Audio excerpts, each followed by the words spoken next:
Chapter 506. Tyrion sighed and said, "When I see the slaves wailing under the whips of the slave masters, I feel sympathy. But I won't hack the slave masters to death for the freedom of the slaves. This world is full of oppression and slavery. Maybe it's just that the name is different. It's not called slaves. Just like the contract workers of Pentos, they are free people in name. But in order to live, they have to work and sign labor contracts with the rich. But the income from labor is often less than what they need for food and clothing, and they live under the master's roof and have to pay rent. Their income can't make ends meet, and their debts grow day by day, never to rise again. Even the Westeros, you and I, are both from noble families, and should understand that the farmers under the Lord's rule are no different from the slaves of Ursos.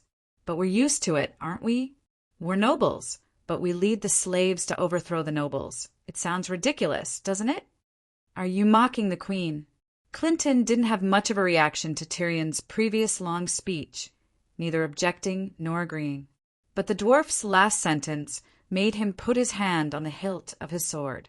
A true knight will charge at the enemy to protect the queen's honor. Old John was a true knight, and he was now serving the queen. "Hey, don't get excited." Tyrion waved his hand and quickly explained, "How would I dare to mock the queen? I'm just saying I'm not even interested in freeing the slaves. The war at Slavers' Bay doesn't belong to me." "Well, it doesn't belong to us, you, me, Prince Aegon, and maybe us from Dorne Quinton." Clinton shook his head slowly and said solemnly, "Little devil, you'll never become a true knight." "Sorry, I can't agree with you."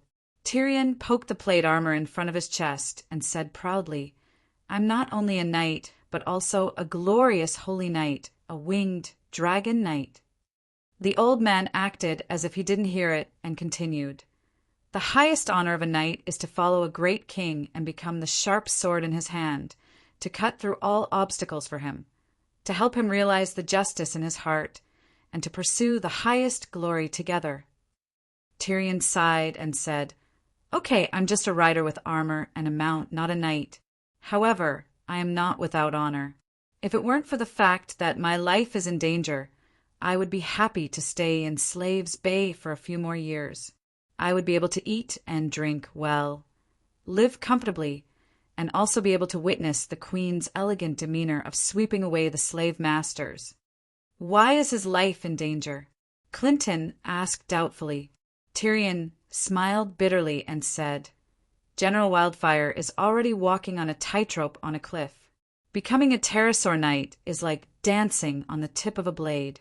The Alliance army had sent 30 pterosaurs yesterday, and they could send another 30 tomorrow. At that time, I, as a winged dragon knight, will have to go up. Also, the queen intends to send me to the Sosros continent to search for the pterosaur tribe. You should know the mortality rate of those who set foot on that continent, right? I don't want to die. Previously, my life was worthless and I wasn't afraid of death. Now that I've finally realized my dream and become a dragon knight, I don't want to die anymore. That's why I hope to leave Slaves' Bay as soon as possible without angering or betraying the queen. You said yourself that you serve Targaryen. If I work for Prince Aegon, I won't be breaking my oath. The queen should be able to forgive me. She has many capable people under her, and she doesn't need an ugly dwarf without a nose like me." Tyrion told the truth to John Clinton. "You're really hopeless. You don't have any sense of honor at all. To think that the queen thinks so highly of you." Clinton's eyes were filled with disdain. "If it were you, would you go or not? 90% chance of infection, half chance of death. What's the difference between that and sending yourself to your death?" Tyrion said angrily, I'll go." Clinton said resolutely, "You don't have to play such tricks. I'll volunteer myself to the queen later. Let me replace you and go to the rainforest to search for the pterosaur nest." Tyrion was stunned for a moment before he sighed and said, "That's right, we're not on the same path." "We've never been on the same path." Clinton laughed coldly and turned to leave. In the courtyard separated from the crematorium by the city wall, 6 pterosaurs were crawling on the ground side by side. The miserable-looking greenie was opposite them. There were 3 stretchers in the middle, and on them lay transfigurines with shattered souls. Outside the city, more than 10,000 corpses and 23 pterosaurs were burned. Spiritual substance fell into Greenie's body like a waterfall from the 9 heavens. The broken scales on his body, the cracked wounds, and the torn wings slowly but surely healed. Type B active spiritual substance could strengthen the activity of the body's cells, but when used to heal injuries, the effect was not as immediate as the real holy light. Dani really hoped that she could add the power of faith to it. It would be best if she could modify it into a recovery spell or even a great resurrection spell. Unfortunately, she could not do it now, so she could only make do with it. When the spiritual substance rain began to decrease, Dani began to divide the spiritual substance into 2. Through the contract mark, she divided the Type B active spiritual substance to the 6 pterosaurs and absorbed the Type A willpower spiritual substance herself. The remaining spiritual substance was 70% for Blackie, 20% for Little White, and 10% for Little Gold. Little Red did not follow. In the short term, Little White would not be able to absorb divinity, and its strength was limited. It was better to let Blackie continue to improve. If Blackie could surpass Balerion, it would not matter if Little White and Little Gold were weak. If they advanced together and were all mediocre, it would be better to nurture an absolute powerhouse with all their strength. The Type A willpower spiritual substance seemed to be very effective in strengthening the strength and toughness of the soul, but Dani had a limit to the amount she could absorb. Soon her soul was full. Thus, she brought the second ring and Little White's dragon spirit into the mind of the white mask Morona. There was no obstruction at all. It was like a gust of wind blowing into a courtyard with collapsed walls and collapsed doors. Morona was in a worse state than the spear woman who was possessed by the 6 forms person. The spear woman's soul was only shattered, like a piece of crystal that was shattered into thousands of pieces. Morona's soul, on the other hand, was like a house that had caught fire. All that was left was the pitch-black ruins. If Dani had not used the spiritual substance to keep them alive since yesterday, the corpses of the 3 shapeshifters would have been smelly by now. Today, she gave them pure Type A willpower spiritual substance. After confirming that the shapeshifters had powerful information-gathering abilities in the war, Dani naturally wanted to take the 3 of them in for her own use. She would not deliberately distort their wills, just to ensure their loyalty.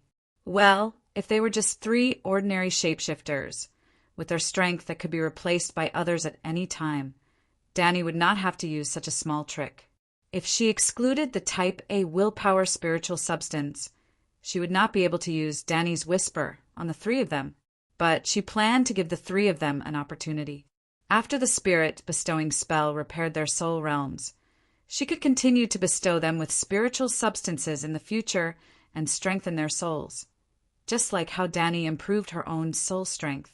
The spiritual barrier of ordinary people was like a fortress that would block the invasion of external spiritual power.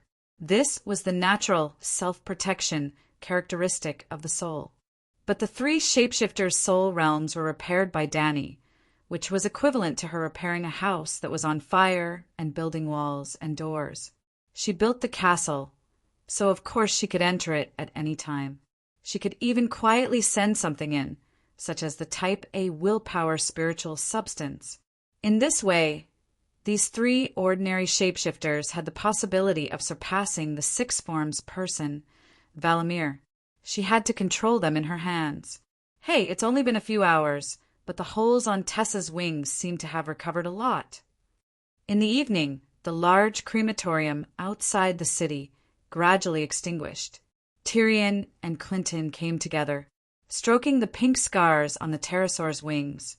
Tyrion was very surprised. Look at Little Green.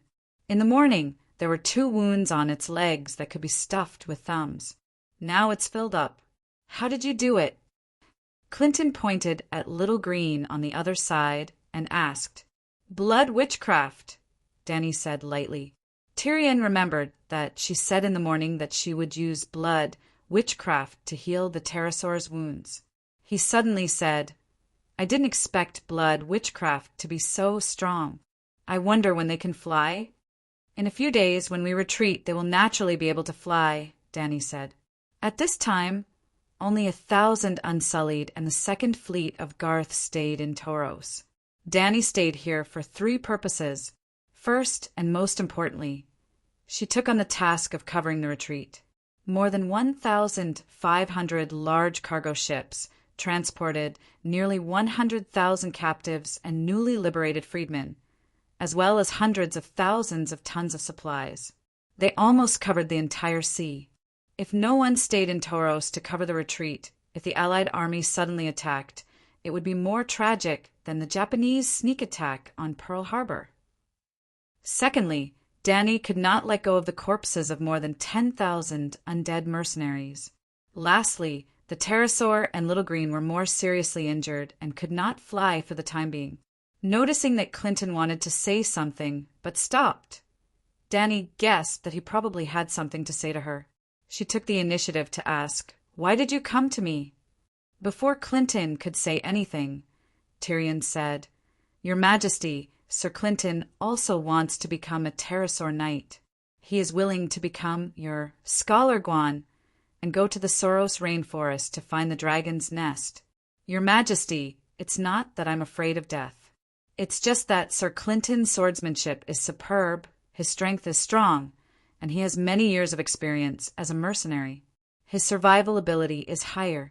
Let the carpenters do the woodwork, the farmers farm, and the warriors go to the battlefield. This is the most reasonable arrangement. Clinton frowned and looked at the dwarf. He nodded and said, Your Majesty, I am willing to die for you. Dany was a little troubled. Although the seal of contract had a unique function that surpassed Balerian's original blood magic, the root of the problem was still the same. There had to be a relationship of blood and faith, a relatively pure Valeglia bloodline, or a believer in Balerion. Well, it was not necessary to believe in Balerion. The pterosaur knight had to believe in whoever subdued the pterosaur. For example, John Clinton did not have the Targaryen bloodline. If he wanted to become a pterosaur knight, he could only believe in Blackie and establish a channel of faith with Blackie. It was similar to the witch's blood sacrificed to the evil god. The witch provided the evil god with blood, and the evil god lent the witch's power. Another example was the Red God Church. The red-robed monks, obviously, could not revive the dead with their own power. The divine spell came from their faith in Lalo.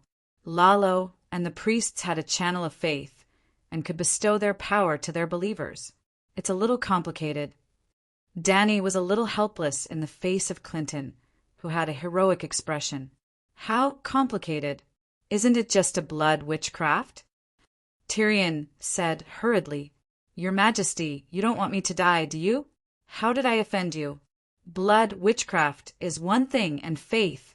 Dany glared at the dwarf. I'll deal with you sooner or later. Then she turned to Clinton and asked, Sir, what do you believe in?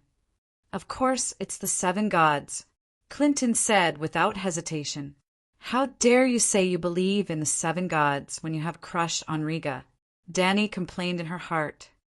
Raising the 7 god sect. Suddenly Dany's body stiffened. She was pulled into the dragon spirit state by Blackie. Her consciousness entered a white light and crossed thousands of miles in an instant. When the white light disappeared, she saw the big sparrow praying devoutly. Chapter 507. As soon as Dany told Bution about the plan of the 7 god sect, the president of the Necromancer Association understood her plan to obtain the power of faith. Well, Bution was not right. Blackie had already occupied the faith pool of the 7 gods. Of course, Dany longed for the power of faith, but her most important task now was to usurp the priesthood of the 7 gods. Very few people in this world knew about the secrets of the priesthood of the gods in the supernatural world. Even those gods who had become true gods and demigods did not have the concept of priesthood, and only regarded the special power given by the priesthood as a higher level of divine power. The fire god should have a strong ability to control fire. The Inami should be able to control the sea better than other gods. And the storm god should have a stronger ability to control the storm, priesthood or not. These abilities were natural. Or else, why would they be called fire god, Inami, and storm god? In a sense, this idea was not wrong. The priesthood was a kind of converter, transforming the power of faith into divine power for special purposes. Knowing the theory of the priesthood had no effect on the gods. Especially the demigods, they acted by instinct and did not need a complete theory of the gods. It was not that the demigods were stupid, but the law of the world, ordinary people could not become true gods step by step through cultivation.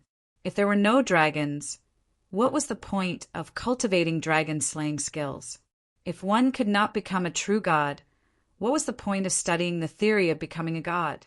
The big sparrow was a muggle and did not know the secrets of the gods. He did not expect Saint Danny to be so bold as to attempt to usurp the position of the 7 gods. That was the 7 gods. The big sparrow sincerely believed in the 7 gods and never doubted the authenticity of the 7 gods. So he considered the problem from the perspective of whether this would go against the doctrine of the 7 gods. If not, how would this benefit the development of the 7 god sect? If it was good for the church, what would he, as the archbishop, gain from it? Well, the big sparrow's thinking was clear and simple. First, it did not go against the doctrine of the 7 gods. Second, it was good for the church. Third, he could also gain from it. He never worried about the faith of the 7 gods being usurped by other gods. The 7 gods were real, the number 1 in the 7 gods world, who could take away the faith of the 7 gods. Even if there was a supernatural who reminded him, he would still answer. In fact, someone had warned him. He was Circe's number 1 lackey, the new chief of intelligence who replaced Varus, spellcaster scholar Cawborn. After Big Black accepted the baptism of the Great Sparrow and became an official great guardian of the 7 gods, the sparrows began to break ground in the great cathedral of Baylor to build a statue of the great guardian of light. At that time, Cawborn found the big sparrow and told him, "Since ancient times, I've never heard of a megalosaurus being so intelligent and able to speak human language." That night in Bravos proved the strength of the black dragon. So, I guess he has the potential to become a demigod. Now, make him the great guardian and erect a statue for him. When the believers start praying to the statue, it is very likely that it will help him become a demigod and even divert the power of faith from the 7 gods. Cawborn also knew that the 7 gods were 7 pieces of wood, but he didn't dare to say it in front of the Holy Sun. Moreover, he thought that without a god to absorb it, the power of faith delivered by the believers would disappear. He didn't think that Dahe could inherit the vast wealth of the 7 gods. The 7 gods are supreme. There's nothing wrong with having a demigod black dragon as a great guardian. It's just like the king has the king's guard. The king's guard protects the king, and the king grants them glory and power, the big sparrow said lightly. In his heart, however, he was thinking, this rotten old man is very bad. Seeing the black dragon join the church and countless good men and women follow, becoming believers and the church's armed forces, the Iron Throne can't help but want to destroy my relationship with the black dragon and the mother of dragons. The big sparrow didn't wrongly accuse Cawborn. Although most of what the spellcaster scholar said was true, his purpose wasn't simple. Because the black dragon, becoming a great guardian of the church, had a great influence and set off a storm in the 7 kingdoms. Countless productive knights even donated their land to the church and joined the church themselves, becoming the children of war. Cawborn received the order from Prince Regent Kevin to stop the black dragon statue from being built. After the statue was built, the Dragon Queen sent a letter, suggesting that the megalosaurus become the hand of the 7 gods, just like the king had the hand of the king. This was too unorthodox. It was also not in line with the big sparrow's simple worldview. Therefore, on the surface, he promised the queen that he would seek the guidance of the wise old woman. But in fact, he never went to the statue of the 7 gods to abstain from food and pray. He fooled the Dragon Queen. The Black Dragon Guardian's effect was too good and too powerful. He didn't want to destroy his friendship with the Queen because his rejection was too direct and too blunt. Recently, he was judging Queen Marjorie and was under a lot of pressure. Even later, like how a certain coffee company fooled the investors in America, the Dragon Queen used the data of opening shops crazily in barren land, 107 god temples, to tempt the Big Sparrow to adjust the doctrine of the 7 gods and the statue. The Archbishop could only sigh. Saint Danny was indeed Saint Danny. She was very aggressive and capable. Not only did she let the Church of the 7 gods enslave Bay gain a foothold, but she also went to barren land, which was full of evil cults, to open branches. Of course, the Church of the 7 gods in barren land also made him more aware of the power and influence of the Megalosaurus. If there was a gray plague in Westeros at this time and they had to rely on the Megalosaurus to save lives, the Big Sparrow might really agree with the Dragon Queen's suggestion. He was devout in his beliefs, but he was not rigid in his thinking. He knew how to compromise and judge the situation. If it was not necessary, he would not change the doctrine in a short time. Then the necessary came. Sam lost the deviant ghost baby. Danny said that she did not care, and indeed did not have the time to care, but in the process of sending Blackie to pick up the 3 shapeshifters, she also picked up a corpse ghost and threw it in the great cathedral of Baylor. Well, there were no deviant ghost captives at the Great Wall, but there were more than a dozen corpse ghosts. The first time he saw a corpse ghost, the Big Sparrow almost had a mental breakdown. Especially after the limbs were cut off with a sword, those limbs could still crawl. That kind of scalp-numbing scene immediately woke the Big Sparrow up from the game of power. Maybe the Dragon Queen was not crazy, maybe the long night was real.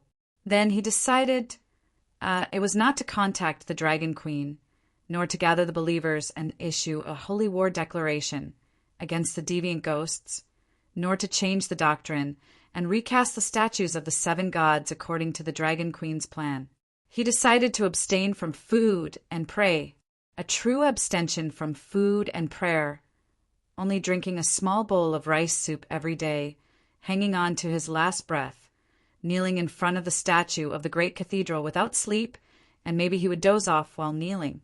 The Big Sparrow prayed to every god in the great cathedral, starting from the Old Woman, the Holy Father, the Holy Mother. Finally, he was hungry and tired, and in a daze he prayed to Blackie. The Big Sparrow was the Holy Son, and his piety was very high. Blackie immediately sensed it. With the intelligence of a 10-year-old child, Blackie also understood that Danny had been waiting for this moment. So, without any hesitation, he took the initiative to pull Danny's dragon spirit, and through the line of faith between the Big Sparrow and the statue, his consciousness descended into the great cathedral. The great cathedral of Baylor, with a dome made of glass, gold, and crystal, a white marble floor, and huge windows on the wall, embedded with colored lead glass. The 7 gods, the 7 altars, and in front of the altars there were hundreds and thousands of candles lit by believers. The Big Sparrow knelt in front of the statue of the Old Woman, holding a golden lamp, the light of the candles illuminating his pale and dazed-thin face.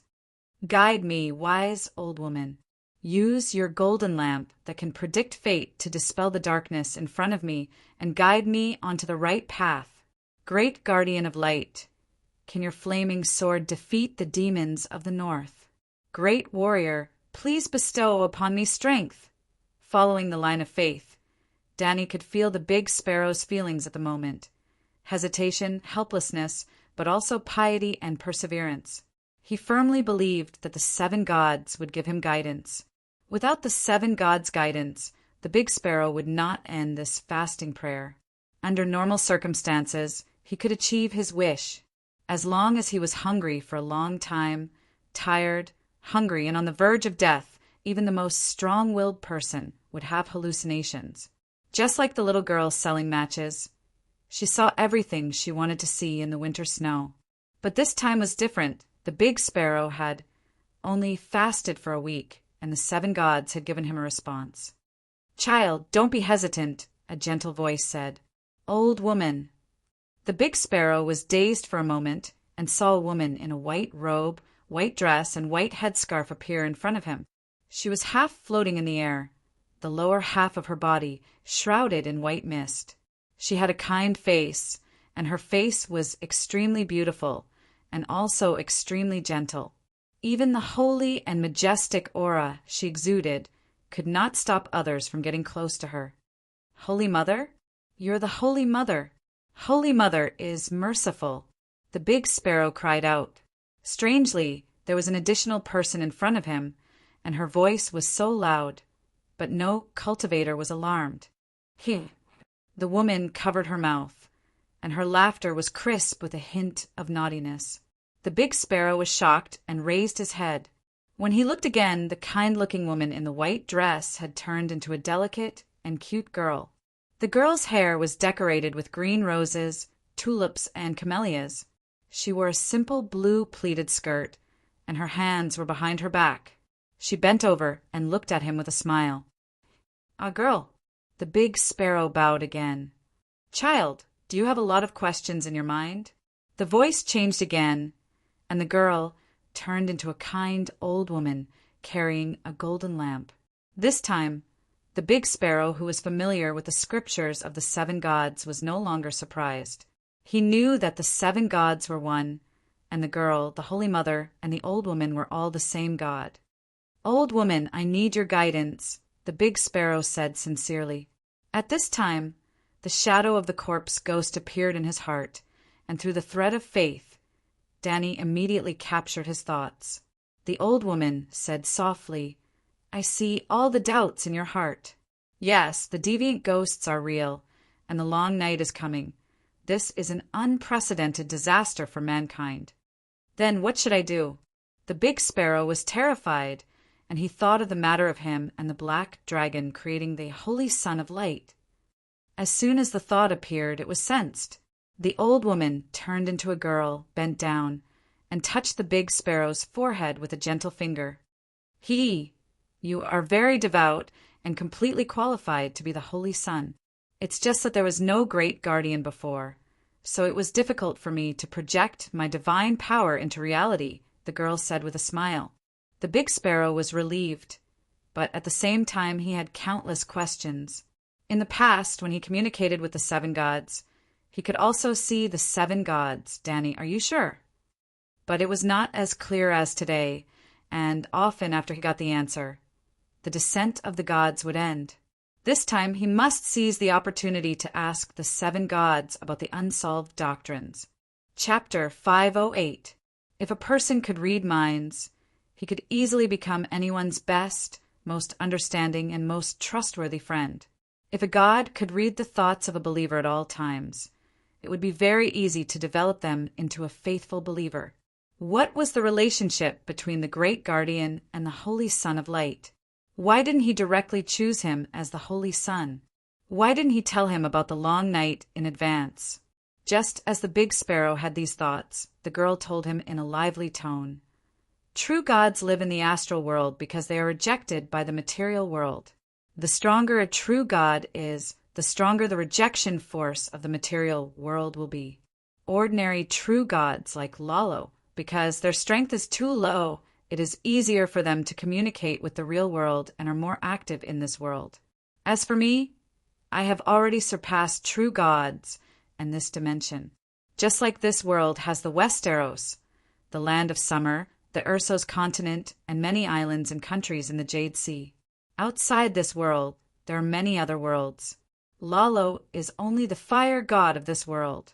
Oh, he was robbed of his song of fire by the people of Valeglia and became the king of light. And I, the main god of all the worlds. In your world, I am called the 7 gods by my believers. In other worlds, I have God, Christ, Ra, Buddha, and so on. In every world, my name is different. But as my believers, you are all my children and will return to my embrace in the end. Do you understand now? I am the main god of many dimensions. My authority is too strong, and a single thought can break this world, just like a grown man can't wear children's clothes. The stronger the power, the further away from the material world. Even if I want to communicate with you children, you need to fast and pray for a long time, using the power of faith to build a passage to the astral world. The energy level of this world is too low, and the power of faith is hard to come by. The passage can't be maintained for a long time, and the time for communication is very short. Even communication is so difficult, let alone transferring power across worlds. But the situation has changed. Dragons are the source of the world's miracles. Dragons build a ladder between the low-energy material world and the high-energy astral world. The girl's voice sounded in the big sparrow's heart. He didn't understand some of the words, but he understood her meaning immediately. If someone later asked him about the role of the dragon in the world, the great sparrow could say in plain language, the human world was equivalent to the first floor, the gods' astral world was the second floor, and the 7 gods were too awesome, so they lived on the 10th floor. The megalosaurus was like a ladder that connected the first and second floors, allowing the gods on the second floor to interfere with the human world on the first floor. If Megalosaurus became a follower of the 7 gods, the function of the energy level bridge would be even more obvious. It was equivalent to building a staircase between the house of the 7 gods on the 10th floor and the human world. However, the Megalosaurus wooden ladder was originally only prepared for the first and second floors. If it was forcibly raised to the 10th floor, it would not be able to support it, unless Megalosaurus was more closely related to the 7 gods. There are 2 ways to do it. First, the Megalosaurus is as devout as a sparrow and becomes the child of the 7 gods. The Holy Sun and the 7 gods had an incomparably powerful channel of faith. In the future, the soul of the Holy Sun would be able to go to heaven through this channel. Second, the 7 gods would give some power to the Megalosaurus, increasing the status of the Megalosaurus in the Church of the 7 gods. Just like how a fart could not see the king's hand could see the king every day. Are there many holy sons? The great sparrow asked. Very few. A holy son as devout as you is rare. The girl turned into the form of the Holy Mother and said with a kind expression, with the great sparrow's maturity, he could not help but feel a little complacent. What else could make him more honored and happy than the recognition of the 7 gods? Then he frowned again. It was already very difficult for Blackie to become a follower of the 7 gods. Asking him to be as devout as himself, would it not be too difficult? The point was, if he was as devout as himself, then who would be the Holy Son of Light? He was devout, that was true. But devout faith had nothing to do with selfishness. He had selfishness, desire for power, scheming, and insidious means. But he was still a good holy son of the 7 gods. In that case, the first path would not work. The Holy Mother is merciful. The black dragon is slow. I am afraid it will be difficult for him to understand the teachings of the Bible in a short time. If he does not become the Holy Son, he will not be able to establish a cross-level passage between the human world and His Majesty. The night is coming. Without your divine power, I am afraid the Westeros will be plunged into misery and suffering. The great sparrow knelt on the ground and begged. Dany still understood his choice. In other words, this was a trap set for the great sparrow. She knew his character, knew his way of dealing with people, and knew every dark or bright idea he had at this time. Of course, she could easily lead him into the trap. So, she could deliberately put on airs. The Holy Mother's tone was still gentle, but there was a trace of hesitation in her expression. It is not a big deal to accept a low-level, stupid dragon as the spokesperson of the 7 gods in this plane. I have gods in every world. I myself do not care about the changes in the 7 Stars Bible, because the root of the teachings of the 7 gods is justice, talent, mercy, Holy Mother, purity, young girl, hard work, blacksmith, courage, warrior, wisdom, old woman, and knowing reverence, stranger. The 7 virtues do not change, and the other details are not important. But if the teachings are changed, will the believers accept it? How about you teach the black dragon well and train him as your successor? This way, you can reduce a lot of disputes. The Great Sparrow was moved and asked, "If Big Black becomes your spokesperson, can he become a god?" If there was such a good thing, it would be too enviable. He also wanted to become a god under his majesty of the 7 gods. Therefore, the goddess decisively fulfilled his wish. "No, I can't." "No. Whether he can become a god or not depends on his talent and luck. I will give him more precious things: justice, mercy, purity, hard work, courage, wisdom, reverence. The title of the great guardian of the 7 gods is like the archbishop of the church. The first great guardian's soul will go to heaven, and the second great guardian will take over." The Great Sparrow was completely satisfied. He begged, "The Holy Mother is merciful. Have mercy on your lamb." "Child, do as you see fit. You are the Holy Son. You can decide the Church's affairs in this world." The Holy Mother faintly sighed and disappeared. The next morning, the sun shone through the mosaic glass and cast colorful spots on the marble floor. A barefoot old man in a gray robe was crawling on the ground, as if he was prostrating himself on the ground, worshipping someone. His head was tilted to the side, and there was a trace of saliva at the corner of his mouth, wetting the floor. Lancel carefully approached the archbishop and lowered her body. After hearing the faint snoring, she was relieved. The archbishop did not follow in St. Bailey's footsteps and starve to death. In the process of fasting and praying, he was too tired and fell asleep. "Lord Archbishop, Lord Archbishop?" The old man's tiredness made the one-armed hero feel sorry, but he also understood. He could not let the believers see the archbishop in such a state. He gently pushed the archbishop a few times, waking up the old man with sunken cheeks and pale skin. "Lord Archbishop, you must be hungry. Come and have some oatmeal." Lancel carefully brought a bowl of clear oatmeal to the Great Sparrow's lips. It was not that he wanted to be harsh to his superior. It was just that during fasting he could not eat and could only drink water. This bowl of oatmeal was water. "No." The Great Sparrow firmly pushed the porcelain bowl away. "Lord, this is not food. You did not break the fast." Lancel advised, "No, this is too bland. I want to eat meat pie, drink meat soup, and add 2 big duck eggs."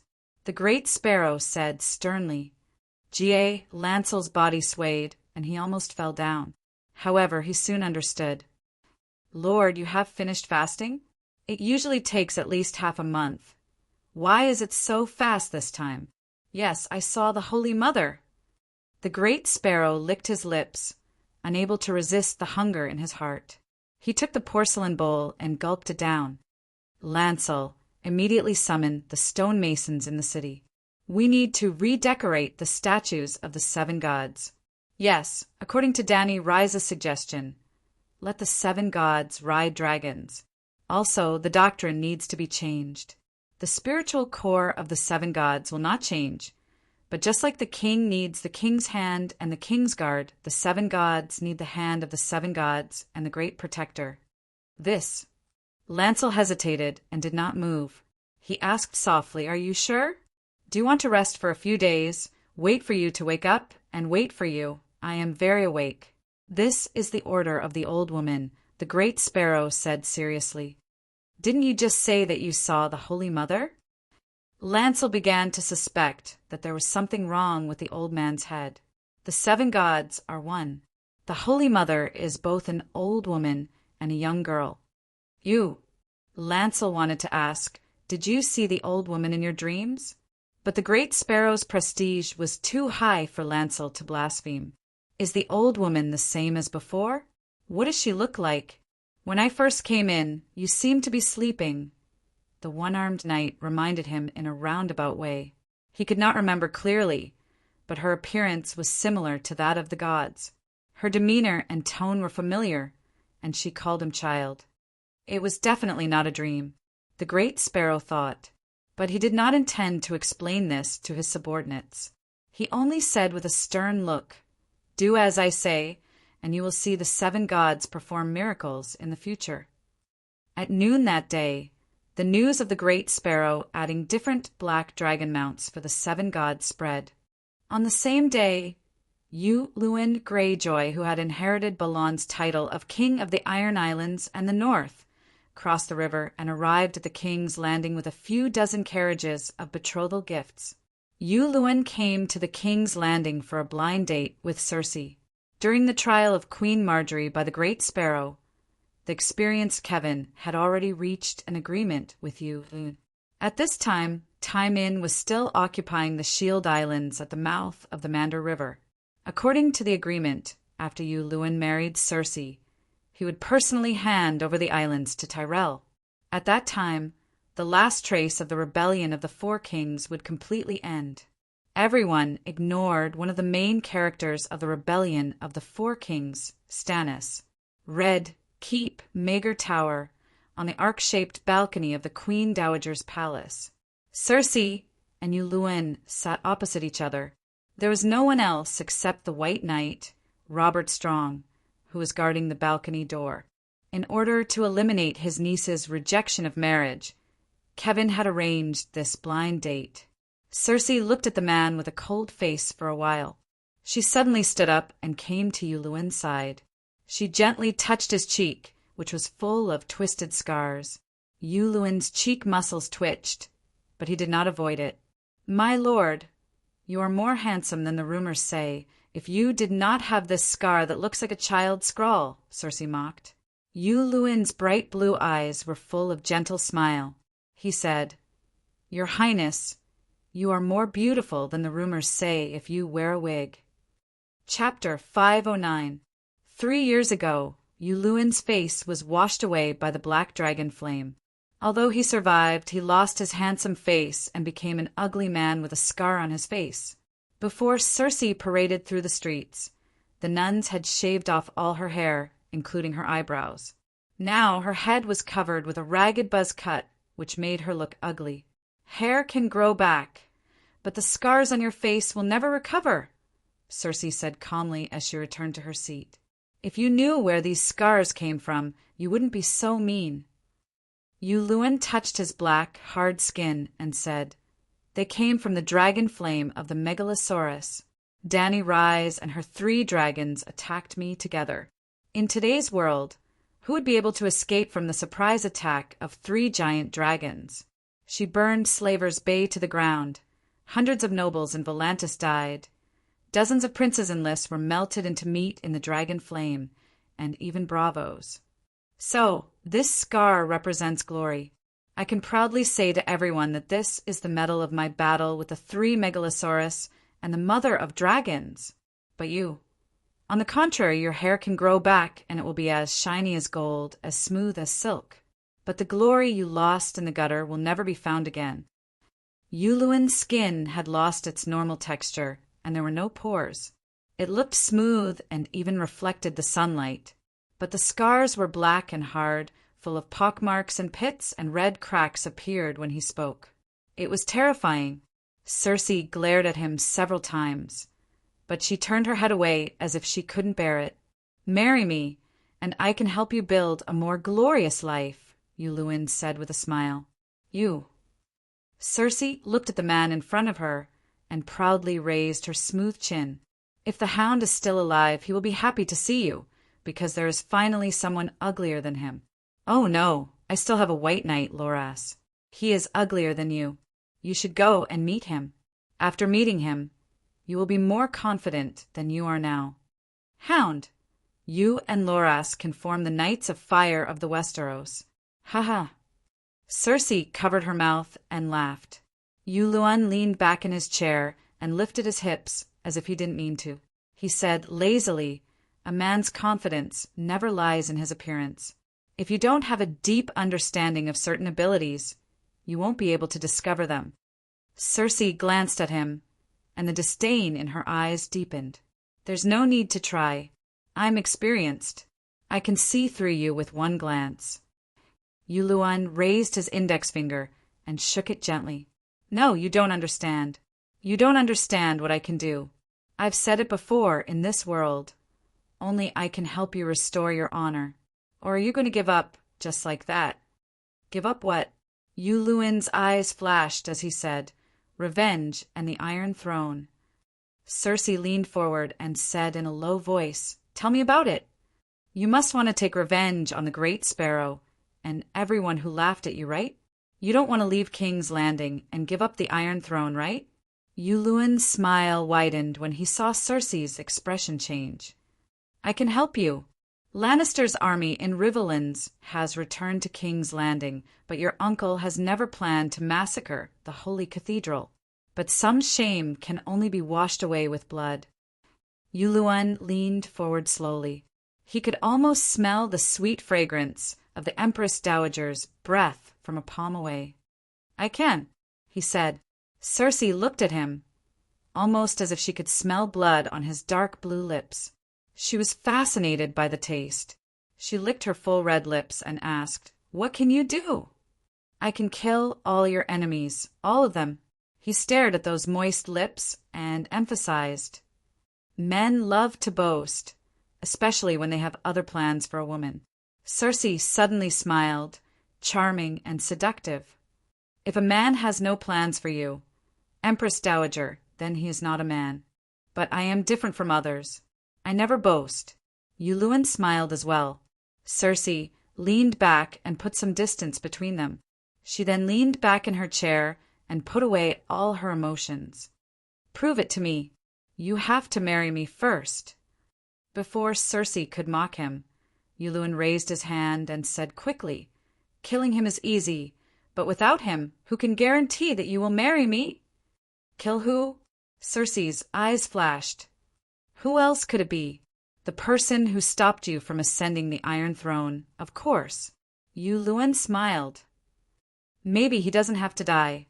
Circe paled and hesitated. "Don't be silly. All the ministers are his men. Lannister's army is also under his control. Even you are under his control, aren't you? You don't like me, but you still want to marry me." Yuluan shook his head. "How dare you say that to me?" Circe pursed her lips. Her beautiful face seemed to be covered in a layer of frost. Her hands were clenched tightly and trembling slightly. "Because I am your husband. Husband and wife are of the same mind." Circe was dazed for a moment.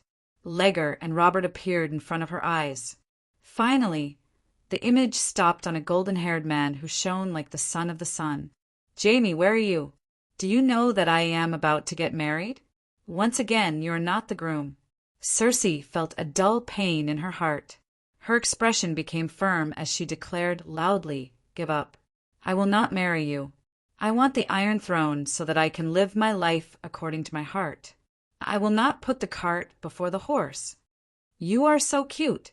Yuluan smiled playfully and said slowly, "Taimin controls the door to High Court and the Shield Islands. Taimin firmly guards the door to the Northern Territory. Roose Bolton's 10,000 troops have been blocked at Carlin Bay for 2 years. The Iron Fleet is suppressing Lannister's fleet and restraining Qingting Island's fleet so that Redwyne does not dare to act rashly. If I want to, I can immediately send troops to Coastal City, sweep through Hajian, destroy the Royal Territory, and even occupy the empty Western Territory. Everyone hopes that you will marry me. If you marry me, you can easily solve all these problems. If you marry me, the royal family will also lose a piece of shit." "Shit?" Circe clenched her teeth. Yuluan shrugged and said disapprovingly, "Don't doubt it. You stink worse than shit. If you don't believe me, go walk around the streets of King's Landing. You are almost the model of a wanton, depraved woman.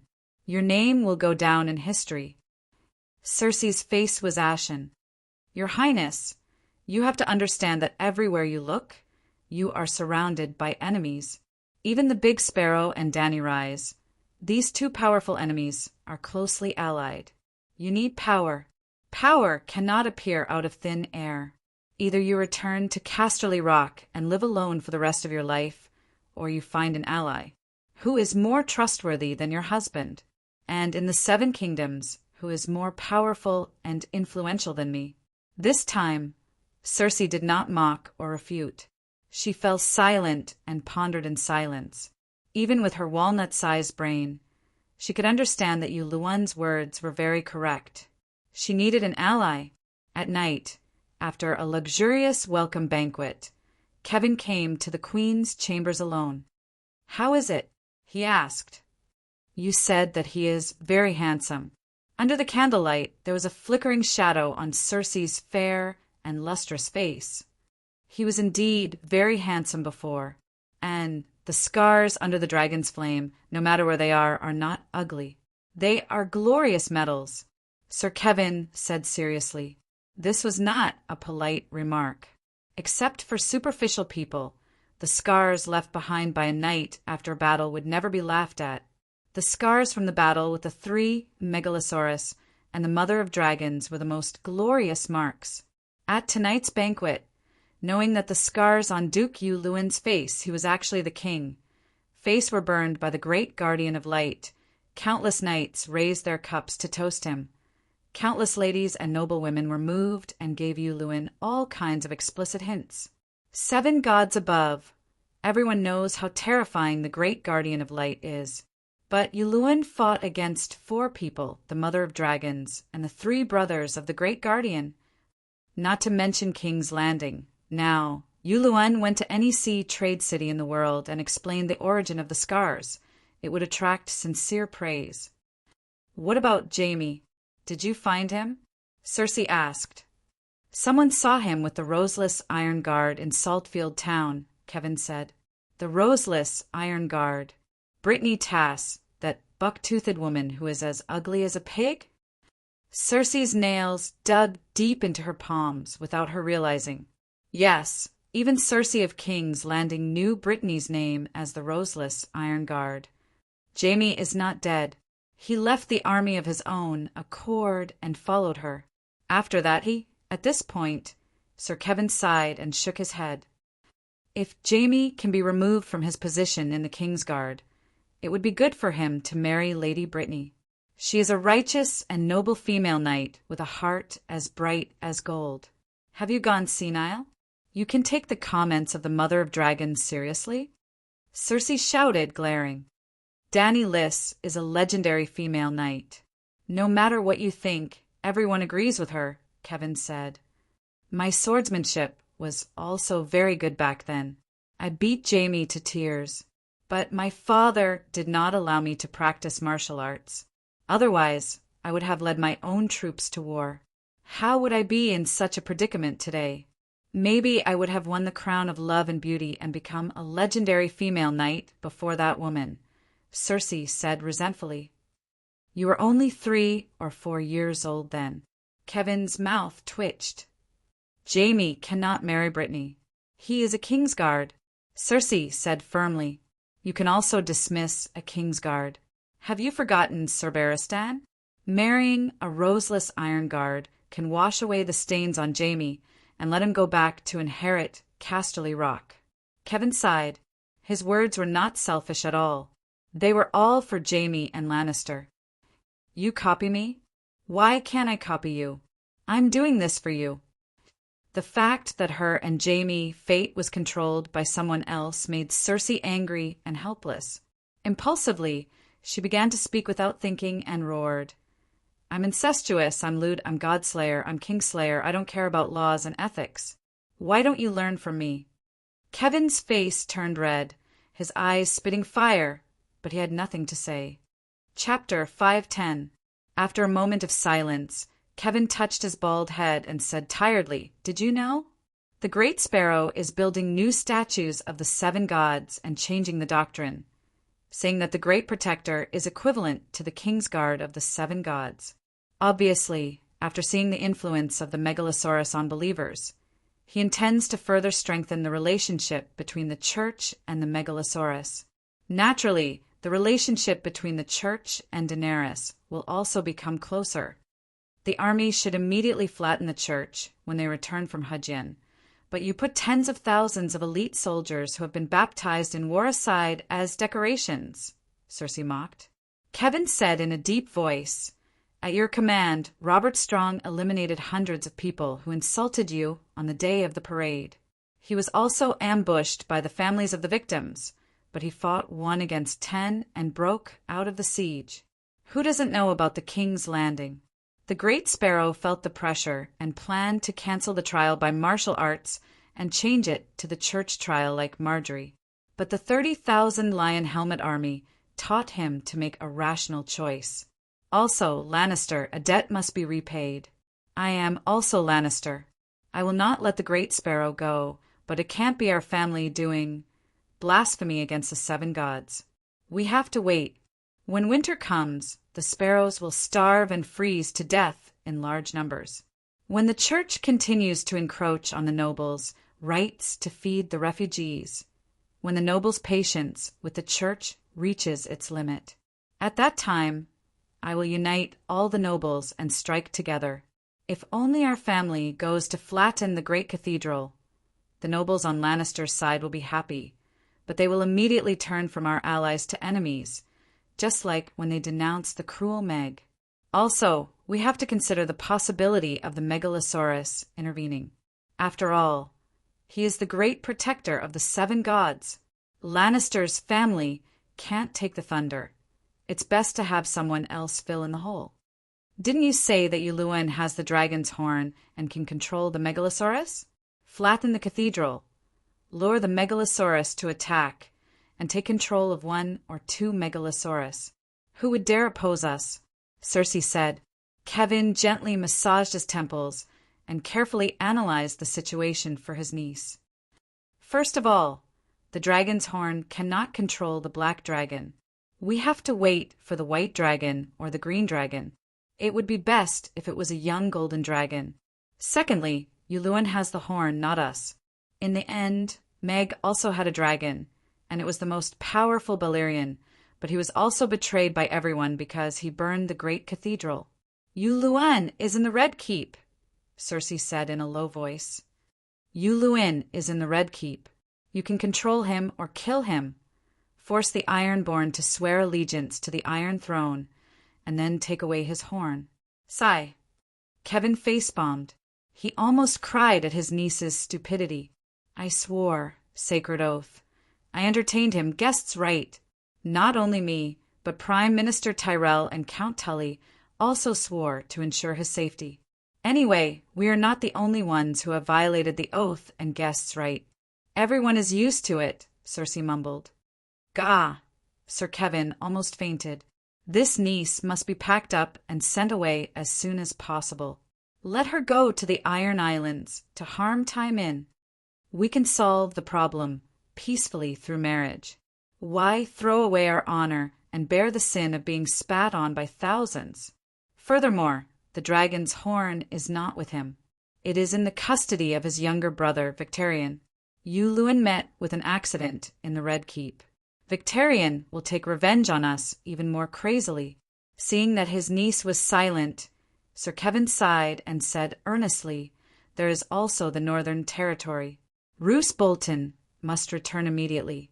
I thought that Stannis was no longer a threat, but he turned the tables and gained the allegiance of the clans and some of the nobles in the Northern Territory. He is now heading south to Deepwood Castle. If he can take down Winterfell and raise the banner of revenge for Stark, the Northern Territory might really fall into his control. That's right, something happened in the valley. Littlefinger rejected the finance minister's invitation, and Seagulltown, a port city in the valley like White Harbor in the Northern Territory, provided a lot of help to the grain transport fleet in Satega. Cersei, the enemy, is getting stronger. We don't have the strength or time to waste. Cersei stared at Kevin's melancholy eyes and sighed. Uncle, you will regret this. The next day at the Regent's Council meeting, Kevin solemnly announced the marriage between his niece and Duke Yuluen. Cersei Lannister will be engaged to the King of the Iron Islands, Yuluen Greyjoy, after completing the trial of the King of the Iron Islands. With the King's Landing's Red Keep as the center, this news quickly spread throughout the 7 kingdoms. Even Governor Pentos, who had quietly arrived at the Red Keep, was shocked. I just arrived at the King's Landing, and I'm already hearing this news. Kevin Lannister is really something. Walking in the dark and narrow tunnels of the Red Keep, Illyrio sighed. The marriage between Cersei and Yuluen had been planned for a long time, but he had always thought that with Cersei's personality, she would definitely not be manipulated by Kevin. After all, Kevin was not Tywin. I have never underestimated Sir Kevin. Varys, who was holding a torch, had a calm expression. "What are your plans?" the fat governor asked. "Even if I have a plan, what's the use without that person's cooperation?" Varys said helplessly. Sigh. Hearing this, Illyrio sighed and smiled bitterly. "I'm looking for you this time because of Dany Rise. I heard that the Dragon Queen has concocted a cure for the grayscale disease, and the epidemic at Slaver's Bay has officially ended. I'm very worried. Could it be that in order to calm the people, she killed all the infected and purposely? It does sound unbelievable, but I just received news that the people from the Iron Treasury went to Astapor. They confirmed that the epidemic at Slaver's Bay has ended. Don't worry, the representative from the Iron Treasury even met Prince Aegon at the banquet. He is very well and healthy, and the Queen treated him well. She acknowledged his identity. Not only did the people at Slaver's Bay know, she also introduced Prince Aegon to foreign guests, such as Teichu of the Iron Treasury. Varys consoled. Illyrio heaved a sigh of relief, and his expression softened. He asked, "Why did she reject the marriage with Aegon?" "We miscalculated." After entering the spacious dragon cave, Varys stopped and fixed the torch in Balerion's nostrils. Then, the two of them found a place to sit down. "I can't understand Dany Rise's thoughts. When we first took down Astapor, she sent you a letter asking about the prophecy of the dragon has 3 heads and was planning to find a dragon knight. Of course, we didn't think highly of her at that time and thought that she would be chased away by the Guy's alliance. That's why we didn't reply and didn't tell her about Prince Aegon. We were prepared to wait and see. But the result was unexpected. Like the young wolf master, she showed the demeanor of a peerless general on the battlefield. Actually, knowledge was knowledge. It needed to be learned and accumulated. In terms of tactics, Dany and Robb were far inferior to famous generals, such as Tywin and Randall Tarly. But the two of them were pay-to-win players. Robb had the direwolf, and Dany had the dragon. Even worse, the two of them had famous generals assisting them. Robb had Blind and Tully, and Dany had Barristan. "Sigh, we should have communicated with her more," Illyrio said regretfully. The 8-clawed spider Varys nodded silently.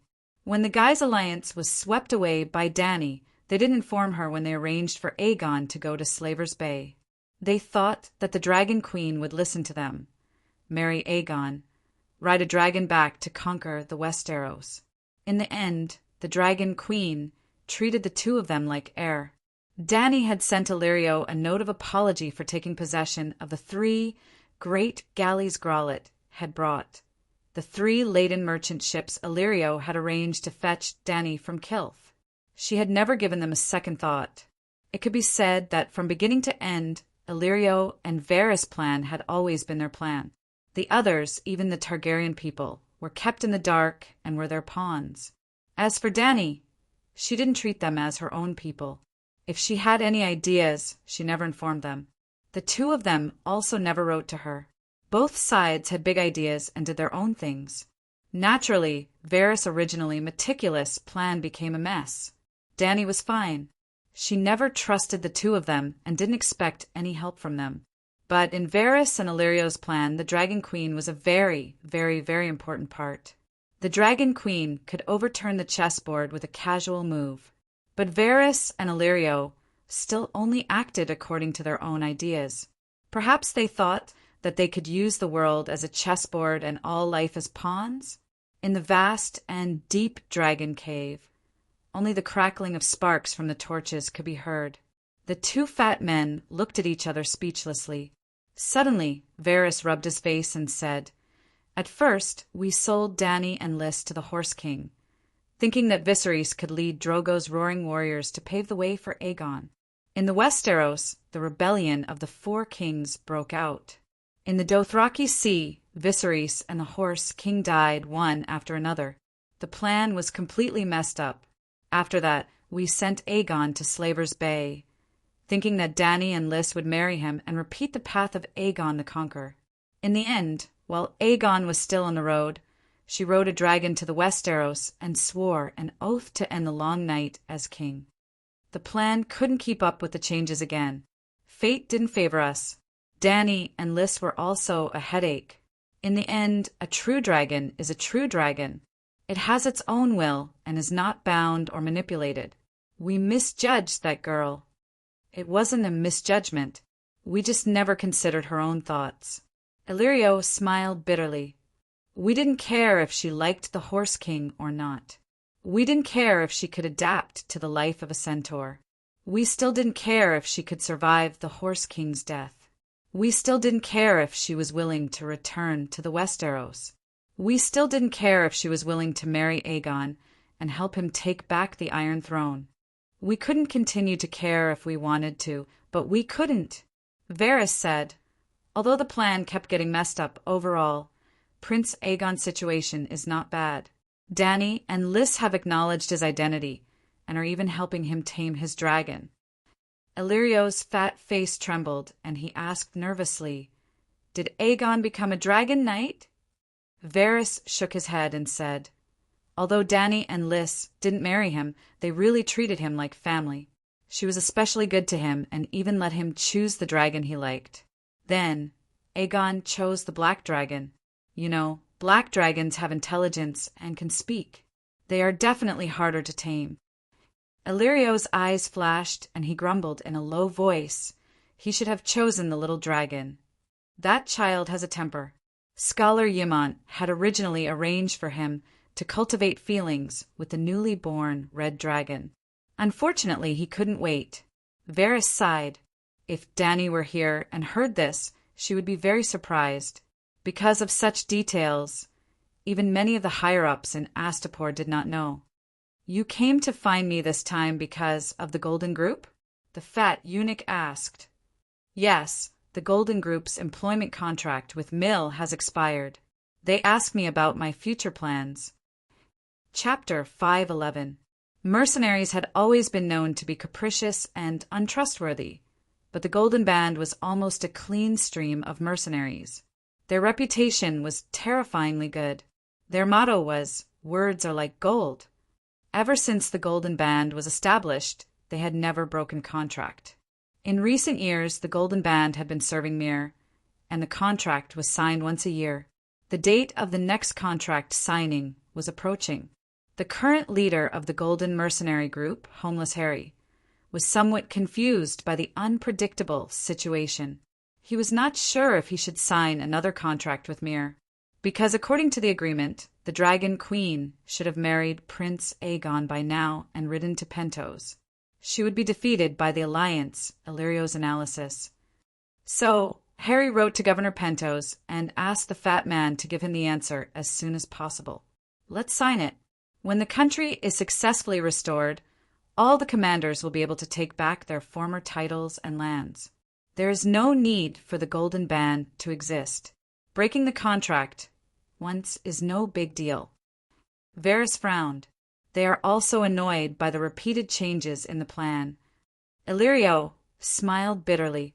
In the original plan, Dany Lys would marry the Horse King, and Viserys would soon lead the Centaurs to invade the Westeros. At that time, Varys would reveal to Robert that Cersei and Jaime were having an affair, causing the lions and stags to fall into civil strife. When the Seven Kingdoms fell into chaos, Second Brother Way would not be taken away by the Westeros Knights. When Wayrge and Robert fought until both sides were injured, Wayrge was defeated and killed, and Robert was severely injured. Aegon the Son of Heaven would make his grand entrance. As for Dany in the Sea of Grasses, sorry, but her value was in exchange for the Horse King's roaring warriors. Her historical mission had been completed, and no one cared about her future. The two fat men did not even consider marrying her to Aegon to improve the bloodline of the dragon family, because Aegon needed a better marriage partner, and the Dothraki seized Dosh Khaleen was worthless. Yes, Varys knew about the contract between William Darry and the Sea King. Princess Dorne married to Second Brother Way, but Prince Dothraki, who drafted the contract, did not know that they knew. The two fat men's plan was very thorough. In the end, the Golden Band waited and waited for news of second Brother Way's tragic death. For the first time, his plan was disrupted by God. Then Illyrio comforted the descendants of the exiles. Don't worry, don't panic. Danny Lilith's junk stock has suddenly become a stock with a dragon hatched. It's about to hit its upper limit. Our chances of success are even greater. Hence, the Golden Group continued to wait. He waited for countless messages related to the Dragon Queen, but none of them had anything to do with attacking the Westeros. Do you think Daenerys will be able to get past the Alliance? Varys asked uncertainly. In all their previous plans, they had never considered that Dragon Queen could defeat the World Alliance army. They all thought that after the Dragon Queen failed, she would give up her dream of freeing the slaves, reach an agreement with the Allies, and return to the Westeros to inherit her ancestral land. She would promise never to set foot on the continent of Essos again, and she might even have to pay a dragon or two as compensation. The word world in the World Allied Forces proved that the Allied forces could not be defeated. Even Valeglia lost hundreds of thousands of people to conquer the world and took 4,000 years. How many dragons did Valeglia have, and how many did Dragon Queen have? To be honest, if not for this transmigrator Dany, even if the conqueror Aegon was reborn, he would have fallen to the Alliance army. The difference in strength was too great, but dragons were not invincible. I thought she couldn't before, but now I'm not so sure, Illyrio said with a frown. If she can defeat the Alliance army and conquer the western continent of Essos, then will Aegon return to the Westeros or become the emperor of the world? The fat governor's eyes began to shine with a strange light. Varys' oily fat face seemed to be covered with a layer of frost. He emphasized coldly, Aegon belongs to the Westeros. We can't ask for more. He's the best. The fat on Illyrio's face jiggled a few times. He looked at his companion with a gaze as firm as a rock. He doesn't have the ability. The training we gave him only qualified him to be the king of the Seven Kingdoms. Varys placed his right hand on the fat governor's shoulder. His squinted eyes widened to the maximum, revealing his unquestionable thoughts to the person opposite him. Old friend, don't be greedy. You can eat as much as you want. If Dany Alice can defeat the Alliance army, it only means that she has the qualifications to rule the world. I'll take out some money to help you train more little birds. You can try. Illyrio's face had a hint of pleading. Who do you think Daenerys is? Or is she that poor little girl who lives in your house? Wake up. The little bird could deal with many people, including Prince Regent Kevin, but he could not hurt her at all. No matter how strong little birds are, they can't compare to Faceless. Varys roared angrily. Illyrio looked at the burning eyes for a moment. Finally, he turned his head and shrugged as if compromising. All right, there's still no sign of the king of the world. It's too early to talk about this. Tell me, what should we do next? Should we contact Dany Alice? This time we'll follow her closely. She says to guard against the long night, so we'll prepare for the long night. She says to fight deviants, so we'll fight deviants. She says to not start a war in winter, so we'll rest and watch the Lannister family's drama. When summer comes and she thinks it's time to seize the Iron Throne for her nephew, then we'll start the next step of the plan. This won't be bad for Prince Aegon. He's young and can wait. Besides his bloodline. Varys hesitated. He needs more time to tame the dragon. You've given up all the initiative? Illyrio frowned. Varys said seriously, whoever is stronger will control the game.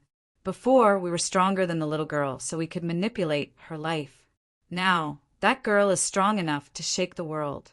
We can only cooperate with her. All right, I'll tell Harry to continue signing the contract with Myr. Illyrio said helplessly.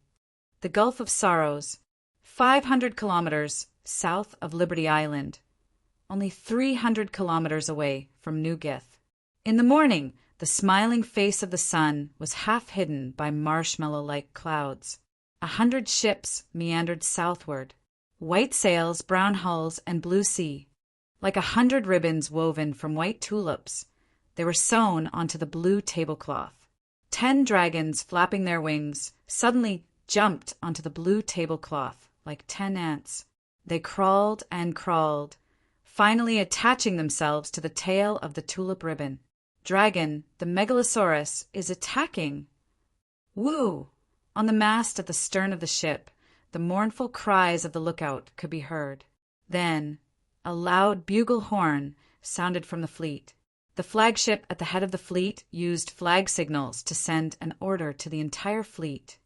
Lower the sails and get into formation. In fact, there was an order that didn't need the captain to give it. Everyone did it immediately. They lifted the tarpaulin, twisted the turntable, and loaded the crossbows, aiming at the Megalosaurus in the sky. On the deck of every warship, the figures of countless sailors could be seen bustling about. The sails were lowered, but the ships didn't stop. The oarsmen took their positions and forcefully paddled the oars to keep the ships in motion. It was difficult for a moving ship to be hit by a vertically falling kerosene bomb. For ships formed a group, forming a loose diamond-shaped formation. Yo-ho, yo-ho! The oarsmen shouted the same tune in the same drum, trying to maintain the same speed as they sailed forward. Blackie's voice rumbled over the noise on the deck. Tauros was captured by the great mother of dragons 5 days ago. Illyria was burned to ruins a day ago. The Allies have no supplies and are doomed to be defeated. Crew of the First Fleet, you have no hope. You will lose without a doubt. Surrender. Well, it was already the 5th day since Danny captured Tauros. A day ago, 1,500 ships, loaded with captives and looted supplies, passed Nanan town. Danny's task of covering the rear was basically completed. Before leaving Tauros, she took Garth's fleet and several dragons to drop the last 500 pounds of wildfire and about 10 tons of kerosene to Illyria pier 50 kilometers away. Illyria was a small island that was 10 kilometers long and 3 kilometers wide. There was only one small pier on the island. After Danny's torment, it almost completely lost its ability to transport goods. She didn't arrange for anyone to seize the island, not because she sensed any danger. It was because Illyria was too small and had little value. It wasn't worth investing time and manpower to conquer. Just after leaving Tauros, Danny caught up with the Big Crab's fleet.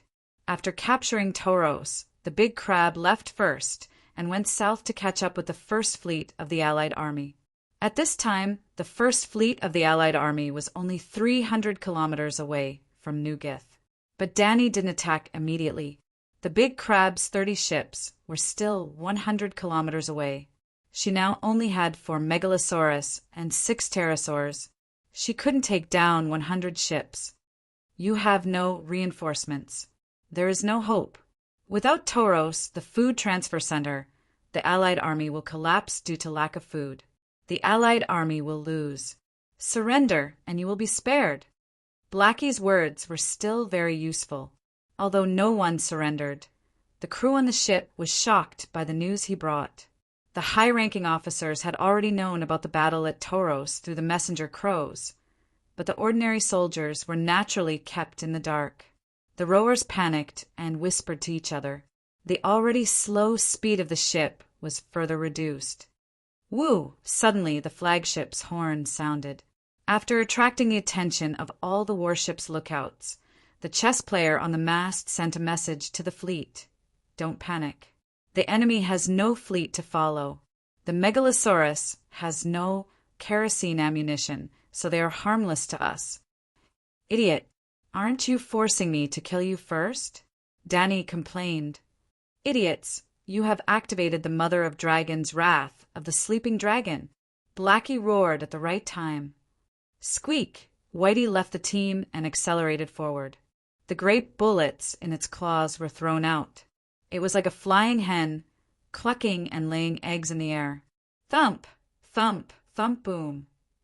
More than 10 splashes appeared on the surface of the sea. Red flames rose 4 to 5 meters high from the deck of a brown ship. In only 3 minutes, It was extinguished by more than 10 sailors with seawater and sand. The hit rate of the bullets is really low when moving. Danny muttered and didn't care. She only urged Blackie to speed up. While increasing the altitude, she followed Whitey closely. Chapter 512. Little White dove into the sea like a flying fish and landed 1 kilometer in front of the fleet. Under the sunlight, the water droplets reflected a brilliant light. Quick, set up the net.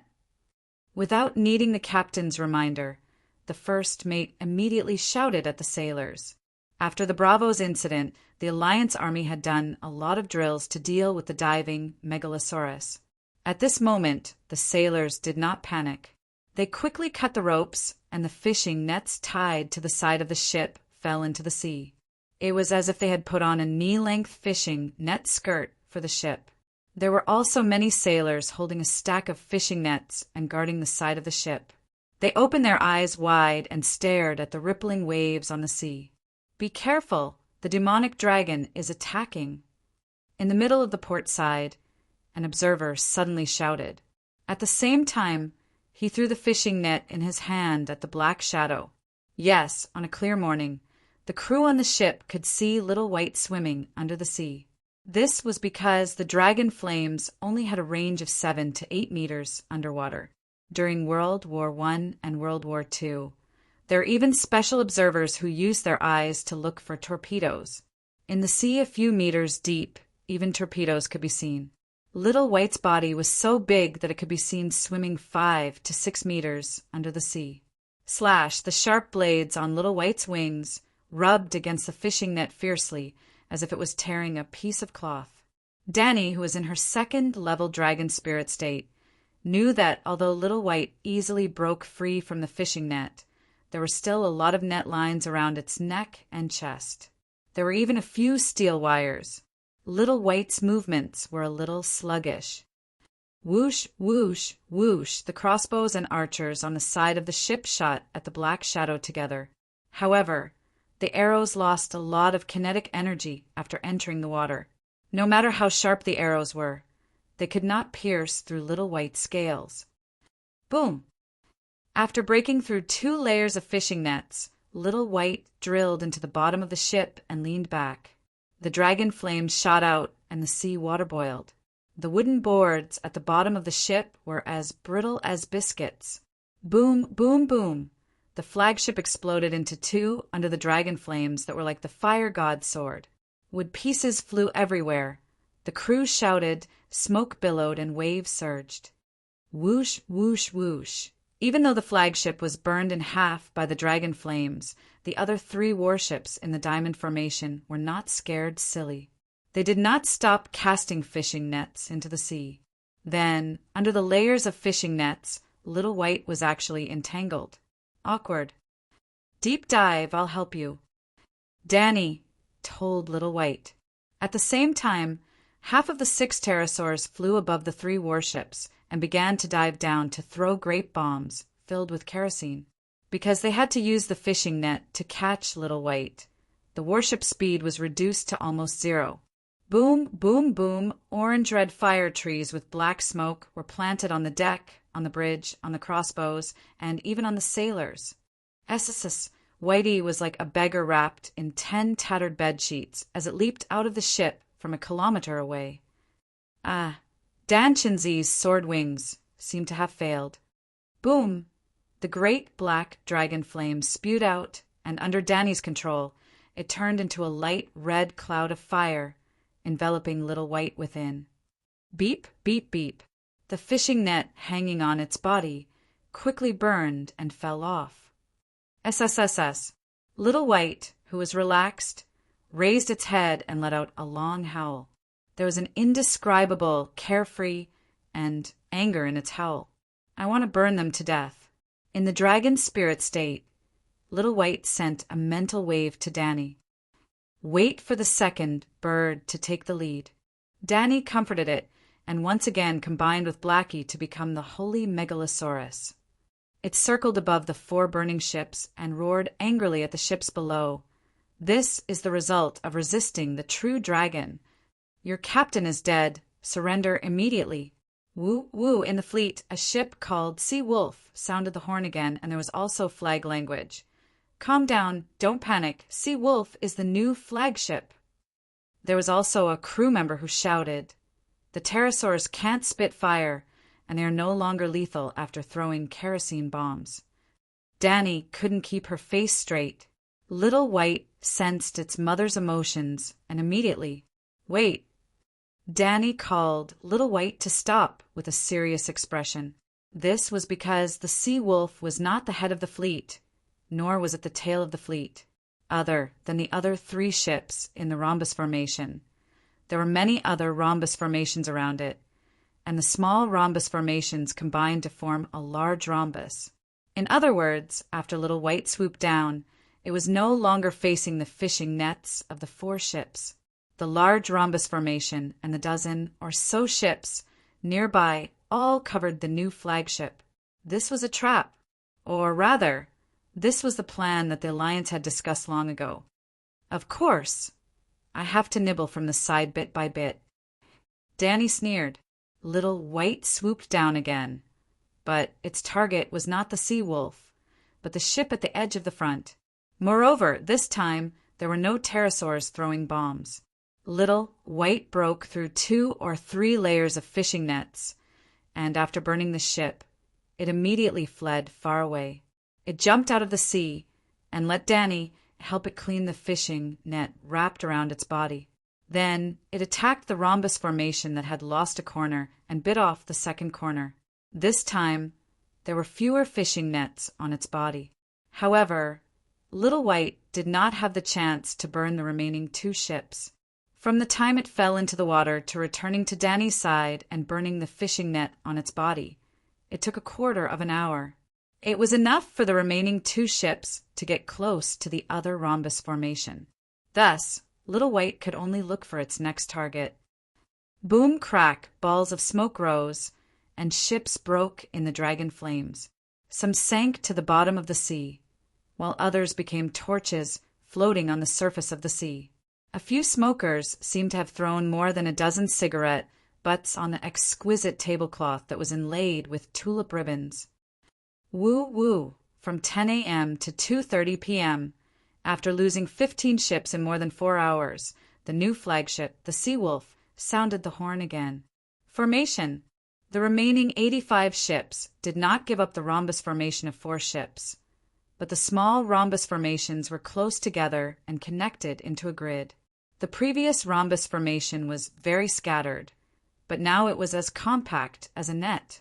When Little White attacked any ship at the edge, it would face the attacks of at least 5 or 6 ships. However, although the defensive effect of this formation was good, it also greatly reduced the speed, which was equivalent to hovering on the surface of the sea. Danny smiled coldly. Big Black, Little Green, Little Gold, and the other 3 pterodactyls scattered the grape shot. Boom, boom, boom, boom. Another 10 ships caught fire. 3 of them were on fire and could not be saved. The rest were covered in black smoke, and a large part of the deck collapsed. There was even a ship whose mast was burned off, and it completely lost the chance to return to the New Guy's port. What should we do now? Captain Elios, who was hiding on an ordinary warship, stared at the black dragon in the sky with bloodshot eyes. His heart was filled with hesitation and fear. He had never thought that a mere white dragon could force the most elite First Fleet of the Alliance into a dead end. The fishing net tactic could effectively defend against the mouth-stealing dragon in the sea. The Dragon Slayer crossbow prevented the Megalosaurus from diving down and spitting fire. The moving ships had a high chance of avoiding the kerosene bombs falling from the sky. Logically speaking, the fleet should not be in danger since the sea and air were defended. However, the above 3 defenses could not be combined into one. If they wanted to fire the kerosene bombs, they had to accelerate. However, if they accelerated, they would not be able to form a tight formation. Without a tight formation, the Dragon Slayer crossbow, which was difficult to turn and slow to reload, would be much weaker. If a ship did not have the protection of other ships, The Megalosaurus could even stare at the crossbow on the deck and dodge the arrows like how Neo dodged bullets. However, stopping on the surface of the sea and forming a tight formation was not enough. Helios was 100% sure that Dragon Queen's fleet was quickly approaching. With the kerosene bombs transported by the fleet, the 6 pterosaurs could casually lay grape eggs. If they were to engage in a boarding battle with Dragon Queen's fleet, their sailors would be fighting for their lives, while the other Megalosaurus would be able to dive to the bottom of the sea and burn the ships without any danger. Sigh, if only there was a fleet lying in ambush outside the Megalosaurus vision. Helios sighed. Actually, it was not that the Alliance did not foresee this awkward situation. They even came up with a solution. The 2 fleets would be 50 kilometers apart and move side by side. Fleet A was targeted by Dragon Queen and immediately used a messenger crow to inform Fleet B. Fleet A would take the brunt of the attack, while Fleet B would insert itself between Fleet A and the Mother of Dragons fleet or set up an ambush. While Fleet A was holding back the Megalosaurus, Fleet B would use a proper naval battle to forcefully devour the Dragon Queen's navy. The First Fleet had retreated from Tauros to carry out this plan. When Dragon Queen attacked New Geosport, the First Fleet, which was floating in the open sea, would attack the Queen's fleet. This way, even if they could not kill the Megalosaurus, they would be able to seize control of the sea. The alliance was strong and had a loss ratio of 2-1 or even 3-1. Even if it was a loss ratio of 10-1, the alliance could still tolerate it. But now, because Tauros had fallen, the alliance naturally thought, as expected, we were tricked again. Dragon Queen created a diversion to lure out the First Fleet and easily took over Tauros, which had lost its naval power. War god Yuan Kai's language. Hence, the First Fleet, which was hiding in the west of the Bay of Sorrows, gave up on the ambush plan and returned to New Gis immediately. In the end, they met the Dragon Queen at their doorstep, New Gis, a conference room converted from an ordinary house. The leaders of the alliance sat around a round table and passed a letter to each other. After reading it, some were dejected, some were anxious, some were terrified, some were gritting their teeth. This was a letter from the First Fleet. The moment he saw the dragons, the captain, Helios, sent a messenger crow to New Gis. After a long while, War God Yuan Kai said, I have said many times, don't play tricks with the Dragon Queen. Building a solid base and fighting a stupid battle is the way to go. At this moment, even the most radical Prince Rhys Traig, was somewhat convinced by the war god. He looked at the war god respectfully and asked, What do we do now? Should we save the First Fleet? Before Grazdan could reply, Zaro yelled, 300 kilometers. How do we save them? Zaro was the commander of the Third Fleet. He cared more about this than Cavalry Commander Grazdan, because, if they were to save the First Fleet, he would be the one to attack the Mother of Dragons. Grazdan thought for a moment and said, Tell Helios to act according to the situation. If they meet Danny Alice's fleet before nightfall, they will engage in a chaotic battle. Don't worry about losses. Try to kill as many enemies as possible. If the enemy ships still don't appear after nightfall, break up the formation and use the cover of the night to break out of the encirclement. At this point, War God let out a low chuckle. Hee. Actually, this is also an opportunity. The Dragon Queen's fleet traveled more than 1,000 kilometers for the First Fleet, right? You're saying that she's going to attack New Gis? Then should we retreat?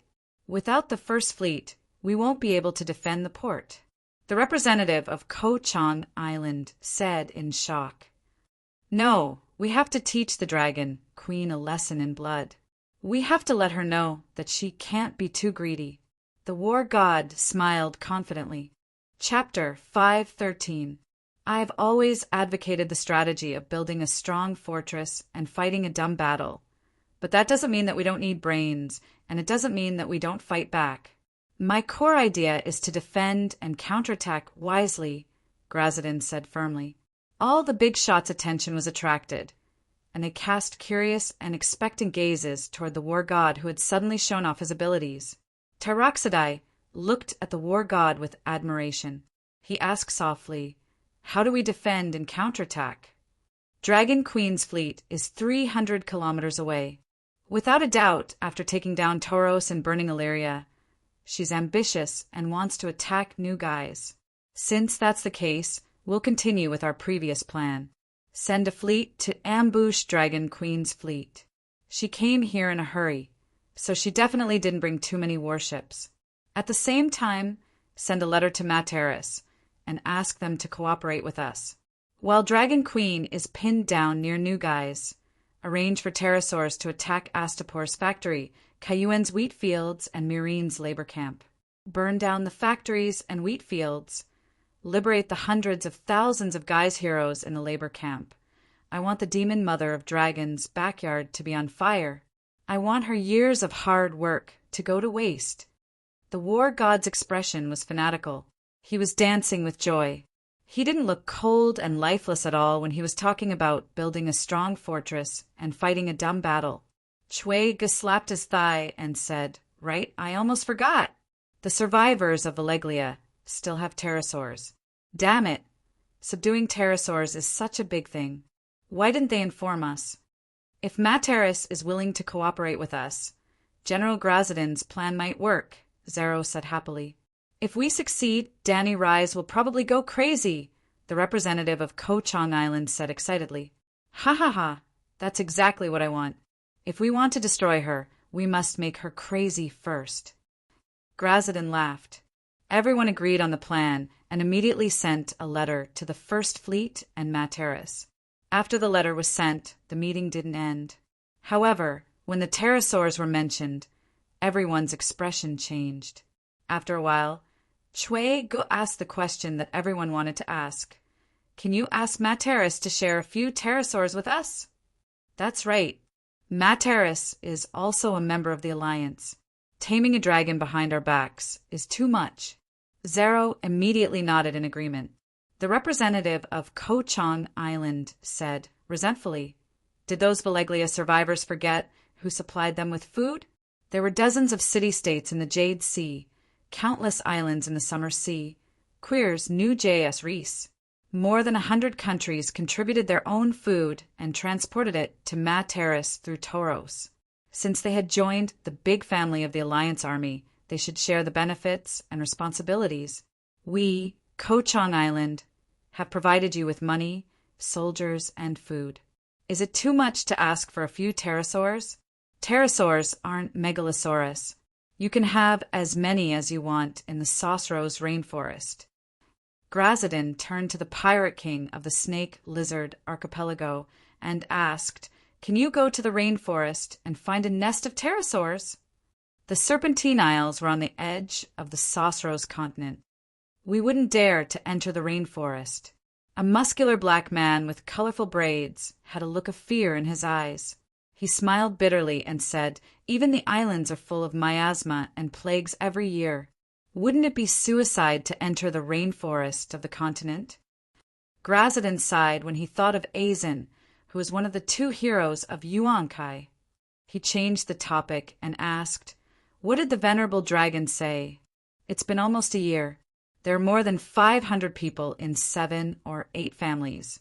Why haven't they hatched the dragon eggs?" The governor of New JS replied, "The venerable dragon thinks their bloodlines aren't pure enough.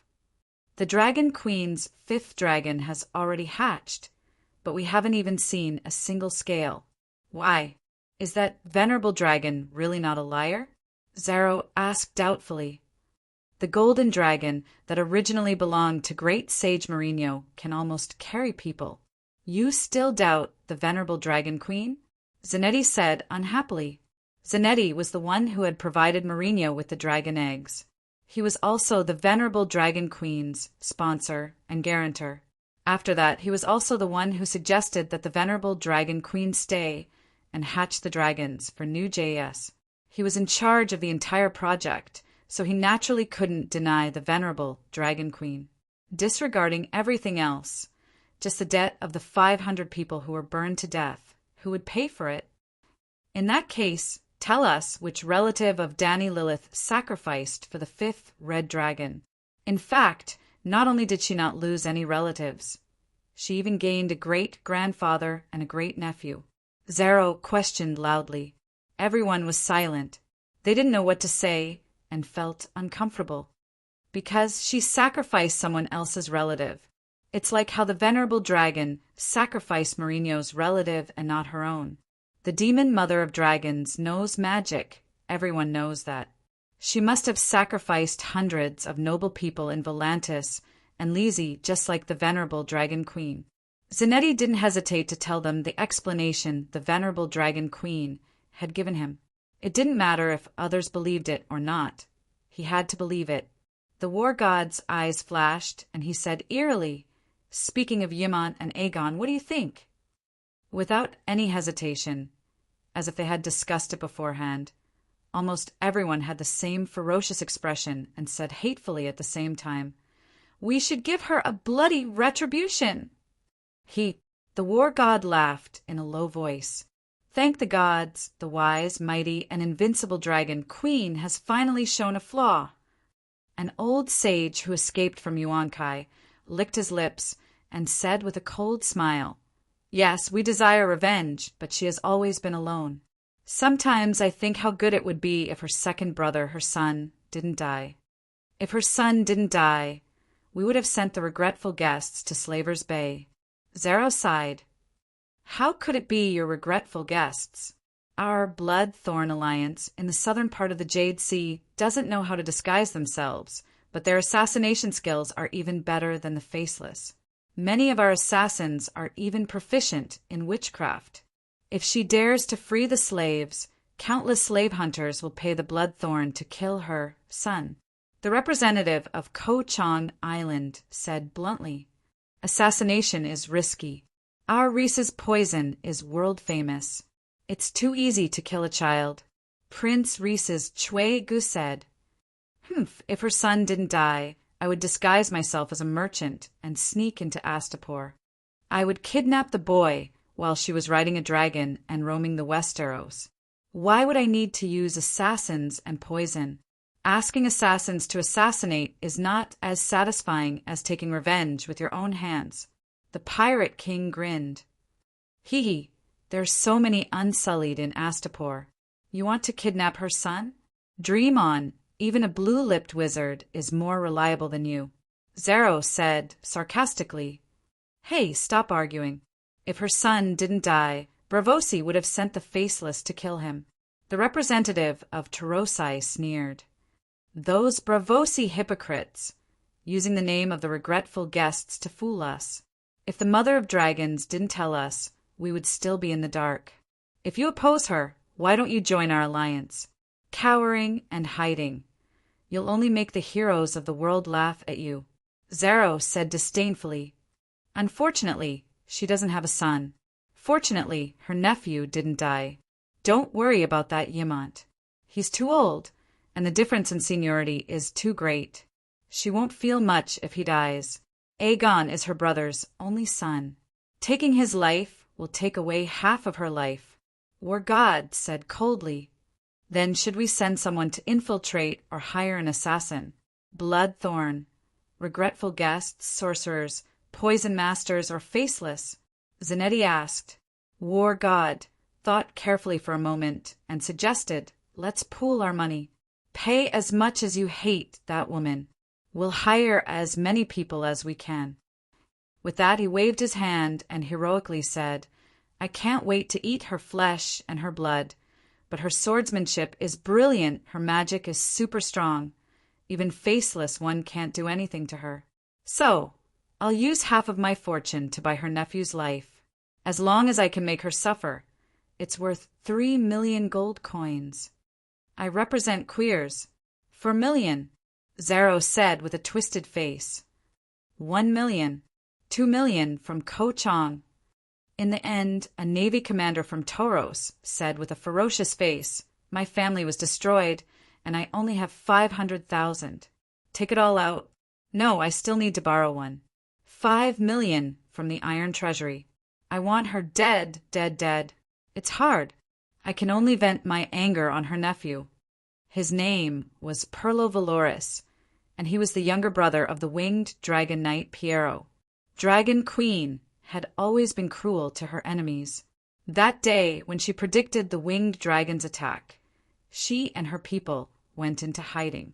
Instead, she left the Valoris and Terry-Lise families in the mayor's mansion. In the end, under the leadership of Piero himself, the first wave of fire oil attack by 30 winged dragons fell on the mayor's mansion and destroyed his family and his father-in-law's family. So, Perlo's hatred for Aegon was bone deep. Hate the house and its crow. After calculating, everyone was surprised and relieved to find that the amount of money they had was too much. It was more than 20 million gold coins, enough to order from all the famous assassin organizations in the world. Send out invitations, use up all the money, and swear to kill Aegon Targaryen. Grazadin decided. Swear to kill Aegon Targaryen. Everyone answered in unison. In this hidden meeting room, such a scene appeared as if Aegon was a demon with ambitions to dominate the martial arts world. The heroes of the martial arts world could only hide in the dark, behead chickens, burn incense, drink blood wine, smash porcelain bowls, and swear to the heavens that they would get rid of evil for the people and seek justice for the countless heroes who died tragically. Achoo! Achoo! The night wind was slightly cold. Aegon pulled his collar and rubbed his nose tiredly. He sighed. Big Black, you are intelligent and understand the human language. After telling you so much, you should understand my situation, right? The Battle of the Bay of Sorrows had ended. At around 5 in the afternoon, Garth's paddling boat finally arrived at the battlefield. The ship transporting the kerosene tanks was maintained 2 kilometers away from the First Fleet. Little gold, little green. And the 6 pterosaurs led by Tyrion took the kerosene bombs from the ship. If an enemy ship dared to leave the main group and attack the tanker, Little White would immediately dive to the bottom of the sea and destroy it. Helpless, the First Fleet's captain announced that they would give up on the formation. They still formed a group of 4 warships and charged toward the 30 ships at Slave Bay. It was a super huge naval battle, a huge chaotic battle.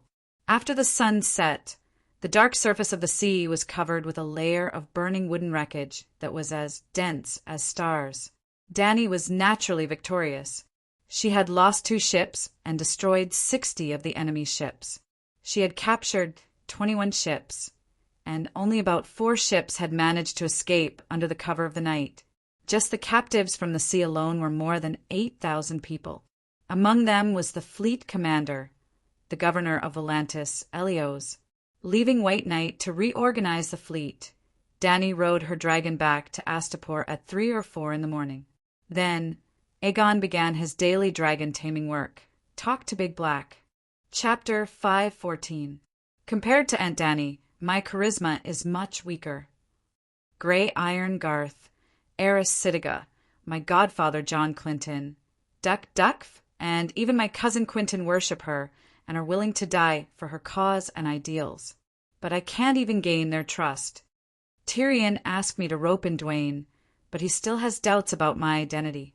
Aunt Dany is very good to me, and even planned to arrange for me to be the sheriff of Meereen to train my military and civil skills. I also want to try, but there are no dragons in Meereen, know you? Even Tyrion has Tessa. My godfather is also praying in the Holy Church. After a few days, he will complete his baptism and be anointed with holy oil again and become the 2nd Holy Knight. They all have dragons and pterosaurs, but I... Big Black, are you asleep? All right, I should go to sleep too. Aegon talked endlessly, treating Big Black as the trash can of his soul. The troubles of growing up as a teenager, the fear and anticipation of the uncertain future, the dejection caused by the shadow of the grayscale disease in front of women, the trouble in dealing with interpersonal relationships. He told Big Black everything in the dead of night. After hearing about his misfortune, even Dany had some sympathy for him. Hiss, in the south, the pterosaur's cry came from the distant horizon. Aegon, who was about to stand up and return to his room to sleep, stopped in his tracks and looked up. The night sky seemed to be filled with lead ingots, and a deep black cloud drilled out. The black cloud hovered in the sky, fanning out gusts of crackling wind. Big Black opened its blood-like eyes with a human-like indifferent expression, looked at the sky, then closed its eyes and went back to sleep, the 9-colored vortex spinning in its mind. Whoosh, whoosh! The black cloud in the sky seemed to have received some kind of authorization, slowly landing on the wall opposite Big Black.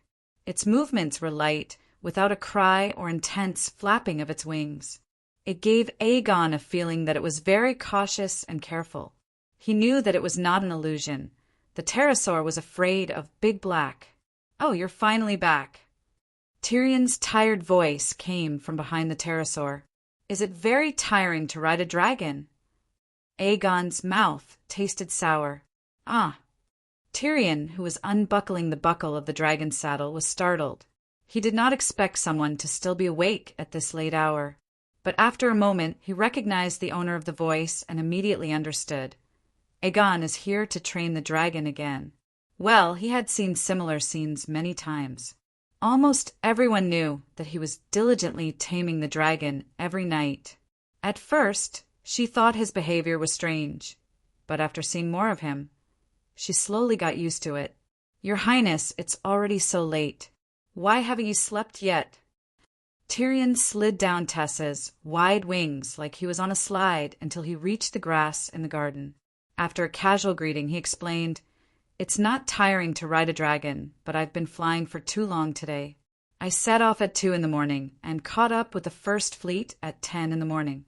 I fought until the sky turned dark around 7, and then I flew back until now. For the whole day today, I ate, drank, peed, pooped, and slept on Tessa's back. I can only say that war is tiring." "My aunt came back a long time ago," Aegon said. Tyrion took off his flying helmet, shrugged, and said matter-of-factly, "The pterosaur's speed is between 120 and 180 kilometers per hour. The megalosaurus' speed is generally above 300 kilometers per hour. There's no comparison." Then the dwarf walked under the pterosaur and waved his hand. The pterosaur obediently stretched its head over. The dwarf rubbed his face affectionately on the pterosaur's head a few times and said, Go to the arena behind and get a cow. You've been flying for a whole day and must be hungry." Hiss! The pterosaur let out a low cry, turned around, and jumped into the darkness. "It's so obedient," Aegon said enviously. "Yes, Tessa is very obedient." Tyrion's smiling face was 1% tired and 9% satisfied. Aegon turned his head and secretly glanced at Big Black, who had never given him any response. He sighed in his heart. When could he be so intimate with Big Black? "How was the battle today?" he asked. Tyrion also glanced at Big Black with a solemn expression. This dragon could control Tessa without words or roars. "The Queen didn't tell you?" he asked. "I didn't have time to ask." Tyrion sighed and said, "We won a great victory. The Allied army was very tenacious, but we had more than one dragon. To be honest, the Allied army's First Fleet was stronger than the Royal Navy during Robert's time. In the end, they couldn't even last a day in front of the Megalosaurus." As the two talked, they came to the public living room on the top second floor. They called an unsullied trainee who was on night duty and waited for him to bring food and wine. The two sat opposite each other, eating and talking. After listening to Tyrion's narration of the entire battle, Aegon asked enviously, "How does it feel to burn a ship while riding a dragon? Is it exciting?" "It's very satisfying. Although Tessa can't breathe fire, she's very strong. With a swing of her tail, she can split a 30-meter-long warship into two. Wood chips flew everywhere, and the enemy flew into the air with a miserable howl. It's so exciting," Tyrion said proudly. "Sigh." Aegon suddenly sighed dejectedly and said with a dejected expression, hearing you say that, "Even I want to contract a pterosaur." "Big Black is still ignoring you?" Tyrion frowned and said, "Your Highness, I'll tell you the truth. Don't be unhappy." "Say it," Aegon said gloomily. "Even if it's a Targaryen, Not everyone can subdue a megalosaurus. You know this, right? Aegon's face was full of anger, but he quickly suppressed it. His purple eyes flashed with a cold light and said, I'm different from them. Dragons have 3 heads. This is a prophecy. Language is like the wind. Tyrion sighed. Think about it yourself. Can your aunt take down the Westeros alone? Do you want 3 heads to be idle when 1 person can do it? I'm not idle, Aegon said coldly. You're about the same as an idol now. The dwarf complained in his heart. He bit a drumstick and said vaguely, Do as you wish. There aren't enough pterosaurs anyway. Aegon was inexplicably anxious and asked eagerly, Why aren't there enough? Aren't there 4 more? Garth is the Queen's White Knight. He wanted one and the Queen agreed. Jorah Mormont, who has been with Her Majesty for so many years, should have one, right? Then there's Ser Barristan, Aerys Sitiga, Quentyn Martell, John Bolton of Meereen, and, I almost forgot about the Queen's Blood Riders. Oh, the blood of my blood, can we not share one? This. Aegon was dumbfounded. There aren't enough, he said anxiously. Yes, there aren't enough.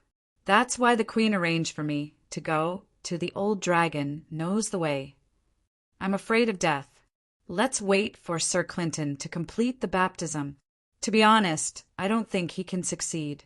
Sosros is purgatory, and I need a pterosaur as a guarantee. Early the next morning, Dany had just walked out of her bedchamber with her sword in hand when Aegon hurried over to her and said so. How are you going to guarantee it? Dany frowned. Of course I want a true dragon, but logically speaking, not all Targaryens can tame a dragon. I have to have a backup plan. Aegon said seriously. I don't have time to raise a backup plan for you. I urgently need combat power. Why don't you continue to communicate with Blackie and wait for Tyrion to go to the rainforest to find a pterosaur nest? Dany suggested. He's afraid of death and doesn't want to go. Haha, can he not die if he's afraid of death? Dany sneered. If he dares not go, I'll take back his Tessa. Why don't I give his Tessa to you? This.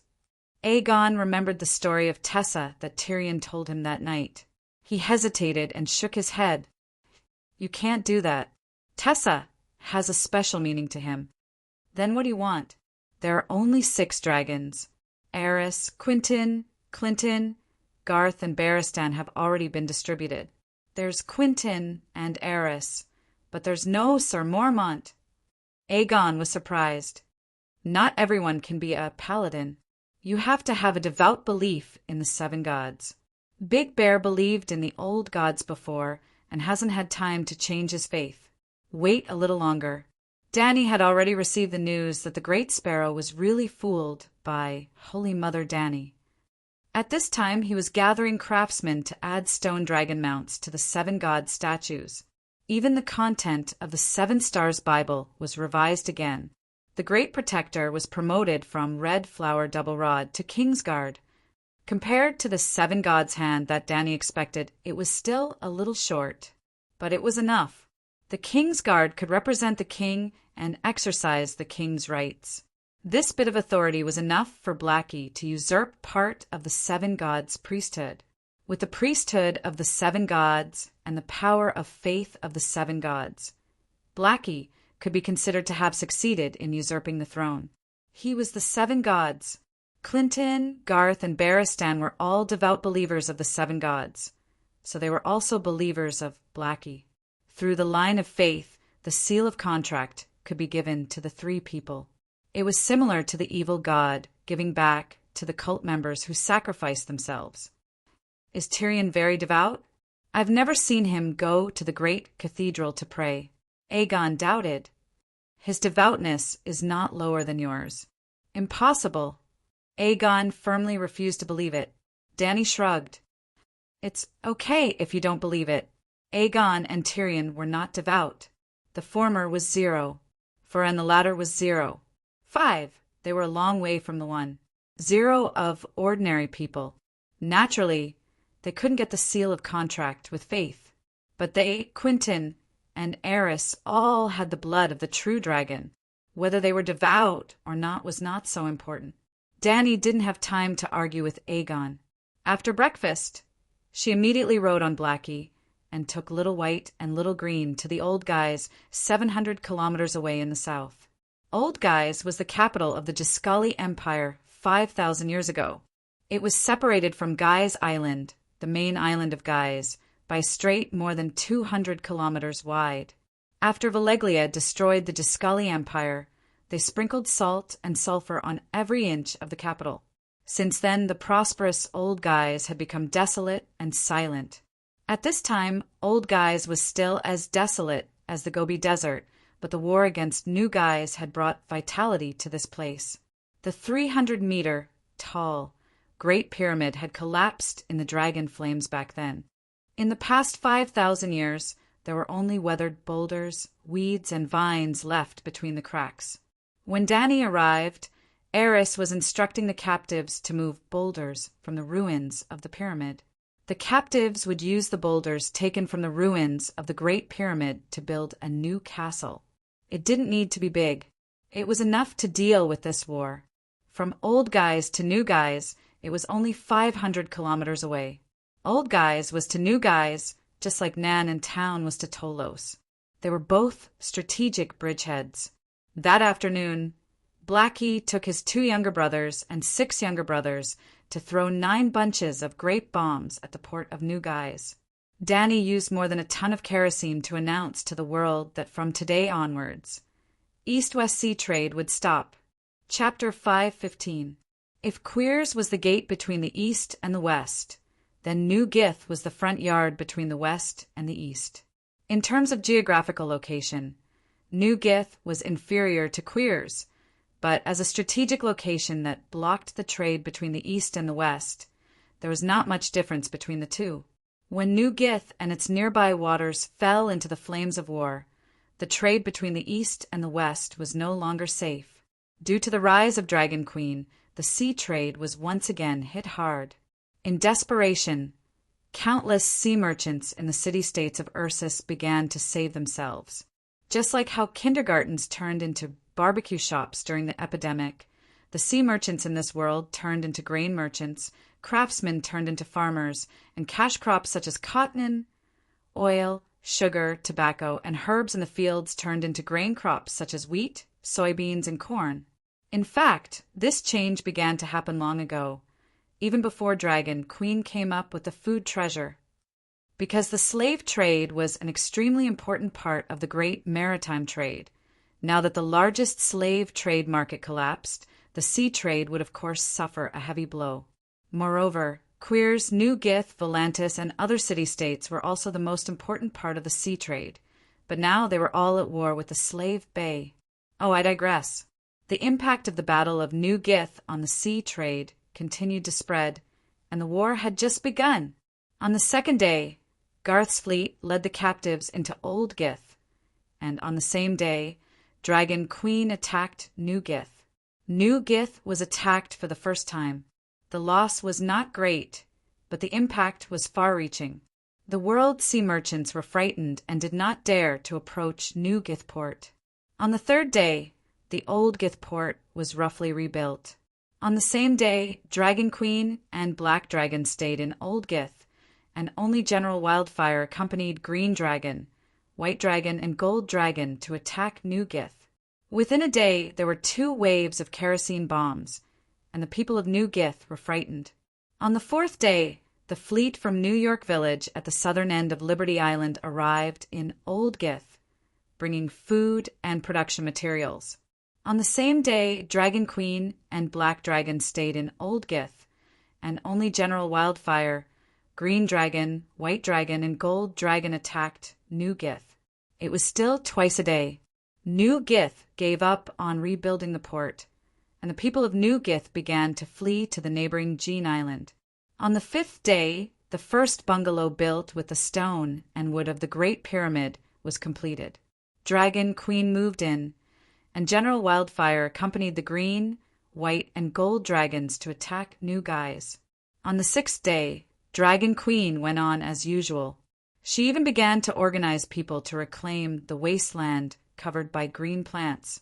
At this time, the Allied spies finally passed through the Strait of Discari and took a detour from the east, secretly sneaking into the bushes 5 kilometers away from Old Discari. Yes, from afar, secretly observing with binoculars. Just like that, another 3 days passed, and the Alliance gradually discovered a pattern. Dragon Queen did not participate in the bombardment of Zingis, and her black dragon was sleeping on a small hill. After that, Warlord Yuan Kai personally wrote a letter to Two-Headed King, Beni of Materis. The Dragon Queen is very smart.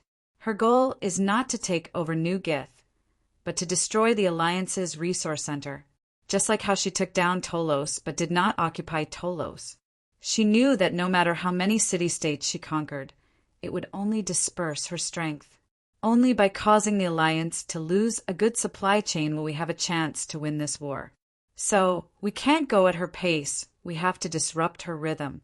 Either we ask Prince Beni to lead the winged dragons to guard New Gith, protect it, and ambush the Megalosaurus. Or we can take advantage of the fact that the Dragon Queen is out to ambush the cities in Slaver's Bay, causing her to be unable to attack New Gith. Yes, Beni was the Prince of Materis, and people gave him the nickname Two-Headed Demon King. Actually, the two-headed demon had been tempted when he first received the suggestion of taking revenge on the Dragon Queen and stealing her home from New Gith. But the loss in Tolos was too great. 30 winged dragons, except for himself, were all wiped out.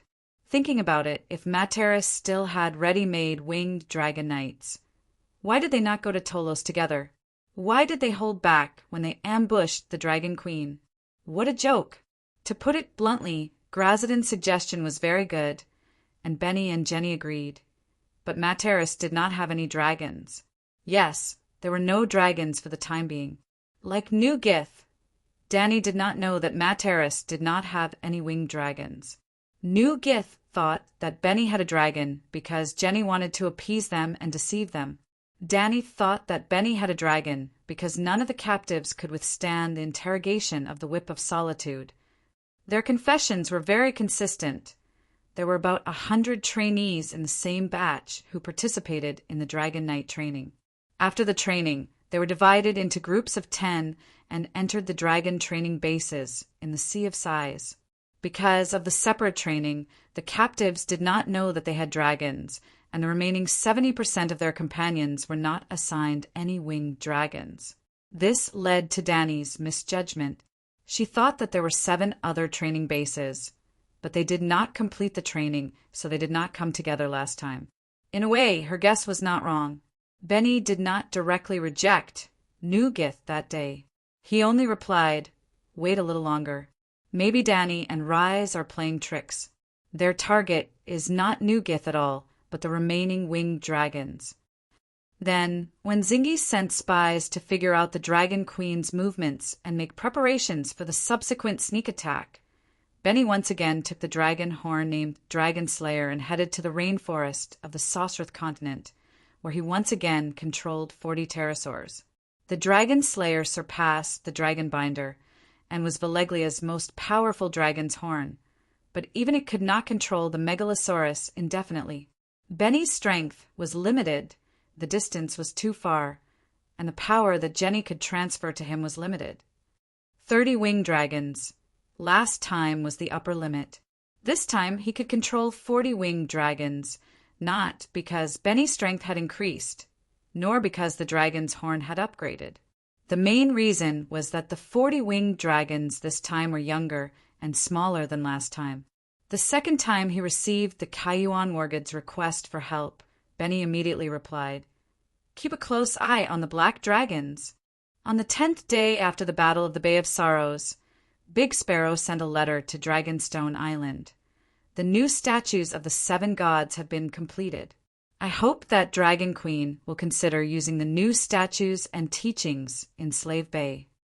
The 7 gods, each of the 7 gods had an additional black dragon mount.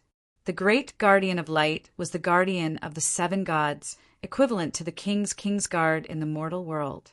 On the 11th day, Big Sparrow held a grand mass ceremony. More than 200,000 believers gathered in and out of King's Landing. Standing in the lecture hall, Big Sparrow announced, "The long night is coming. The prophecy of the 7 gods, the one that Danny Taylor made for Big Sparrow, will come true. At this time, the great guardian of light has to take on more important responsibilities. He is the guardian of the 7 gods, my good helper. He and I, and all the other lambs of the 7 gods, under the guidance of the 7 gods, will eliminate the deviants and end the long night."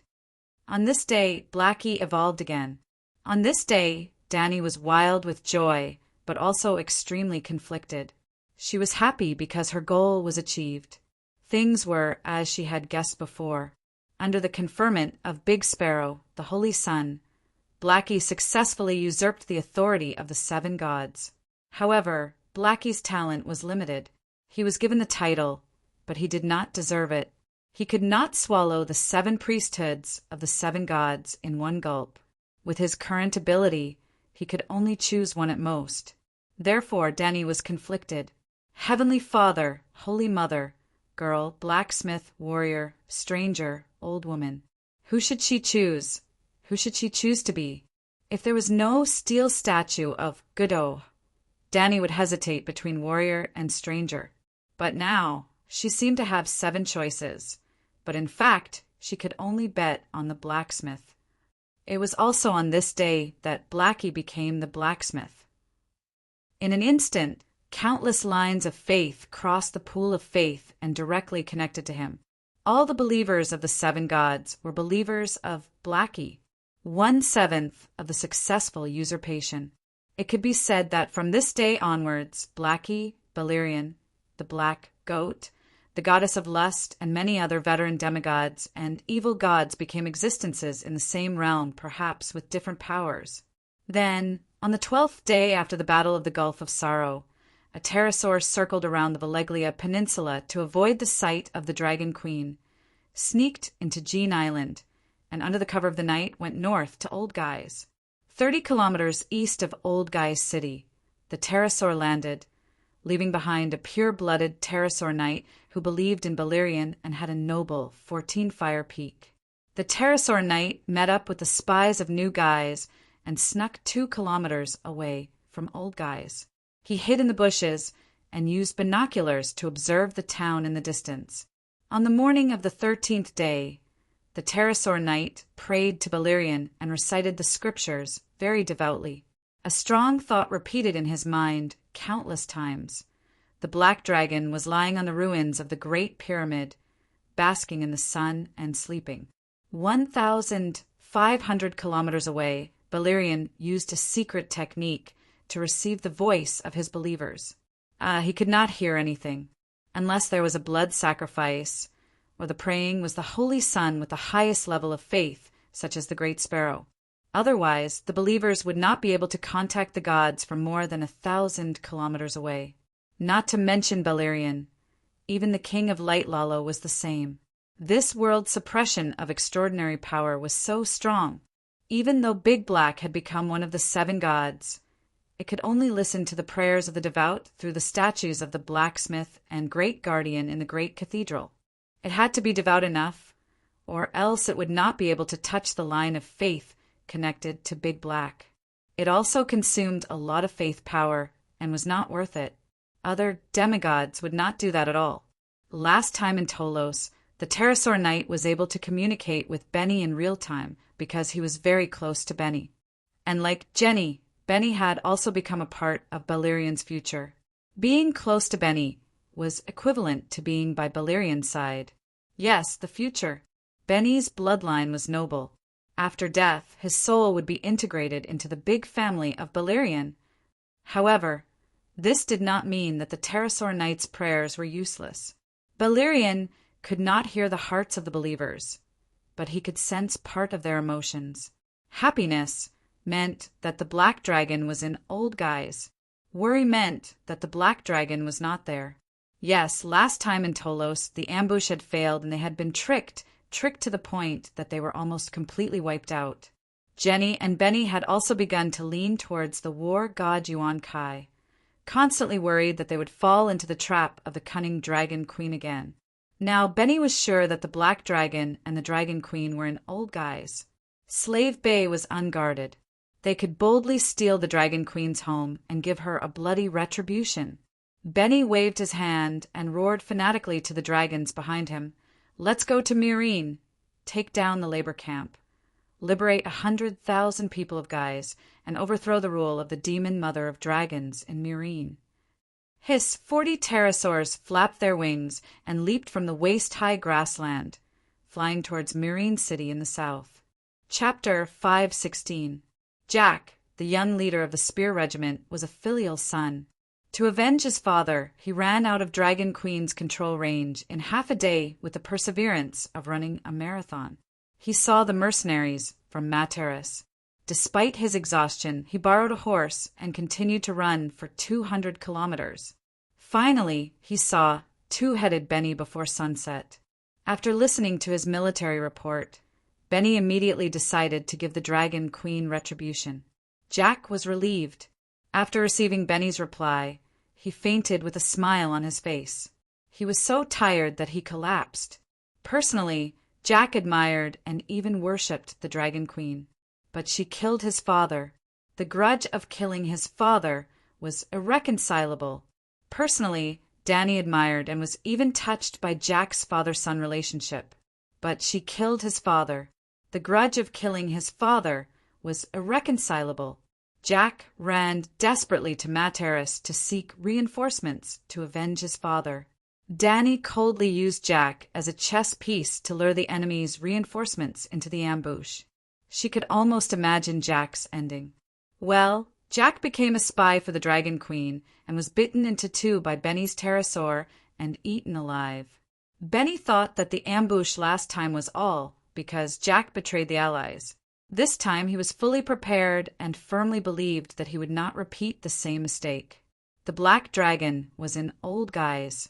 The Green Dragon and White Dragon followed General Wildfire to bombard New Guise. There was no force in Slave Bay that could deal with them. In order to hide their whereabouts, they did not take the right path. This sneak attack would definitely catch the enemy off guard. 40 demon-like shadow pterosaurs with black scales and black wings followed a mottled green swamp dragon and set off at night. They first flew north into the mountains, then east through the Dothraki Sea. Finally, they hid in the vast sea of grass in the north of Meereen, waiting for news from Old Guise. After confirming that the Black Dragon was in Old Guise, the White Dragon and Green Dragon followed General Wildfire to bombard New Guise. They immediately soared under the blue sky and white clouds, heading straight for Meereen. On the distant land, a sparkling river gradually appeared. At the end, it was connected to a deep blue sea. That was the Scar River, which was also the Black River that Dragon Queen had ordered. The matchbox-like city of Meereen was on the other side of the river. Suddenly, Benny's expression changed. 500 meters ahead, at a position higher than him and the others, there was a nearly 30-meter-long dragon cruising in the air. Where did this dragon come from? Through the binoculars, Benny could see the obvious beak and mouth, and he was relieved. It was a pterosaur. Moreover, the green scales on the pterosaur's excrement reminded him that this was once a pterosaur in his team. That day, 20 pterosaurs followed him to attack the Black Dragon. 5 surrounded the Green Dragon, and 5 pursued the White Dragon. This pterosaur with mottled green scales was one of the pterosaurs that were chasing after the White Dragon. Benny even remembered its owner, the city lord of Tolos, Piero Valoris. Benny was surprised to see the pterosaur in Meereen, but he did not panic. He even heaved a sigh of relief. He had received news from Zingis that during the Battle of the Bay of Sorrows, Dragon Queen had appeared with 6 pterosaurs. And these days, the only pterosaur that participated in the bombing of Zingis was General Wildfire. They had been wondering, where did the other 5 dragons go? Now Benny was relieved. It turned out that Dragon Queen had placed the other pterosaurs in Slaver's Bay to act as patrols. Damn it, there's actually a Dragon Knight. Not only can Danny remove the restriction set by Her Majesty Jenny, She even seems to have learned the seal of contract. Her talent is so terrifying, to be able to grasp the secret technique of great Magus Valeglia just by imitating. Seeing that there was a white knight in white armor and a white cloak on the back of the pterosaur, Benny was so angry that his lungs were about to explode. At the same time, his heart was filled with fear, and his murderous intent burned even more. The pterosaur in front had also noticed the overwhelming number of pterosaurs behind it. The white knight on the dragon's saddle hurriedly pulled the reins, turned around, and fled in the direction of Marine City. Even though Dragon Queen did not need a rein or a dragon saddle to ride a dragon, in fact, pterosaur knights, dragon riders of the Targaryen family, and even the Dragon King of Valeglia needed a full set of saddles to control a pterosaur or megalosaurus. Megalosaurus and pterosaurs might be able to understand the words of a dragon knight, but in the sky, flying at a speed of more than 100 kilometers per hour, even if you shouted yourself hoarse, the megalosaurus would not be able to hear you. Don't let him escape. That's a swamp dragon. It's not as fast as your shadow dragons. Wakanda, take your team and chase after him. Killing a white knight is equivalent to killing a seventh of that woman's life. Ha ha ha. Benny waved his hand, and 5 black-scaled pterosaurs immediately separated from the team and sped away. Yes, there was more than one type of pterosaur in Sosro's rainforest. During the dragon battle in Tolos, Benny's side was full of swamp dragons. Swamp dragons could be as long as 50 meters. They were strong, but they were slow, with an average speed of around 150 kilometers per hour. This time, Benny controlled a group of shadow dragons. The shadow dragons were only 20 to 30 meters long, but their speed was close to 250 kilometers per hour. They were also very fierce, had extremely strong night vision, and were very good at hunting in the dark. In general, swamp dragons were big, strong, and good at heavy bombardments. Shadow dragons were good at night attacks, biting, and fighting in the air. Beside his ears, the wind held angrily. On his face, wisps of cold mist brushed past. In his eyes, a bloodthirsty smile flashed. The tip of his nose seemed to smell the scent of blood. In his mouth, Wakanda shouted loudly, "Kill, kill, kill! Balerion, charge forward and tear it apart!" Yes, Balerion was the name of the shadow dragon he was riding. There were 40 dragons in the team, and at least 5 knights had named their dragons this name. The swamp dragons were indeed not as fast as the shadow dragons. Due to the delay in turning around, it only took a minute or two for the pterosaur team to get close to the white knight. Woo woo! The white knight blew the small horn hanging on his waist. It was hurried, high-pitched, and overflowed with urgency and fear. Ha ha ha! Wakanda was even more excited. He raised his hand and made a tactical gesture. The other 4 dragons in the team surrounded the white knight from 4 directions, one from the left and one from the right. He's dead. Benny looked at the green dung pterosaur that was 2 kilometers away, trying to increase its altitude to avoid the attack. He sentenced the white knight to death in his heart. The shadow dragon was not that big, but its movements were agile and its reaction was fast. Its combat ability under high-speed ascension was far superior to the stiff and rigid swamp dragons. If the white knight was smart enough, he should reduce his speed and altitude, get into position, and face the shadow dragon head-on. Perhaps in the first wave of attack, the white knight might be taken away by the shadow dragon, just like an eagle taking away the chick behind a hen. However, the green dung pterosaur might cause a lot of damage to the shadow dragon in the following hand-to-hand combat. Not everyone can become a dragon knight just because they ride a dragon. Benny retracted his mocking gaze and turned his attention below, with the reminder of the horn, for black dots flew out from the table-sized marine city below. For pterosaurs, however, the 4 dragons did not rush towards the group of pterosaurs in the sky. Instead, they split into 4 and went to meet the white knight from 4 directions.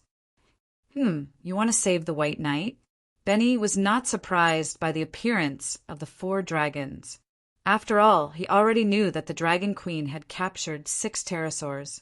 One was in old guise, and the other 5 were here. It was normal. With the Dragon Queen's intelligence, it was impossible that she was not prepared for the surprise attack of the Allied forces.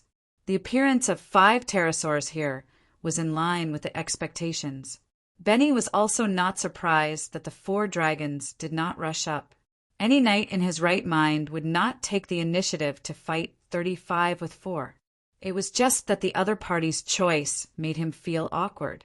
At this time, the group of pterosaurs was 1,500 meters in the sky, 4 kilometers away from Myrine. In their claws were a string of kerosene bombs similar to the one used by the Dragon Queen.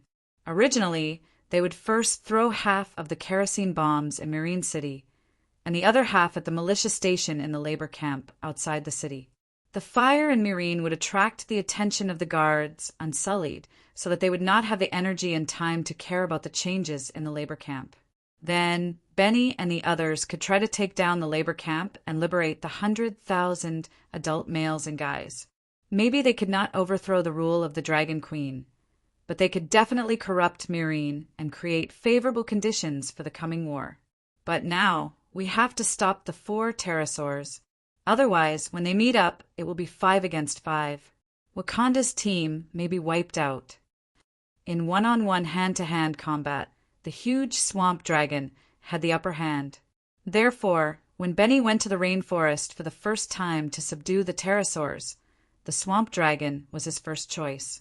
After hesitating for a moment, he made a decision. Divide into 4 groups of 20 shadow dragons. Throw down incendiary bombs and kill the opponent's pterosaurs first. As for burning the city after killing the opponent's air force, he could choose the target to bomb leisurely. Perhaps he could try the olive forest or wheat field. The 20 dragons were divided into 4 groups and separated from the square formation. The pterosaur team was suddenly half empty. Hiss, a sorrowful cry came from the sky. Benny tilted his head and looked up. He saw the poop green pterosaur swing its tail and send a shadow dragon flying, but its left wing was pierced by another shadow dragon's claw. Like a pair of scissors piercing into a leather jacket, it pulled hard. Rip-crack! The flesh wings broke, and even the wing bones seemed to be broken.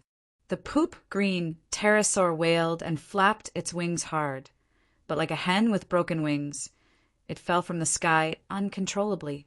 Coincidentally, it was heading toward the pterosaur group at the bottom left. Its neck was bent, and its back was facing down. One wing was flapping hard, and the other was unfolded awkwardly. It was like a swan that had its neck pierced by an arrow. Hee, everyone get out of the way. Don't get hit. Benny smiled and waved his hand. The pterosaurs around him immediately dispersed. This white knight is also unlucky. He was lucky enough to escape the sharp jaws of the shadow dragon, but he's going to be crushed into a pile of meat by his own dragon. It was the pterosaur that fell down. The knight's legs on the dragon's saddle were fixed, and his body hung upside down, waving his arms wildly. It looked hilarious. Suddenly, a drop of dragon blood floated down from the sky. It splashed out from the poop green pterosaur's torn wings and landed on Wakanda's face. The high temperature stung him, making him grimace. It's so hot. He cursed, then touched his face and saw the blood on his hand. Wakanda was stunned for a moment. Then his pupils contracted to the size of pinholes, and he shouted as if he had seen a ghost. Benny, be careful. Dragon blood is boiling hot. What? Benny was confused. That's not a pterosaur, it's a megalosaurus. Only megalosaurus's blood is boiling hot. In his consciousness, Jenny was jolted awake. In that instant, her sense of danger fluctuated intensely like a tsunami. Quick, dodge. This is a trap. The target is you. Jenny shouted crazily. She even started to control the pterosaur under Benny to dodge to the side. But out of the 41 dragons that came over, only Benny was riding a swamp dragon that was inconvenient. At that moment, the poop green pterosaur also changed its movements. Its originally bent neck suddenly straightened, and its twisted and weak wings flapped hard. Hiss, two-headed demon, die. The demonic dragon roar, the second stage of the true dragon roar and divine power burn, the strongest soul-suppressing strike, was activated. Chapter 517. Boom! It was as if a nuclear bomb was detonated in Benny's mind. His clear sea of consciousness instantly turned chaotic. This enhanced version of Blacksmith's hammer even made Jenny's divinity in the depths of her soul tremble in a trance. In this trance, the poop-green pterosaur was as agile as a monkey. It flipped over and dived towards Benny. The two were originally very close, only 300 to 400 meters. With Blackie's speed and the speed of its dive from above, when Benny stabilized his mind with Jenny's help, the beak was only 30 meters away from him. No, divine dragon? That's a black dragon. He evolved again and became a real divine dragon. What is Danny Rise doing? She's not even a demigod. Why did she let the dragon spirit Megalosaurus become a divine dragon first? Jenny's spiritual power let out a series of incredulous and incomprehensible shouts. If she asked Danny face to face, Danny might be confused. What's wrong with letting the Megalosaurus become a demigod first? No, spiritual waves could transmit a lot of information in an instant. But to Benny, he could only open his eyes wide and shout one word in horror. Boom, boom, boom. The beak was twisted, deformed, and fell off in the dragon flames, revealing a blunt mouth with black and red scales. Blackie's mouth. The poop-green pterosaur was actually Blackie in disguise. The dark red scales were dyed poop-green by paint. It wore the beak of a pterosaur. Even its wings were sewn with a pterosaur's wings. In Tauros, Danny obtained more than 20 pterosaur corpses. The dragon skin and wings were removed. After the corpses were burned, the remaining dragon bones and beak-shaped dragon mouths were also found in the ashes. There were many pterosaurs that were bigger than Blackie. Putting their beak-shaped dragon mouths on Blackie's mouth was as simple as putting a horse's bit on a horse. Then, from the 6 pterosaurs, she chose one that was similar in size to Blackie. She painted its poop-green scales black and added a thin layer of dark red. In the case of preconceived notions, as long as it lay on the ground and slept, anyone would think that it was Dahe. The substitute, Dahe, was left in the old guise, which made the spies feel at ease. The real Big Black transformed into a pterosaur and hid in ambush to steal from the Dragon Queen's house. Compared to the other party's 70 pterosaurs, Zingi's was not important to Danny. Anyway, she only wanted to destroy Zingi's, not take it as a treasure. Danny really thought that Materis had 70 dragons. After torturing the captured Dragon Knights, they said that there were 100 Dragon Knight trainees in the first batch. Without 100 dragons, what was the point of having 100 Dragon Knights? Of the 100 Dragon Knights, 30 had been dealt with last time. Now, there were 70 Dragon Knights and 71 dragons left. 71 dragons. How could the Dragon Queen not be scheming? Oh, this beautiful misunderstanding had to continue. This time there were 40 messages, and Materis still had 30 messages left. All right, I digress. The white knight on Dahe's back was also fake. The Dragon Queen made a white knight suit.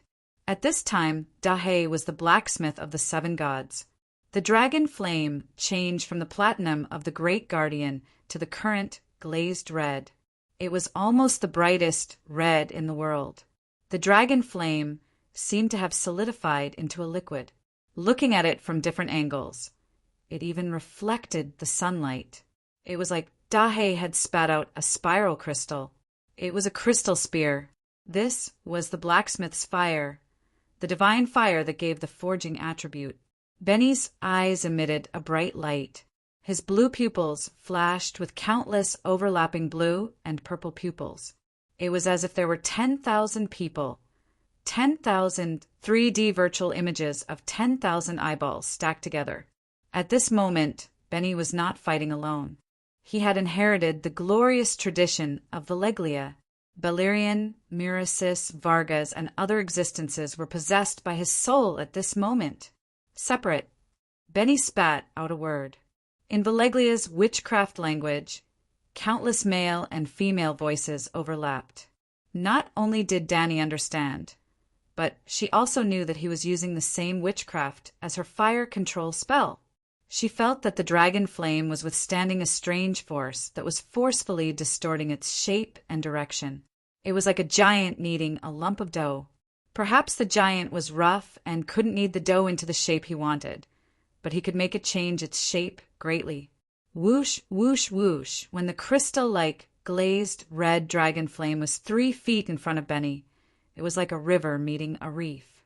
It couldn't help but split into 2 sides. Benny's current demeanor was 90% noble and 1% arrogant. Danny's pupils contracted, and her expression became extremely serious. The energy level of that power was very high. It immediately made her think of the Song of Wind. Perhaps Benny used the power of the law. This guess made her even more shocked. Could the Song of Fire really be in Valerian's hands? But to master the Song of Law, one would be a true god. He was obviously not a true god. The problem was that only the god of fire who chanted the Song of Fire could take away the control of the god of blacksmiths over the dragon flame. At this moment, Blackie wasn't fighting alone. He had inherited the glorious tradition of the Targaryen family. Whitey and Danny's souls were possessing him at this moment. It was very contradictory. Danny was bewildered. It was a long story, but in fact, Blackie was diving at Benny at high speed. The distance of 30 meters was really only a moment. Danny had originally planned to burn Benny to death, but Blackie had swept past the old green dragon. But now she changed her mind. Blackie lowered his head and rushed into a cloud of glazed red dragon flame that had been scattered by Benny, and directly hit Benny, who was on the dragon's back with iron head technique. Bang, roar. Blackie was a blacksmith. Like a hammer, it smashed into a lump of bloody mud and hit the old pterosaur's back. The old green swamp dragon lost its speed and held in pain, but Blackie's movements were swift. In just an instant, like a child fighting, he twisted his body and rode on the old dragon's back. His sharp claws hooked the old dragon's wings, and his mouth bit the old dragon's neck. The 2 dragons, like Jack from Iconfly, hugged the tendrils from behind and accelerated their descent to the ground. At the same time, Benny, who had been smashed into bloody mud, turned into dragon worms as expected. They were as thick as chopsticks and as long as an arm. They were stained with sticky pink blood and were as dense as a large pot of noodles. The noodles wriggled like tentacles, wrapping around Blackie's neck and quickly spreading towards Dragon Queen, who was on his back. Apart from the ghastly dragon worms, the scene at this moment had a hint of the dance of the divine Eye Lake. P.S. However, Blackie was a demigod blacksmith. Its might and strength far exceeded Caraxius's. The old swamp dragon was only a pterosaur, which was inferior to the Megalosaurus vagor. Therefore, Blackie could crush the old swamp dragon and even suppress the swamp dragon's soul with the might of the dragon god. It could only take a beating like a puppet while its body was stiff and unable to resist. Well, Danny arranged it this way on purpose.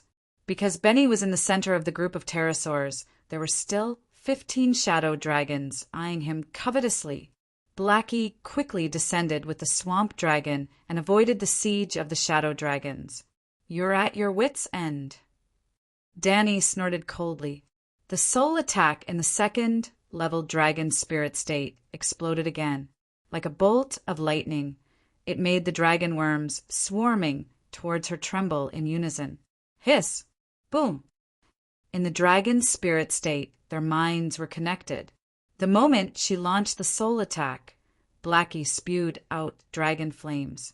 It was still the blacksmith's glazed red crystal flames. The dragon flames spewed out from Blackie's mouth, but it didn't burn the old dragon's neck in front of it. The dragon flames actually rolled back and put an extremely bright red scarf around Blackie's neck. Crackle! Pop! Pop! The dragon worms that fell into the dragon flames were like worms that had been thrown into a pot of oil. They swelled, their skin exploded, and red and white liquid splashed everywhere. But while they were splashing, they started burning like kerosene. It had to be known that back in Orlos, Blackie and Little White's dragon flames couldn't hurt the dragon worms at all. They could only stop them from forming into a human form. No. Every dragon worm let out a hair-raising wail before turning into ashes. Men, women, old and young, their wails were all different, but each of them was soul-piercing. Evil creature, die. Danny sent out another soul attack. This time, it was only Little White's first-level dragon spirit. Because it was about to fall, Blackie had to control its flight at all times. It couldn't fall into stiffness when its soul instantly entered and exited Danny's mind. Its body would be temporarily stiff. You can't kill me.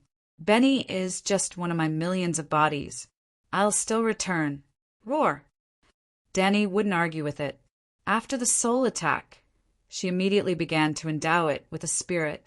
She let the flames shatter the soul and pretend to become an ownerless spirit. Whoosh! The 9-colored spirit fell into Danny's sea of consciousness like a waterfall. She thought that her soul was saturated and couldn't absorb the spirit. However, the 9-colored vortex shook violently, like a giant koan swallowing water. An even more illusory and larger, colorful vortex, formed by spirit, appeared above the 9-colored vortex. This was the 9-colored vortex, crazily absorbing the spirit. It came from Beleriand, and it had the divinity of Song of Fire. Danny's 9-colored vortex became clearer at a speed visible to the naked eye. It was like a landscape painting suddenly becoming a real natural scenery. It was the kind that had just been washed by Chunyu and bathed in the brilliant morning glow for the first time. Danny felt numb from the soles of her feet to the ends of her hair. It was so comfortable that she almost moaned. She had a feeling that her thirst for a long time had finally been satisfied. Not only did the quality of her wizard power sublimate, but it also had a trace of Song of Fire attributes. Even the total volume had more than doubled. It was at least equivalent to 10 years of Danny's hard work. But Beleriand was in trouble. Ah, my divinity, my soul, is disappearing? How is this possible? What did you do? What sorcery? Could it be that this is the talent above the dragon's spirit roar, leaving behind the last trace of consciousness? Beleriand's spirit in Benny's sea of consciousness didn't manage to escape in time.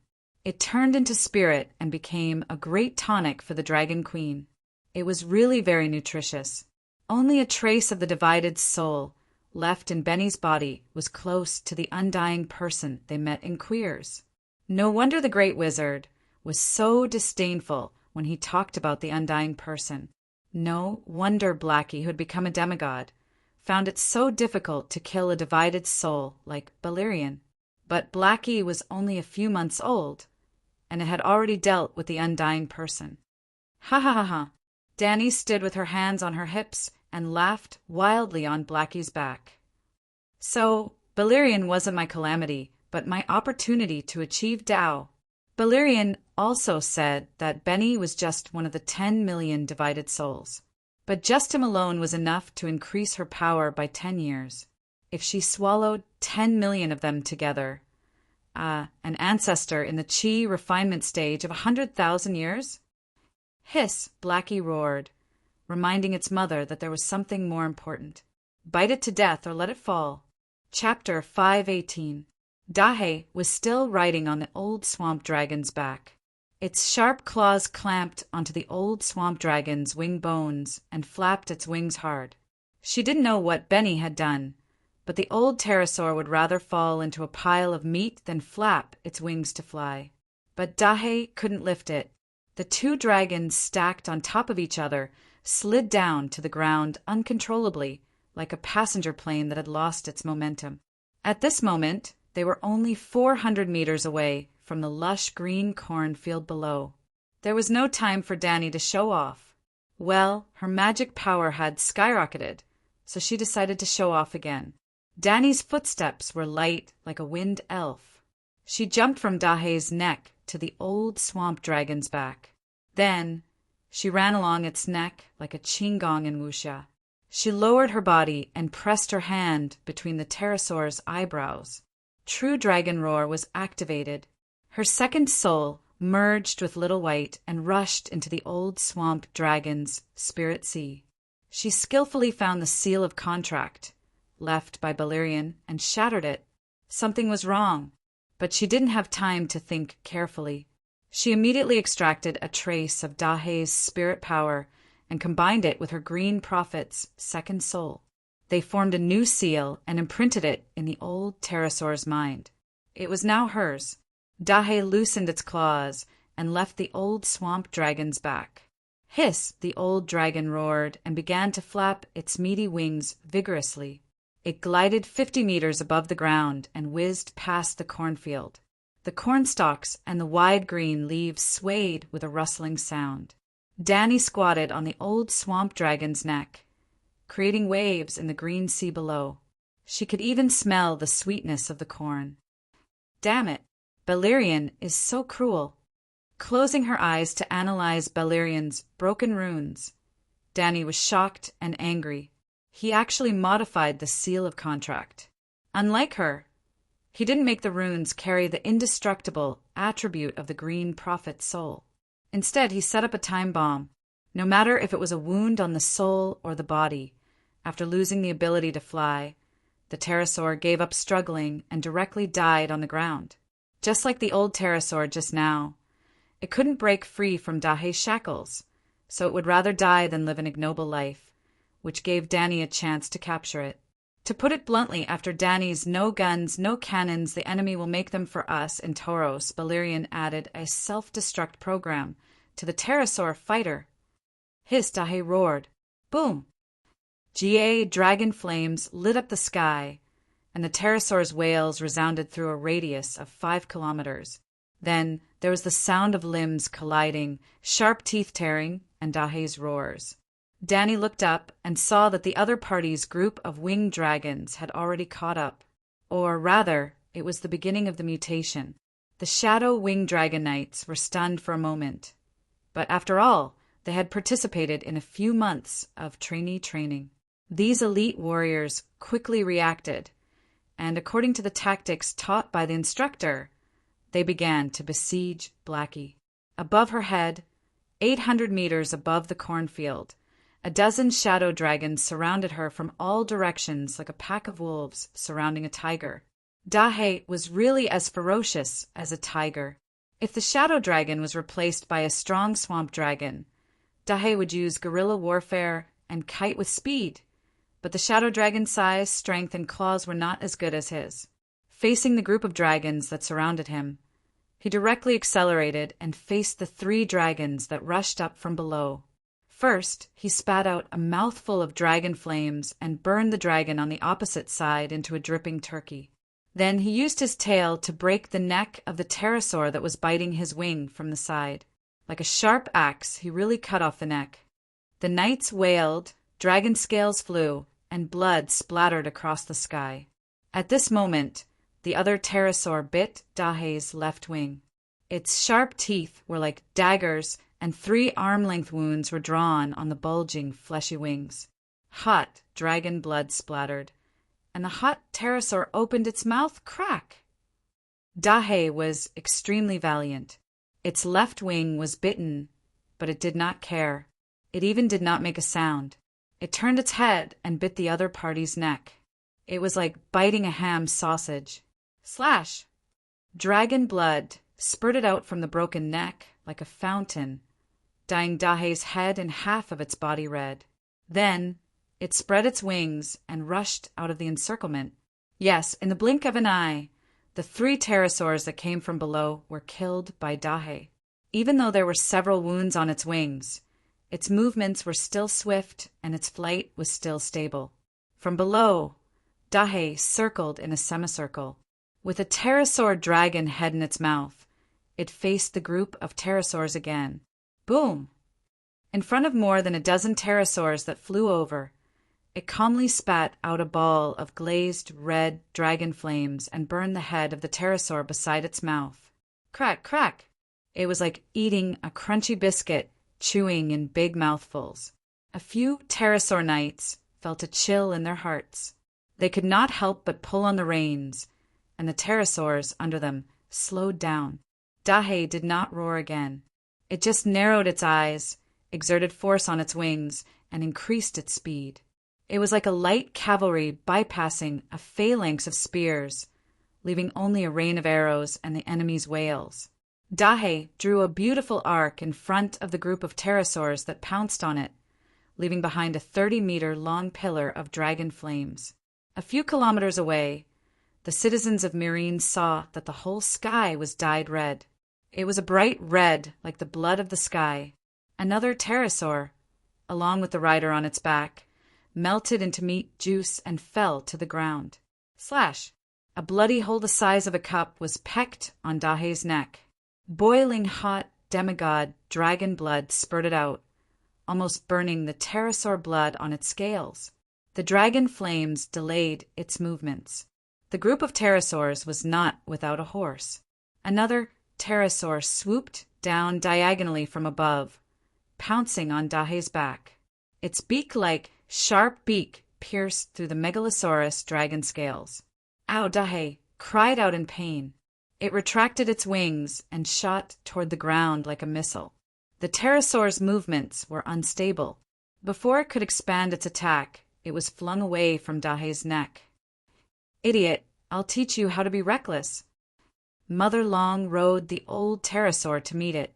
The moment the pterosaur flew over Dahe's back, she jumped. It was easier and lighter than Brother Crow jumping out of the car window. Let's go. Let Mom avenge you. Danny leaned on Dahe's back, using the leather buckle on the dragon's saddle to secure her calves. Hiss, the old swamp dragon, was the first to meet the group of pterosaurs. Bang! It first knocked a pterosaur away, then bit the wing of another pterosaur with its mouth. It was very fierce. No, not fierce, but fearless. Its behavior angered the shadow pterosaurs. Like vultures pecking at a rotten corpse, the pterosaurs with black scales and black wings almost covered the mottled green old pterosaur. But Danny would not let her brother die on purpose. In the next moment, Dahe arrived. Boom! In the blue sky, a circle of milky white air waves exploded. Red rain fell all over the sky. The corn stalks on the ground swayed wildly. The green leaves were dyed light red. It was as if a basin of blood had been poured between heaven and earth. Everywhere was red. Red fire mist. 7 or 8 pterosaurs fell like ignited turkeys whining.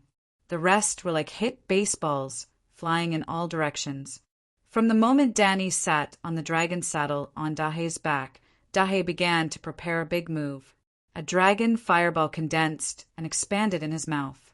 When the swamp dragon was beaten up and Dahe flew to the black pterosaurs in the sky, the fireball had expanded to the size of a water tank. Danny's grand wizard meditation technique had just been upgraded, and her magic power had doubled. Dahe was now a blacksmith.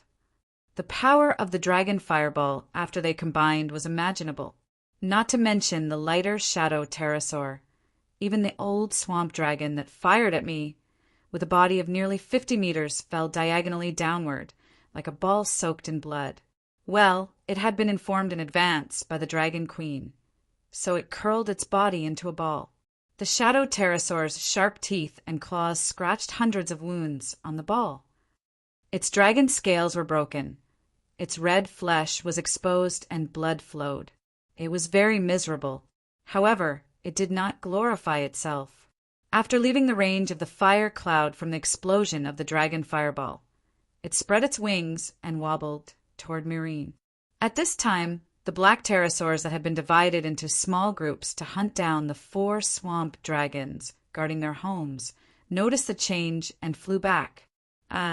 Danny did not think of 1v5. The 4 pterosaurs that took off from Myrine were mainly to disperse the enemy's forces. They did not fight with the enemy at all. They just flew as far as possible. Pull the monsters. for dragons pulled away 20 shadow dragons. That was why she and Dahe had the opportunity to assassinate Zhuanzhu and avoid the tragedy of being surrounded by Zhuanzhu's guards after the deed was done. In the face of the 20 pterosaurs that gathered and rushed toward them, as well as the 8 or 9 dragons that survived the explosion of the dragon fireball, Dahe rushed to find the scattered surviving pterosaurs before the dragons formed a circle and attacked them one by one. With Mother Long's assistance, the dragon fire was no longer a straight pillar of fire. Instead, it changed to the left and right, forward and backward, up and down. Dahe swept past the pterosaur that was 10 meters away from the left. It did not even need to slow down to turn its head to the left. A bull-sized dragon fireball automatically whizzed over. The pterosaur knight exclaimed and pulled the reins, wanting to steer the dragon to avoid the bright red fireball. But suddenly, boom! The bull-sized fireball exploded into 7 or 8 small fireballs the size of a child's fist. One of them landed on the pterosaur knight's face, igniting him into a heart-wrenching torch. The rest also landed on the pterosaur's head, wings, back, and other parts. The pterosaur plunged down like a plane that lost its momentum. Bang! A huge pit was created in the sweet vegetable field. The soil, leaves, blood, and minced meat were like a fountain, flying more than 10 meters high.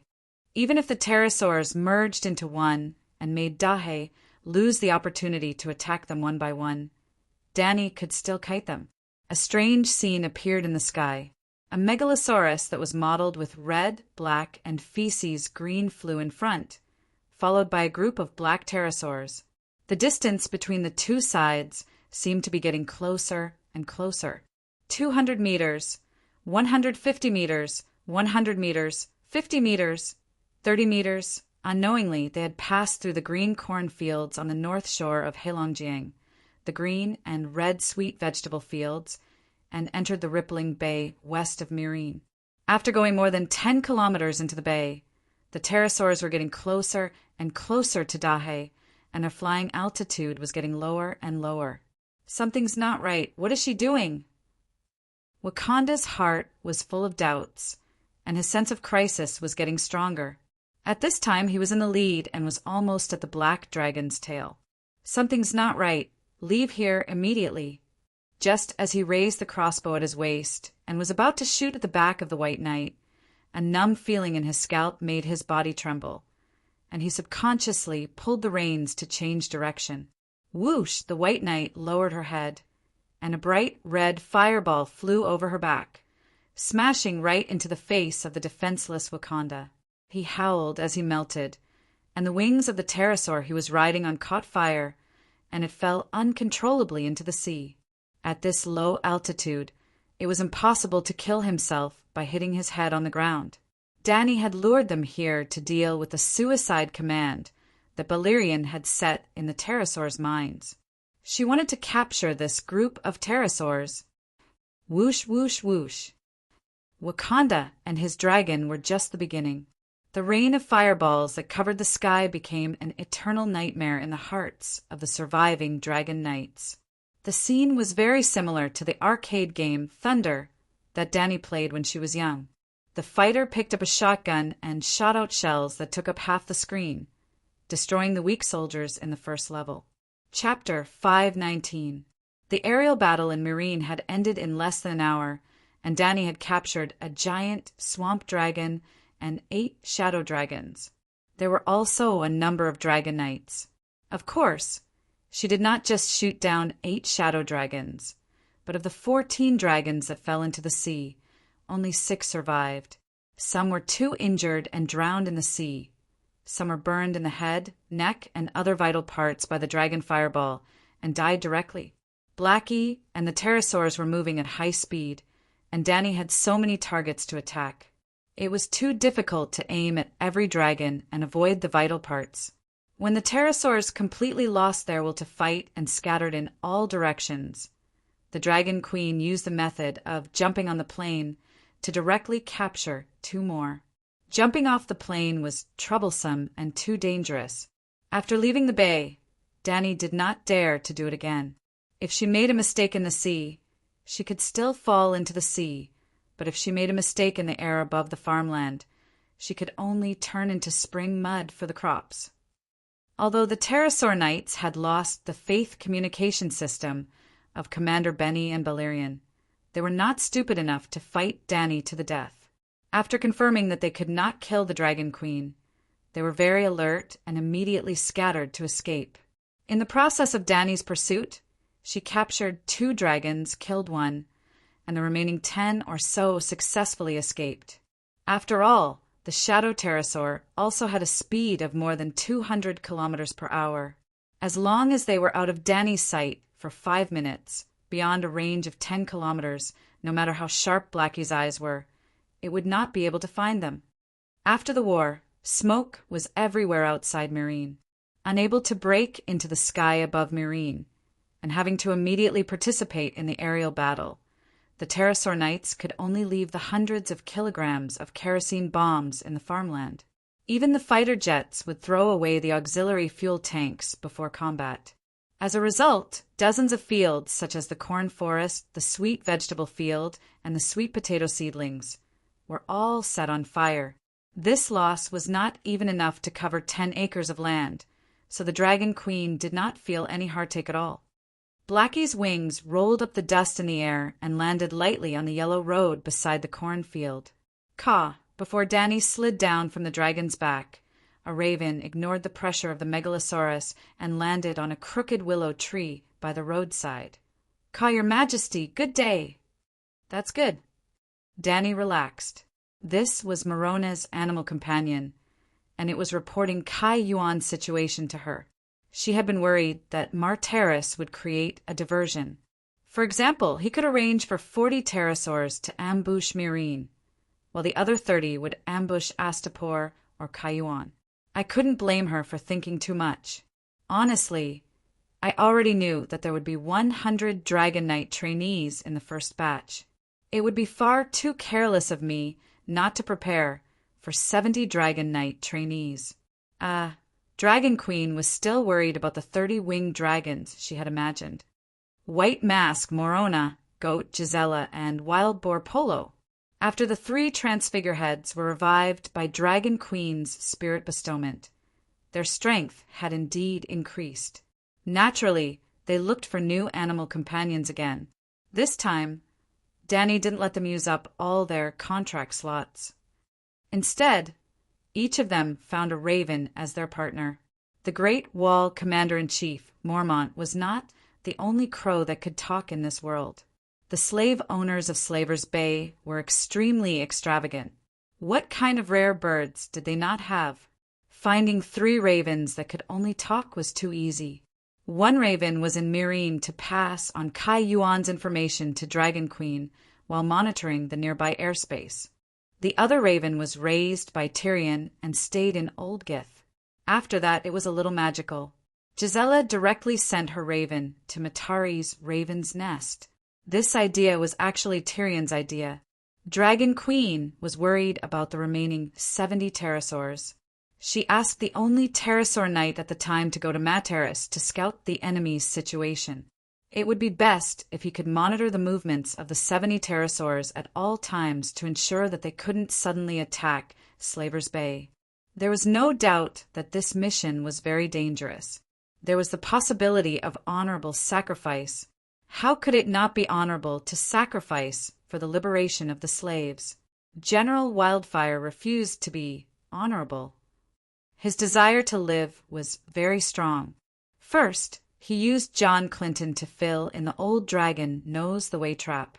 This time, he used Gisela's raven to fill in the flying reconnaissance trap. He actually managed to avoid 2 of Dragon Queen's traps. Now that he had seen the speed of the Shadow Dragon, he was completely sure that if he really rode to Mataris to find the remaining 70 pterosaurs, there was a 90% chance that he would die honorably. Dany didn't know that pterosaurs were divided into swamp dragons and shadow dragons. She only thought that Tyrion's Tessa and the other 70 pterosaurs were about the same speed. As long as he was careful and didn't get surrounded, he should be able to escape even if he was discovered. Dragon Queen didn't really want to kill General Wildfire. It was just that she believed in one principle. Everyone had their own value.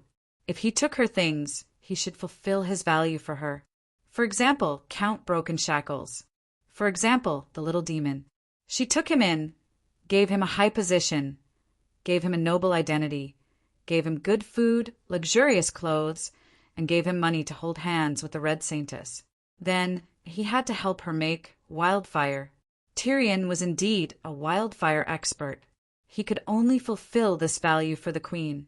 Now she gave him pterosaurs, accepted his loyalty, and made him Tessa's master.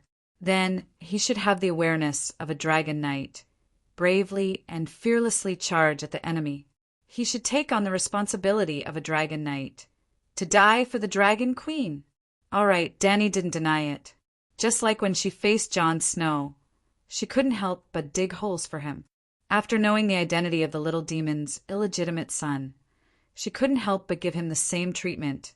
When she could dig holes, she would never fill them. However, the little demon was far smarter than Jon. Not only was he not reckless, he was also very steady. He told the Dragon Queen, Materys must have built a crow's nest to be able to receive letters from Nuzith and Tolos. A crow's nest often had dozens or hundreds of crows. When the ravens went out to deliver letters, they would often kidnap 1 or 2 wild ravens, mates back to the nest. They would even lay a nest of eggs halfway and bring a dozen or so young ravens home the next year. The scholar who was in charge of the crow's nest had seen too many similar things. He definitely wouldn't suspect that the extra ravens were spies. Dany wasn't a scholar, nor did she go to the City of Knowledge to study raven studies. She didn't know if Tyrion was bluffing. Later, after asking Old Diamant, she confirmed that Tyrion came up with a genius spy plan, making the shape-shifting ravens pretend to be tamed by the enemy's scholar and then loyally deliver letters for the enemy. Don't you think that's awesome? Later, just as Tyrion predicted, Gisella's ravens successfully found a girlfriend and a small nest in the crow's nest in the mayor's mansion in Materys. He had a house and a girlfriend. Not only could the spy ravens monitor the airspace around Materys, but they could also openly eavesdrop and read the enemy's letters without arousing any suspicion. The crow's nest was the place where letters were sent and received. If a letter was opened or read in the crow's nest, the raven spy could read and listen. Of course, if Jenny or a mage with strong mental power happened to go to the crow's nest, and Gisella was also in the state of raven spirit, then the story of Melisandre killing the Six Forms people would be repeated. However, Gisella didn't have to worry about repeating the same mistake as the Six Forms people. Even if her soul was severely damaged, Dany would help her heal. Fortunately, the raven spy not only happened to see the letter from his old friend, Grazdin, but also witnessed 41 pterosaurs taking off. After the Battle of Toros, Materys no longer hid the pterosaurs. In order to boost the morale of the soldiers after the fall of Toros, Benny even arranged the dragon riders in the center of the camp outside the city. Your Majesty found it. At noon, under the scorching sun, Grey Worm was sweating profusely as he pushed the straw aside and walked to the yellow road. Behind him, there was a row of 17 or 18 Unsullied with flushed faces and hot bodies. Under the shade of the crooked willow tree, Dany, who was sitting on the roots to enjoy the cool air, stood up and looked up to see the horn in Grey Worm's hand. She was delighted and whispered to the raven, "Continue to keep an eye on the north. When you're free, go to the Dothraki Sea and pay special attention to the news of Khal Jacko." "Caw, yes, your Majesty, caw." The raven cawed for a while, flapped its wings, and left the treetops, flying towards the sea of grass in the north. "Your Majesty, fortunately, I did not disappoint you." Grey Worm walked to Dany's side and held a shiny black, curved dragon horn with both hands. It was a bit like a goat horn, but it exuded a noble and dignified aura that even ordinary people could feel. There were circles of grooves on the surface, and in the grooves, fine runes were inlaid with steel and gold wires. The total length was only 30 centimeters, and when it stood upright on the table, it was only 20 centimeters tall. It was smaller than Dany had imagined. small but delicate. Danny stroked the words on the horn and read with a playful expression, "I am the Dragon Slayer, the ruler of the Dragon King, punishing the sinful dragons and killing the rebellious dragons. Mortals have no right to make me make a sound. Fire in blood, blood in fire. I was born for Balerion." Very domineering. "Today, let's see if I, a mortal, can make you sound." At her level, if she was still worried about the recoil from the horn, then she wouldn't even think about the wonderful thing of Jenny falling and Danny eating her fill. 2 years ago, when the 3 dragons were only half a year old, they had destroyed the dragon binder with her. Speaking of the dragon binder, now that she thought about it, it was a pity. Back then, she could only destroy the runes, but not the old dragon's soul. She could not absorb it through the spiritual bestowment, but now, perhaps, it was time to talk to Yulun. "I heard that he was about to get married with Cersei. Should I go and receive the gift?" Blackie put on the blacksmith vest, and Danny entered the Song of Wind state, operating the 9-colored vortex at full power. Level 2 dragon spirit. Blackie the blacksmith and Whitey the unemployed wanderer enter her consciousness. In her strongest state, Danny waved her hand and said to Grey Worm, "All of you stay away from me." At least 200 meters away. After Grey Worm left with the group of Unsullied, Danny raised her horn and opened her mouth. She frowned, suddenly remembering that this horn had been instigated by the 2-headed monster Benny countless times. It was a little disgusting. She used the fire manipulation spell to gather a ball of elemental flames and roasted the horn inside and out. After disinfecting it, she approached the scorching hot horn in a relaxed mood. Whoa! At first, the sound of the horn was low and muffled like a broken flute, but slowly, as a large amount of magic power was sucked away, the runes on the horn spread from the mouth to the top. Circles of light lit up, emitting a white-gold blazing light. Under the noon sun, the sky was already blazing white, but Grey Worm in the distance felt that the Dragon Queen was hugging a small sun emitting endless white light. He was actually a little dazzling. However, other than being dazzling, there was no soul-shaking feeling. Although the sound was loud, it did not have any killing power. "Who are you? You can actually revive me completely?" The voice that sounded like the sky was exploding rang in Danny's ears. Chapter 5:20. Who are you? The old voice sounded as if it was a woman who had lived for 10,000 years but had yet to die. After blowing the horn and lighting up all the runes, Danny's consciousness gradually left the Weeping Willow Road at noon in the real world and ascended to a strange, dark red space. Empty, cold, scorching, heavy, oppressive, vast. On the floor that was about the same size as the People's Square in front of the Forbidden City in Beijing, a 15-meter-long red dragon curled up and crawled on the ground. At that moment, she was looking at Danny with a strange gaze. It was a very human-like gaze. More importantly, she could communicate with Danny. She seemed to be more intelligent than Blackie. "Who are you?" Danny asked. "You can blow the horn. Don't you know who I am?" The red dragon sighed with the voice of an old woman. This was a female dragon. Her voice had the vicissitudes of an old woman who had seen through the world. "I know you're the dragon soul in the Dragon Slayer horn. I know you're the owner of the dragon horn that made this horn, but I don't know your identity in Valeglia. More accurately, I'm curious about your relationship with Balerion," Danny said. "I'm Balerion," the red dragon said. "Many Megalosaurus are called Balerion. My ancestor also had a black dragon called Black Death God Balerion." Danny floated to the opposite side of the red dragon and carefully observed her form. She was not much different from a normal Megalosaurus, but she was especially old and had a deep sense of age. Her body size did not match her age. Other than that, Danny could vaguely sense a demigod aura from her. It was very faint, like pouring a cup of Coke into a bathtub. She could vaguely smell it, but it was difficult to taste it. "I know what you mean, but I'm Balerion, the first Balerion, the ancestor god of Valeglia, Balerion. Use my name, the Red Dragon said calmly. If you're called Beleriand, what was Beleriand's original name? Danny asked curiously. He's called Sheep Egg. What? The solemn expression on Danny's face cracked. The Red Dragon said indifferently he is called Sheep Egg. His second brother is called Sheep Horn, and his third brother is called Sheep Eye. The herdsmen of Valeglia, who herded sheep for a living, loved to name their children after the body parts of sheep. The sheep's egg was the sheep's whip, which represented glory and holiness in the tribe. Among the people of the Sheep Egg tribe, only the children of the tribe leader are qualified to be called Sheep Egg, just like how many powerful megalosaurus were later named Beleriand. Danny's body swayed.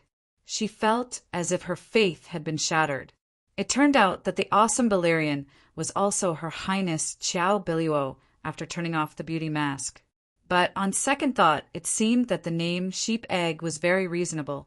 Taizu of the Qing dynasty even called it wild boar skin. Later on, when he became the founder of the country, Nurhasai immediately changed from wild boar skin to holy child of light. His son also changed from the ordinary and unsophisticated Huang Taiji to the elegant and domineering Huang Taiji. Anyway, the Manchu language was created after the founding of the country, so whatever their descendants said was reasonable. What's your relationship with Sheep Egg? Danny asked again.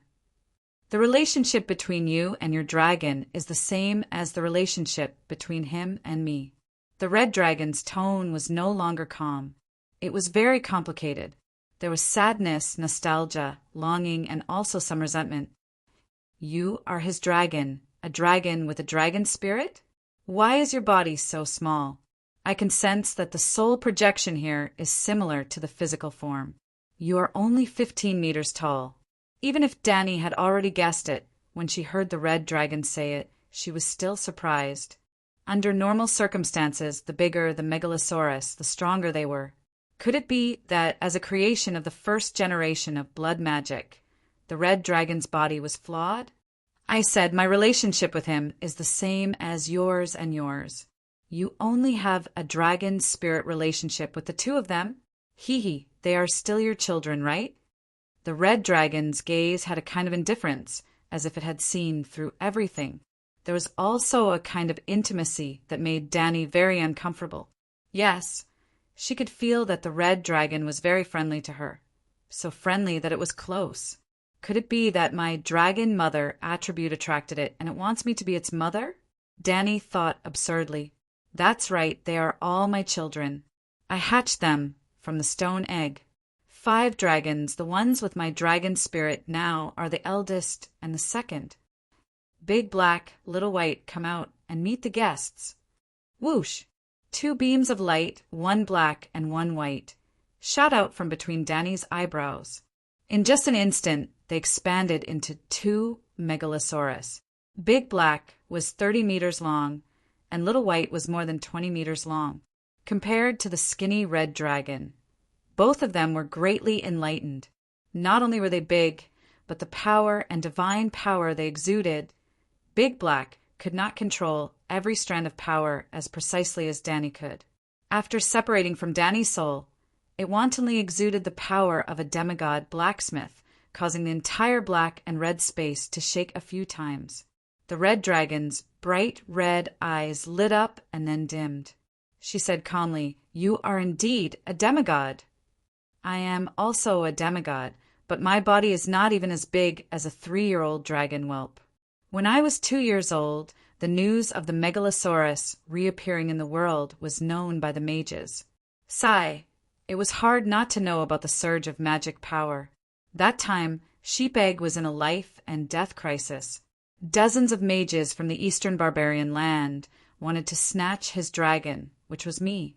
I was trapped in a barbed wire net and could not break free. He was about to be killed. In extreme anxiety, I entered with him for the first time. It was a very strange state. My magic power foundation and soul were fused with him. You may not understand, I understand. I call it overclocking fusion, or super godly state. I never thought that Sheep Egg and I would have such a similar experience. I was also in danger. There were evil mages who wanted to snatch my dragon. It was Big Black who fused with me on his own accord, said Danny in surprise. She always thought that it was an original idea to let Big Black and Little White copy the 9-colored vortex in her mind.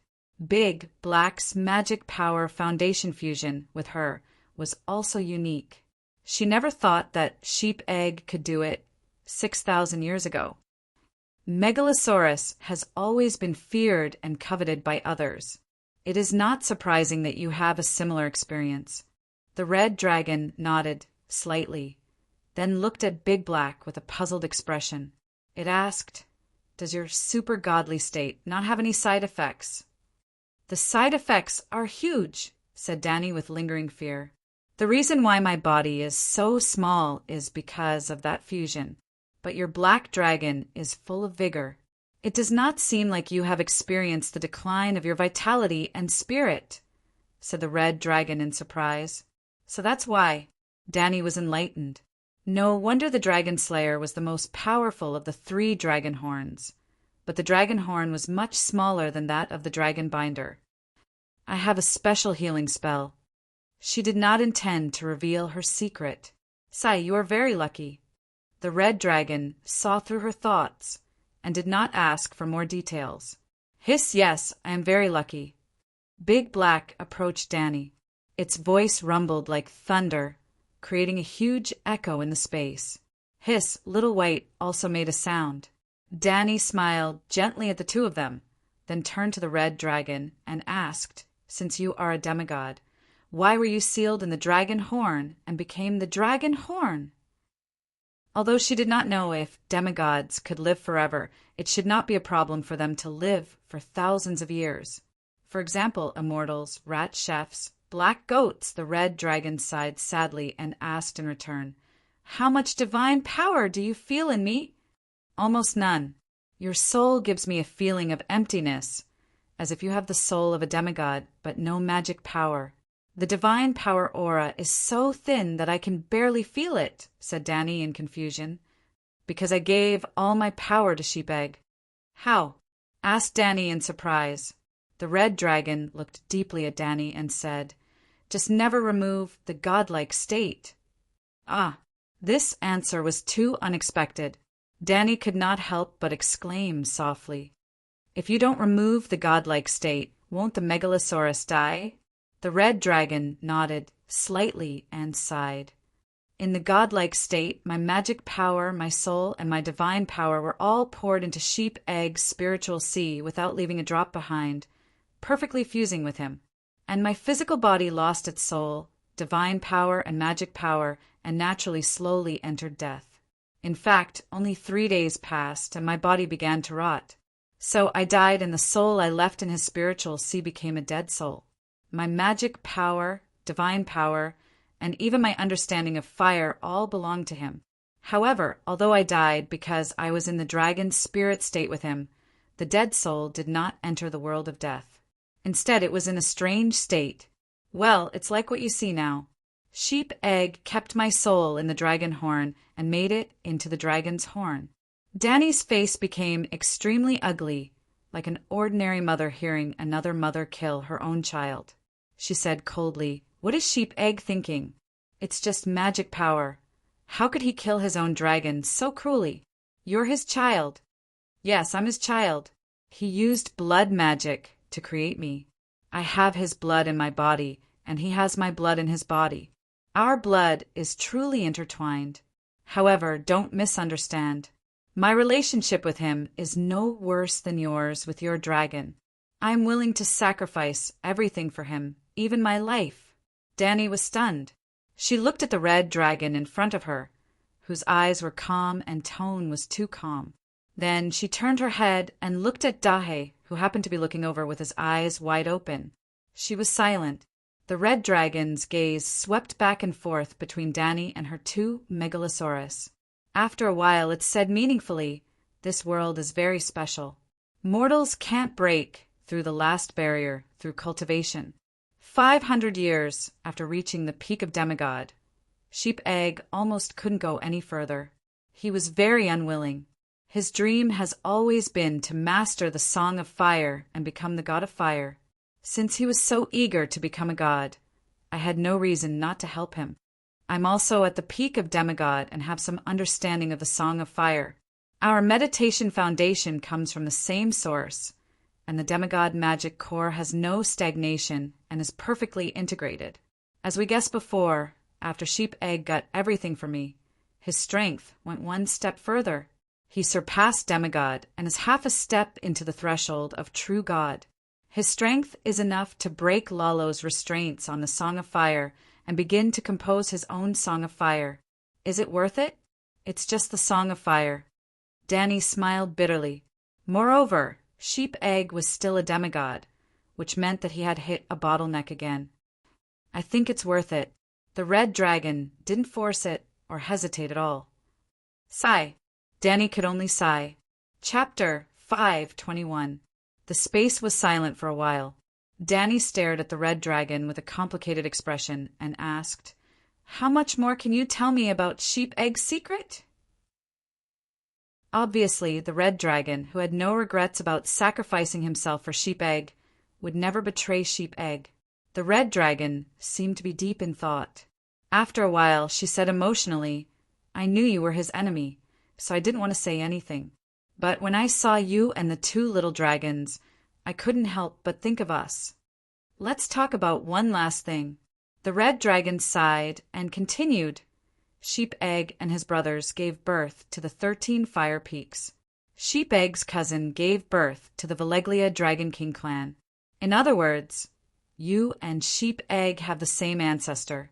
Back then, after Sheep Egg became a demigod, he used blood magic to change the bloodline of all his clan members to the true dragon blood. So, the Valeglia Dragon King was born close to the Megalosaurus, and his blood naturally contained great power. Therefore, all of your achievements today are all thanks to young Dan. Danny understood the red dragon's meaning, but she would not respond to the other party's hint. The conflict between her and Sheep Egg was irreconcilable. Sheep Egg wanted to swallow her, but she was not the red dragon. She would not give up easily and even planned to swallow Sheep Egg instead. "Sorry, even if he's my father, I'll still kill him." Danny shook her head with a determined expression. "Then let's fight." The red dragon soared into the sky. It was no longer weak and amiable. Its eyes were like lightning and its aura was strong. Chains of magic runes appeared out of nowhere and surrounded its body. The dark red space was like a nightclub with its lights turned on. The sky and earth were so hot that they were blazing red. Like a steel furnace, like a magma lake deep in the earth's core, it was filled with heat and blinding red and white light. This was the true form of the demigod Megalosaurus soul space. Even the rune chains started to flicker with sparks. In an instant, the rune chains grew rapidly like real chains, spreading and entangling Danny and the two dragons.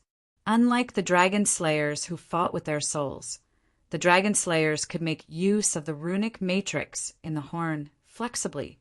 The attacking rune chains had the effect of sealing and trapping the enemy. Since the other party was so straightforward, Danny didn't dawdle either. The heat had no effect on her. In the face of the oncoming chain, she did not block it head-on.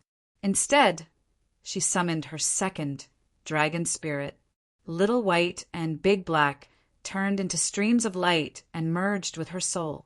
Soul strike! Tut! Visible milky white sound waves spread out from Danny's body. When the rune chains came into contact with the sound waves, they were like glass being hit by a hammer. Crash! The rune chain shattered into tadpole-sized magic characters. However, the runes seemed to be able to grow indefinitely. Walala! Ka-ka-ka! As the runes in front of her shattered, more and more runes appeared behind her. Gradually, a sphere of golden red runes formed 5 meters around Danny. Between the red dragon and Danny, the rune chains became denser and denser. The entire space was like a surging sea of rune chains. Without a doubt, the Dragon Slayer's fighting skills were much better than the Dragon Slayer's. She knew that her soul, without god power, could suppress other Megalosaurus and dozens of pterosaurs. But she stood no chance against the demigod Big Black. Therefore, the Red Dragon tried everything to use the horn's own power to wear down Danny and the two dragons' soul power. From the outside, the blinding runes on the horn in the Dragon Queen's hand were disappearing as quickly as they appeared. This attack is ingenious, but I've already gotten used to it. Now, you should use your trump card, or you won't have another chance. Danny opened her arms and pushed her palms forward. Her powerful soul power forcibly separated the sea of chains between her and the Red Dragon. At the same time, the second soul started to enter the windsong state. The Grand Wizard's 9-colored vortex also spun rapidly, injecting a huge amount of magic power. Whoosh, whoosh, whoosh, whoosh, Dragon Queen's silver hair fluttered in the wind. In this magma world that only had fire and blood, a tornado gradually rose. With the blessing of the blacksmith divine title and the input of the power of faith, the dragon flame magic power turned into blacksmith dragon flame. Boom, boom, boom, boom. Extremely bright red flames joined the tornado and dyed the wall of storm a crystal-like bright red. The wind helped the flames, making the flames stronger. Dragon Queen was in the center of the tornado. The flaming storm pierced through the sky and ground, crushing the magma flames and rune chains that surged over and then sucking them into the tornado. Burn, annihilate, and turn them into soul and single runes. Yes, this was the Red Dragon's soul space. The flames and rune chains that surged over were filled with her soul power. The Red Dragon's soul had a weak, fire-song divinity. Like the sheep egg soul in Benny's Sea of Consciousness, it could increase the quality and magic power of Danny's 9-colored vortex. Within a day, she began to upgrade for the second time. Regardless of whether it was the sheep egg Balerion or the red dragon Balerion, they both became great supplements for Danny. Danny seemed to be fated to meet Balerion Changxiang. Why is your soul so strange? Not only can it resist the demigod dragon flame blessed by fire song, but it's also extraordinarily tough and almost undamaged. The great wizard's meditation technique wouldn't have such an effect. The Red Dragon only thought that her soul was lost normally in the Battle of Souls. She didn't realize that Danny was absorbing her soul. That was why she lost her composure the first time, because of Danny's second soul's indestructible characteristic. It was just as unbelievable as when Danny found out that the three-eyed crow's soul was indestructible back in the apple orchard in the northern region. Yes, theoretically speaking, there should be some damage in a battle of souls. Even if Danny had the upper hand, her vitality should be greatly depleted and she should be panting. It was impossible for her to be so calm. It seemed like her soul was still strengthening. Illusion, it must be an illusion. Instead of worrying about my soul's characteristics, why don't you worry about yourself? Your soul is weakening, Danny said strangely. Indeed, the Red Dragon's originally solid body was gradually becoming illusory. It was as if she had turned from a solid body into an illusion. The horn didn't have a master, so the Red Dragon could only use her own power to deal with Danny. However, she had given her magical power and divine power to the sheep egg, so she only had soul power left. In other words, she had to rely on her soul power to maintain such a huge battle. However, the Red Dragon's tone was very indifferent. I'm not even afraid of death, so what if my soul is destroyed? It seems like you won't surrender. Danny sighed and suddenly expanded the range of the fire tornado.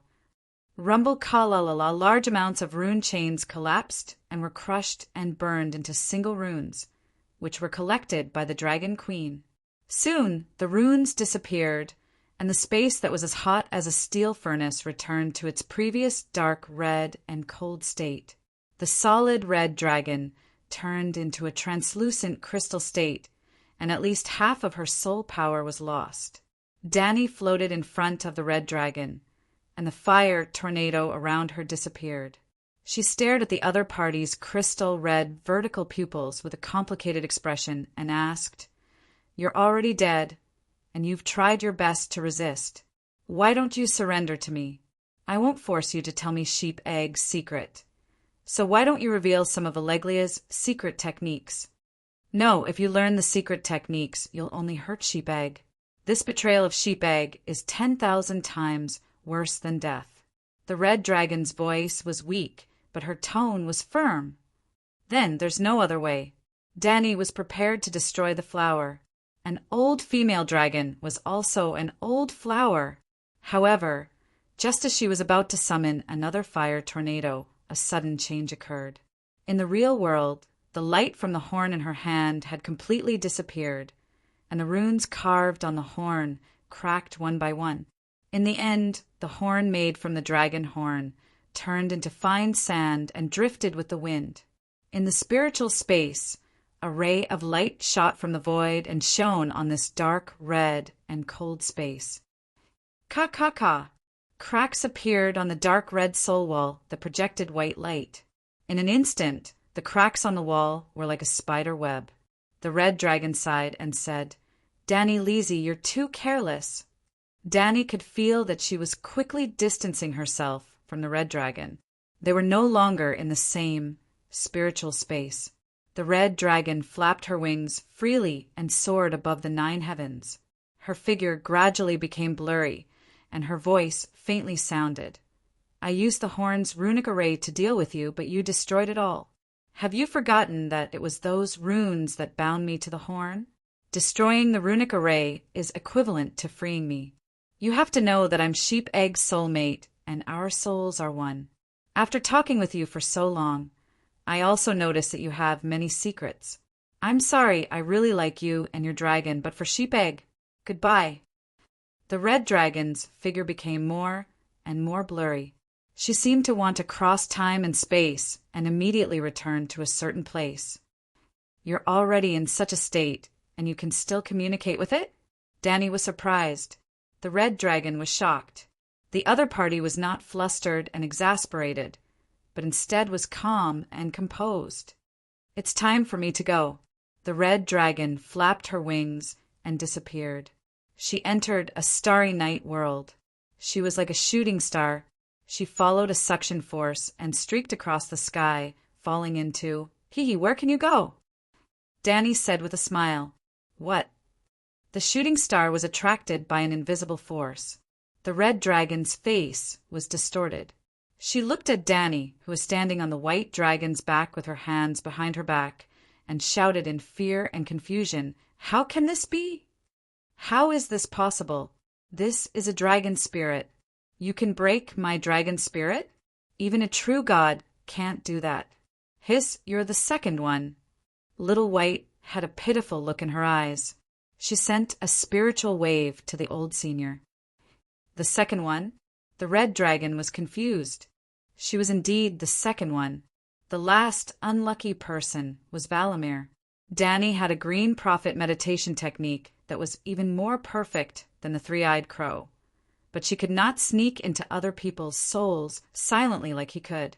However, she also had a part of the green prophet's special ability, soul fusion.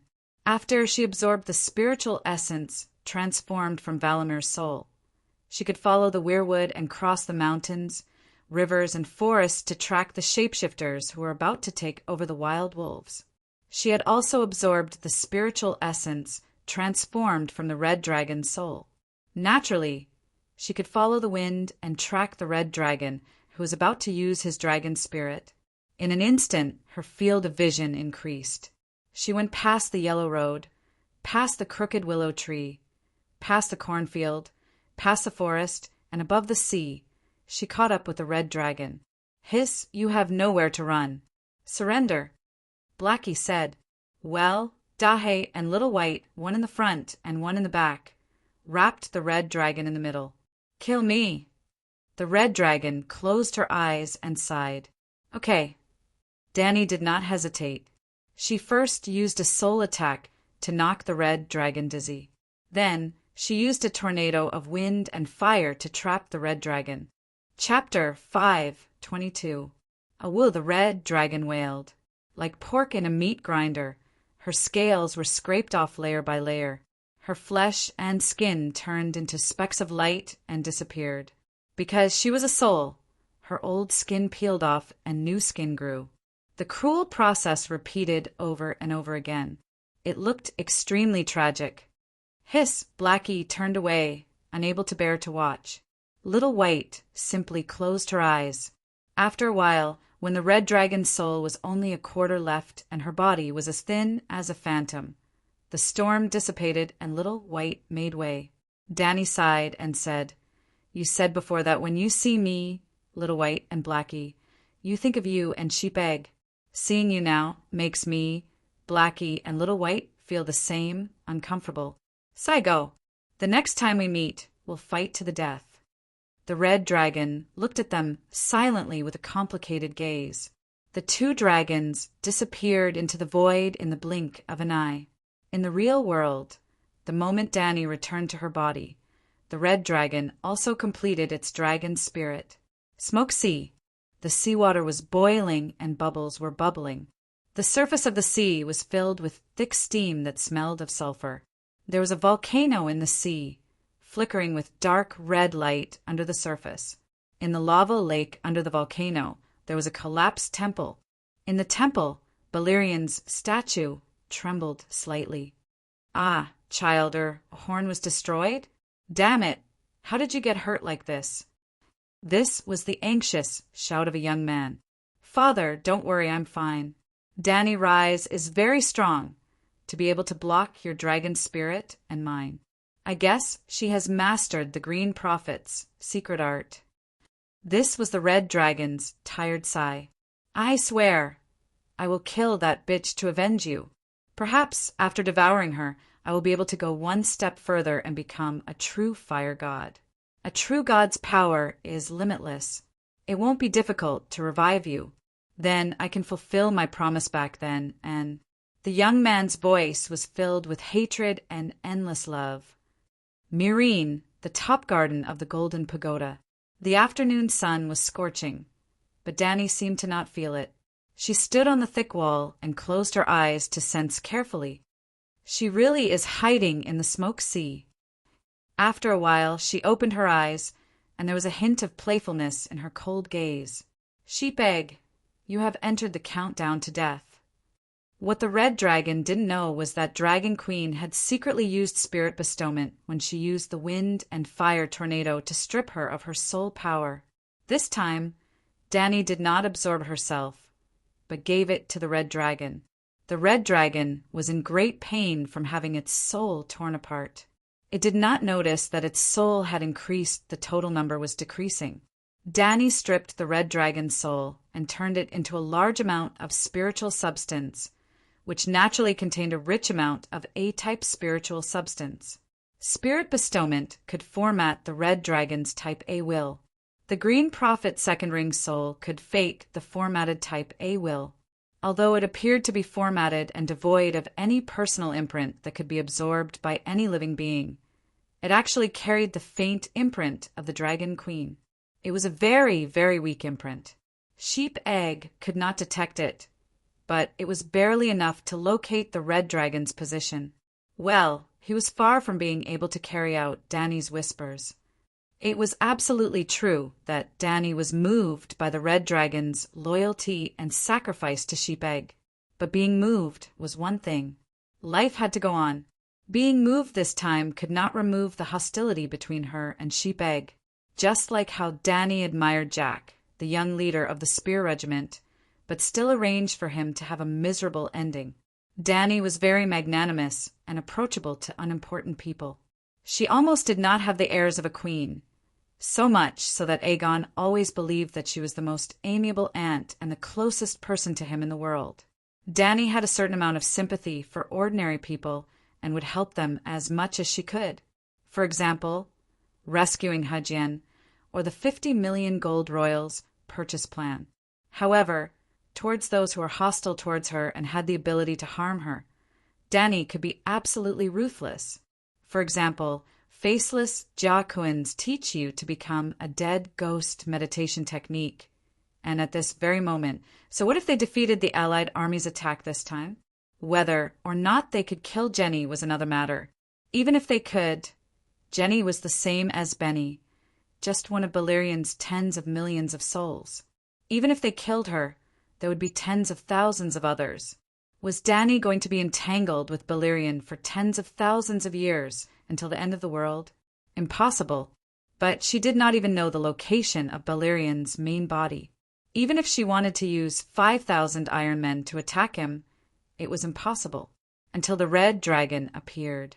It had been dead for thousands of years, but it could still communicate with Sheep Egg's dragon spirit. This was the first time Danny knew that the dragon spirit's effect was so strong, and she deeply understood what it meant. This was a once-in-a-lifetime opportunity, as long as she left a locator in the red dragon's soul. Sheep Egg, who had merged with the red dragon's soul, would have nowhere to run. Now her guess was confirmed. She really could sense the location of Sheep Egg's main body. At the bottom of the Smoke Sea, New Guise, as an ordinary house of the Allied Army's headquarters. Grazdan, Prince Ristig, Casello, New Guise Zanetti, and the other Allied Army generals and representatives gathered in the conference room. They did not talk. There was silence in the room, but no one spoke either. Everyone was doing their own thing. The snake lizard island pirate king was chewing on a sour grass leaf. Zanetti was smoking a pipe with his eyes narrowed. Chui Gu was holding a glass of red wine with a dazed look in her eyes. Grazadin was reading a paper book from Slave Bay seriously. Some were drinking tea, some were taking a nap. Only Zero was the most anxious, as if there was a burning coal under his butt. He fidgeted and looked around. At this moment, he stood up again and walked to the window to look at the crow's nest in the distance. Unfortunately, he did not see the raven he expected. He stomped his feet and said, "It's been almost 2 days. The raven should be here." Zero raised his head. Immediately, someone who was also extremely anxious spoke up. "What do you think? Is it possible that the wildfire general intercepted our raven? The pterosaur is faster than the raven. That bastard comes to New Guise every day. Maybe he just happened to bump into it? The possibility is very low. The scholars of the Westeros have verified that the raven is psychic and has very high intelligence. They think that the raven is the bird with the strongest survival ability and will automatically avoid danger," Chuega said, shaking his head. "Sigh, I haven't been able to sleep for the past 2 weeks. Before, I was worried about the wildfire general's bombing, and these 2 days I'm anxious to know about Sir Benny's sneak attack. God bless. Let a raven bring me the news of Myreen's recovery. Let me sleep in peace." Zero put his hands together and closed his eyes in prayer. The representative of Ko Chang Island had dark circles under his eyes and looked tired. Hearing this, he nodded and said, "Me too. I'm always worried that the wildfire general will throw a kerosene bomb on my roof. I heard that General Jamie and his family of 7 in the south of the city all died in the bombing?" "Yes, after burning down the visible wooden buildings at the docks. Tyrion began to burn down the noble district in the south of the city, specifically looking for the luxurious houses. He even had a map of New Guise with the locations of the noble families and high-ranking officers. In the past few days, Tyrion had also achieved the achievement of, holy shit, killing hundreds of nobles and allied generals. The deformed magic monkey with a green helmet, green armor, and green cloak even became the nightmare of this city, turning into the green demon in the old nanny's story of New Guise. Its status was almost equivalent to the deviant ghost in the old nanny's story of the northern region. Braavos seems to be afraid of the mystic dragon. Using the reason of signing a contract with the Dragon Queen, he refused to accept the mission of assassinating Aegon for Faceless One. Since that's the case, why don't we use the money we saved to buy the life of the green demon? Someone suggested. Yes, Perlo, the current mayor of Toros, immediately nodded. Now that I see green armor and green cloak, I have a psychological trauma. Spending hundreds of thousands of gold coins to clear my mind is completely worth it. Zarro gritted his teeth and said. Soon, the plan to assassinate the imp was unanimously approved. Tyrion and Aegon were once again facing difficulties together. Half an hour later, Zarro, who was bored, stood up and went to the window to observe the crow's nest with his binoculars. He jumped 3 feet high, waved his hands, and shouted, "There's a messenger crow. I saw a raven fly into the crow's nest. It can't be wrong. Materis sent a letter." After saying that, without waiting for a response, he immediately ran out of the meeting room and ran straight to the crow's nest. After a full 15 minutes, Zarro still hadn't returned. The excitement and anticipation in the hearts of the allied generals turned into nervousness and uneasiness. "Why are you taking so long?" Chuega frowned and asked dryly. The sunlight shone through the frosted glass, casting a shadow on the square face of the Cayuan war god. For some reason, he suddenly had the illusion that he was dreaming of Cayuan. "It's over. The Black Wings brought black news. The sneak attack failed." "Woo!" Zarro's sobs came from outside the door. Then 2 soldiers carried a stretcher into the meeting room. Zarro was lying on the stretcher, wiping his tears. "My lords!" Commander Zarro was too excited and accidentally fell from the stone steps of the crow's nest and sprained his ankle, the soldier reported. No one paid attention to the soldier. They all stared at the letter in Zarro's hand with fear in their eyes. "What do you mean? Tears of joy?" Chuega twisted his neck and asked softly, "Woo-woo, it's over, it's all over. We've fallen into a trap. How can that woman be so cunning? Why didn't I notice it at Quars?" Zarro cried. The room was filled with cries. War God Graz Dan stepped forward, grabbed the letter from Zarro's hand and read it quickly. After a while, he handed the letter to Zanetti, who was looking at him, and staggered to the window. He looked up at the clear blue sky and sighed. As expected, no matter how many schemes and schemes, it's better to fight steadily and surely. This is all my fault. I didn't follow the principle of build a strong stronghold and fight a foolish battle. If I took risks, I would have fallen into a dangerous situation. How cunning! She painted the black dragons green and disguised them as winged dragons. How can she be so cunning? Zanetti cried after reading the letter. "What do we do now? We've lost another 30 dragons, and we don't know how many that woman has captured. New Guise is in danger," the representative of Kochon Island said fearfully. "What else can we do? Ask Materis to send the Winged Dragon Knights over. The Winged Dragon Knights will cooperate with the 2nd and 3rd fleets. We'll use the dragon-slaying crossbows to make up for the Winged Dragon's inability to spit dragon flames, and the Winged Dragon Knights to make up for the fleet's weakness in aerial combat. We're not weak. If we fight openly, we'll at least be on par." War God Graz Dan regained his composure and said with determination.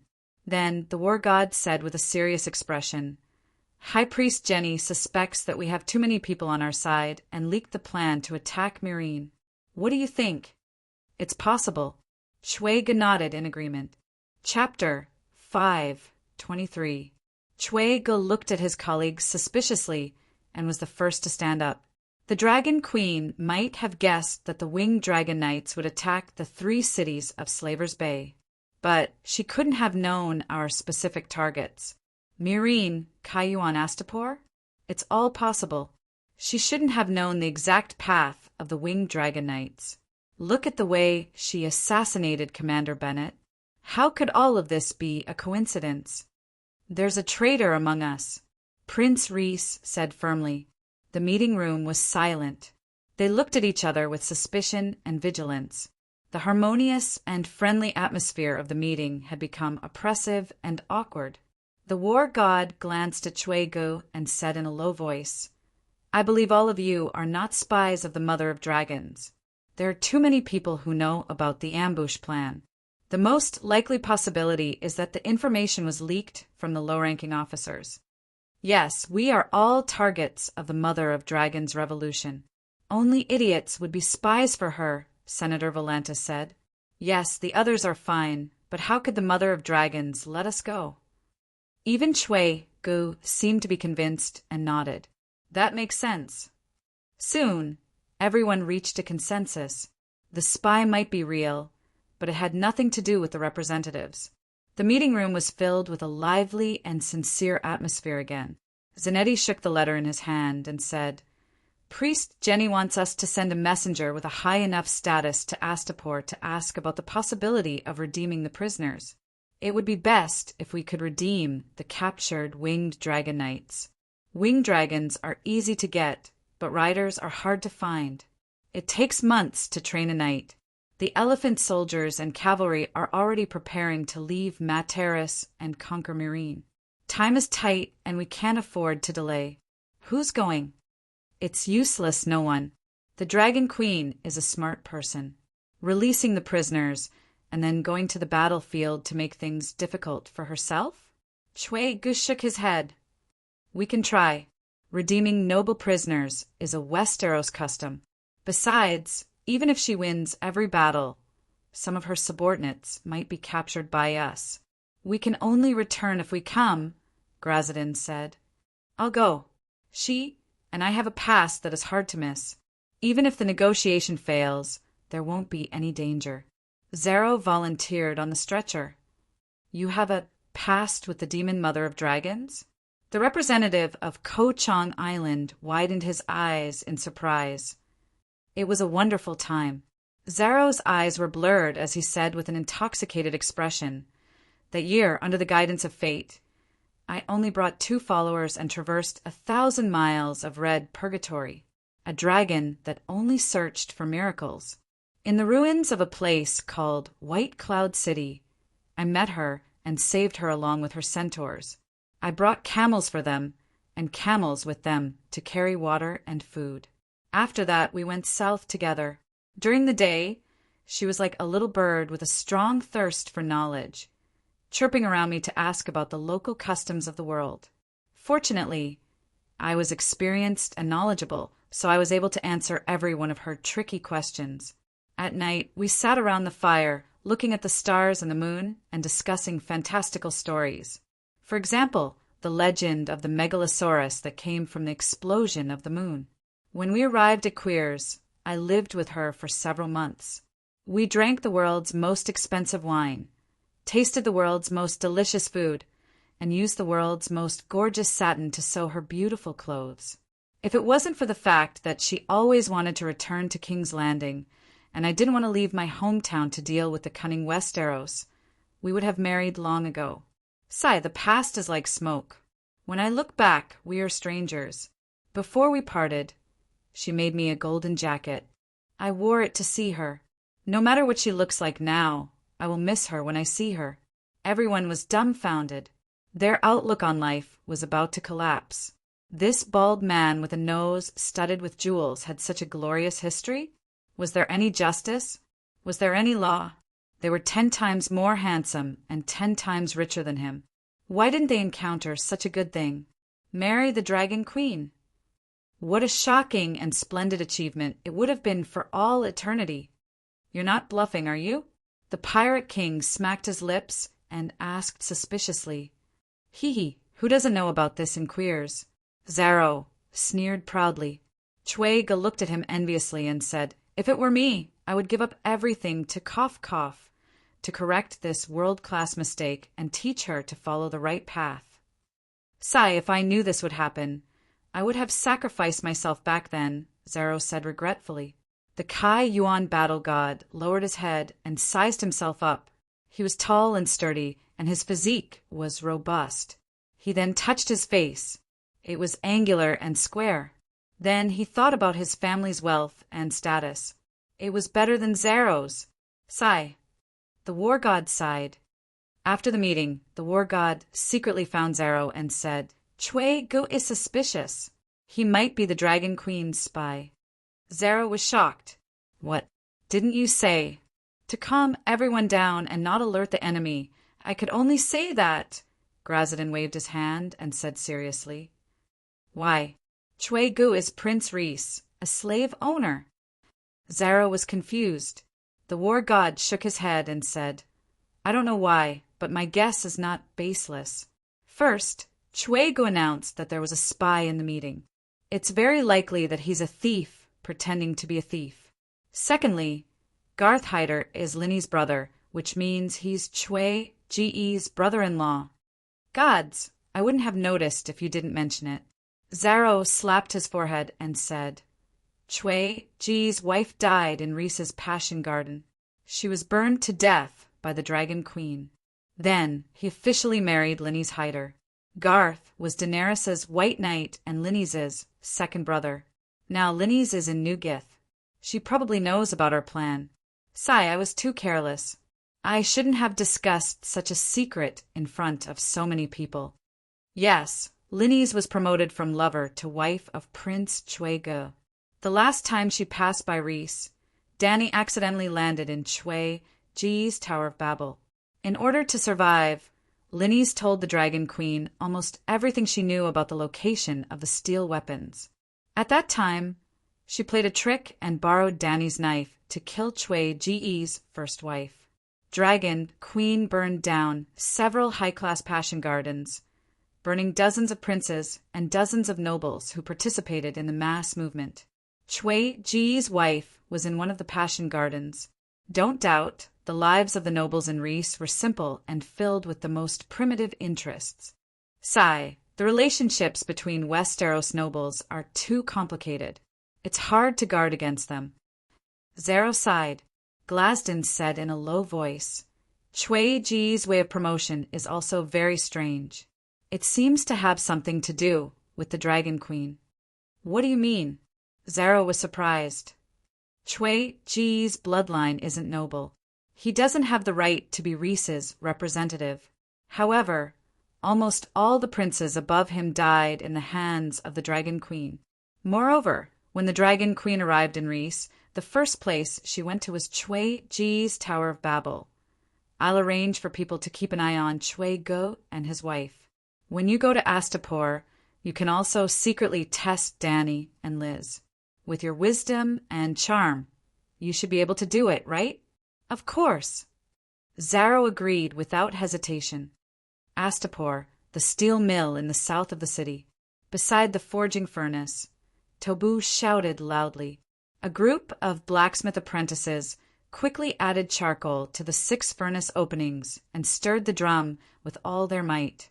Fresh air flowed through the iron pipes and whistled into the furnace. In the middle of the furnace, an orange flame rose 7 to 8 meters high, like a spear that pierced the sky. The heat was like a tsunami that didn't stop. It spread in all directions, causing everyone's cheeks to turn red and their bodies to sweat. It's about time. Tobu licked his dry lips and looked at the Dragon Queen expectantly. The furnace was built in a spacious courtyard. The forging furnace was hexagonal and made of red bricks.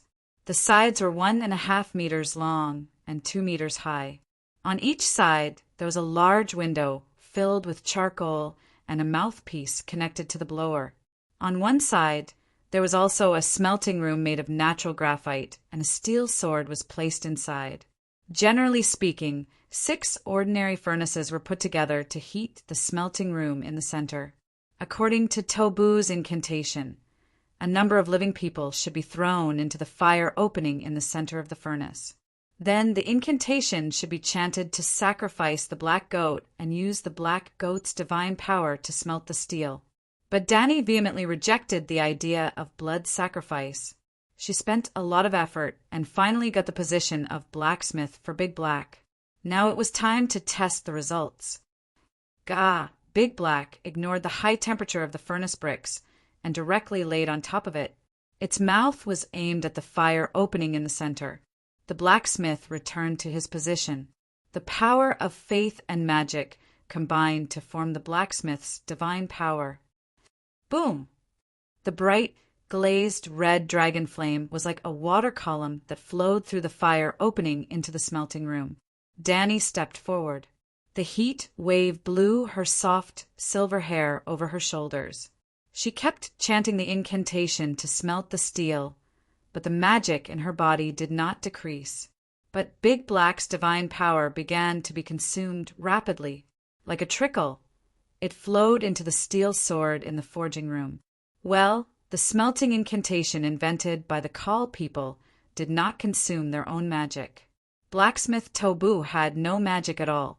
The incantation only borrowed and guided the power of the evil god, and the steel sword seemed to have become a deep pool, greedily absorbing every drop of divine power. The blacksmith works hard day and night, arranging everything in order, the hammer bellows, the furnace fires, creating a world for the little children. Danny began to loudly sing the Song of the Seven Gods. Blacksmith chapter, and the divine power in the steel sword began to boil. The song, without any magic power, ignited a pot of hot oil. Singing the song of the blacksmith can smelt steel? Tyrion's mouth twitched. He glanced at Tobu, who had a dignified face, and said, "If this really works, the Black Goat of Call will have to resign. Blacksmiths don't need any sacrifices." Tobu turned his head and said lightly, "The Black Goat of Call has existed since the time of Alleglia, and will continue to exist. Sigh, my aunt is good at everything, but she's too pious." Thinking of her rejection of his marriage, and her threat that if he dared to have impure thoughts, she would build a virgin residence and lock him in, Aegon could not help but sigh. "Your Highness, you should learn from Her Majesty the Queen. Pious belief in the seven gods is the best way to become a great knight." Clinton said seriously, "That's right. Believing in the seven gods is better than blaspheming the seven gods. Prince, even if you want to pretend, you have to pretend like the Queen." Tyrion laughed. "No matter how pious, the seven gods have no power. What's the use?" Tobu shook his head. "You mean it failed?" Yumont frowned and asked. "Most likely." Suddenly, an apprentice exclaimed and interrupted him. "It melted! The steel sword melted!" Chapter 5:24. What melted? The slap in the face came so fast that the blacksmith master was caught off guard. However, compared to losing face, Tobu was more concerned about whether the blacksmith of the seven gods could really smelt steel. Resisting the scorching heat, he came to the red brick furnace, put his face close to the entrance of the smelting room, looked inside, and sure enough, amidst the blazing red flames, the smoky black longsword that had been placed horizontally on the sword rack melted into a liquid that flickered with the light of milky white runes. It fell into the sword-shaped groove that was made of graphite. Black Goat above. Aren't the seven gods 7 pieces of wood? And they didn't even use blood sacrifice. Tobu didn't care about the Dragon Queen next to him and cried out his inner shock. He always knew that the seven gods were equal to 7 pieces of wood. But Dragon Queen was so devout, and there were so many devout knights around her. He didn't dare to say it in his heart. Is it the dragon flame? Soon he thought again. The seven gods must be 7 pieces of wood. Everyone knows that. Maybe it's because of the demigod Black Dragon. Ha ha ha, it's done. Dragon Queen laughed out loud and said, "Building 5,000 steel army. There's nothing in the world that can make me afraid anymore." "Congratulations, Your Majesty," Tobu said with joy and asked curiously, "If I also sing the Song of the Seven Gods, can I trigger the blacksmith's divine power?" "You don't believe in the seven gods. Singing is useless." Dany waved her hand. Tyrion heard this, raised his hand, and shouted from 4 or 5 meters away, "I believe in the seven gods. Is singing useful?" "You? Humph. Only the most devout of the seven gods can get the blacksmith's response. You're too far away." Dany raised her chin slightly. Her face was proud, and her tone was disdainful. "So that's how it is. Clinton, Yemont, Aegon, and other honest people were thoughtful and believed St. Dany's nonsense.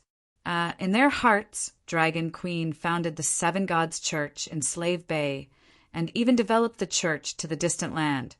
She definitely deserves the word saint." Tyrion did not mind. He only asked with a smile, "Is the big sparrow considered saint?" "Barely," St. Dany said reluctantly. Big Sparrow's 250 was too shocking. Even St. Dany, whose piety was almost zero, could not deny the other party's faith. Tyrion's eyes flashed, and he asked meaningfully, "If he learns your newly modified incantation, can he reforge tile steel?" "Just barely." St. Danny was still reluctant.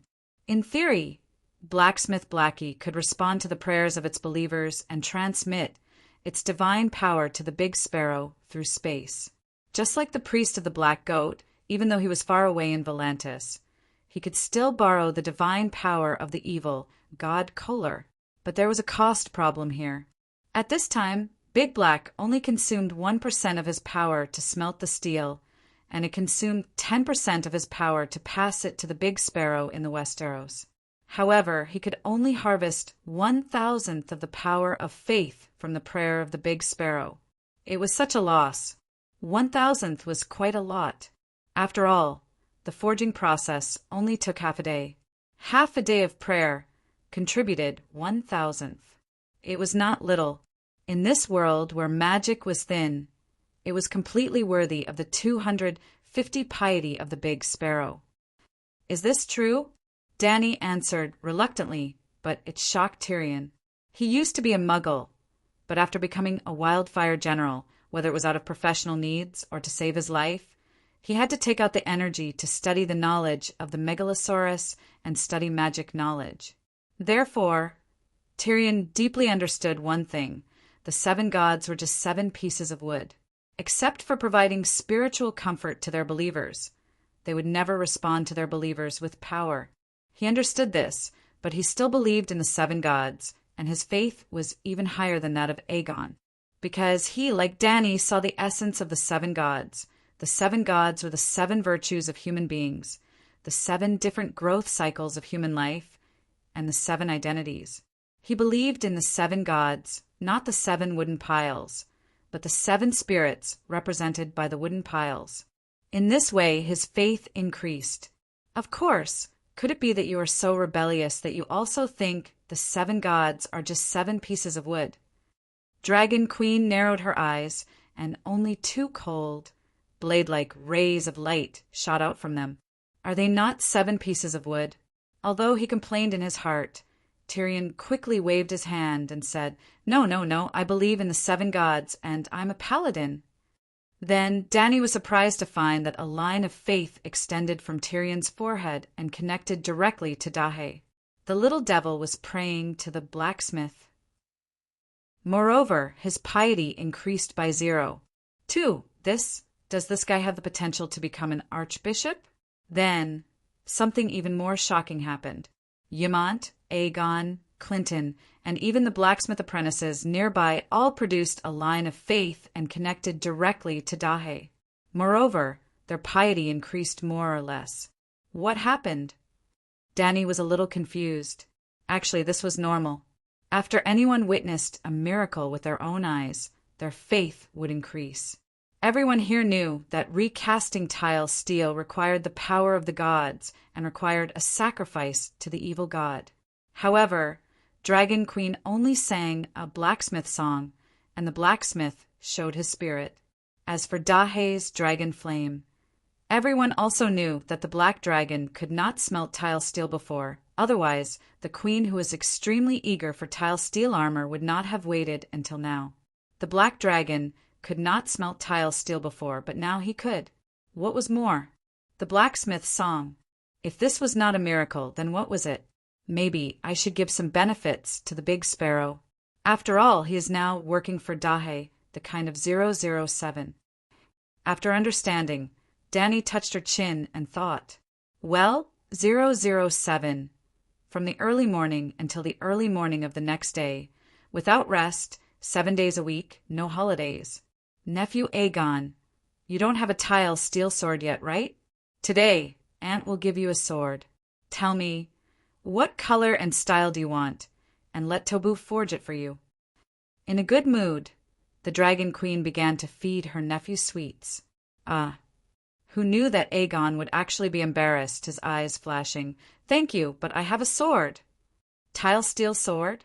Danny looked at the mixed steel sword at Aegon's waist with a puzzled expression. Black fire. Aegon whispered.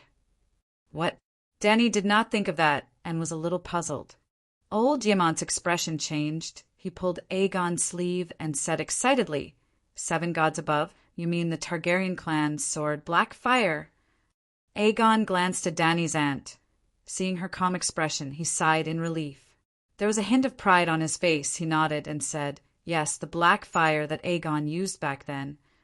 Receiving Aegon's confirmation, Ymant's pupils shrank, and he became a little suspicious. Black Fire was originally the symbol of the Targaryen royalty and could only be worn by the king. However, the mediocre King Aegon was too retarded. He did not give the Black Fire to his legitimate son, but instead gave it to his illegitimate son, Daemon Vaishui. Based on Daemon Blackfire's bloodline, both parents were Targaryens and ability.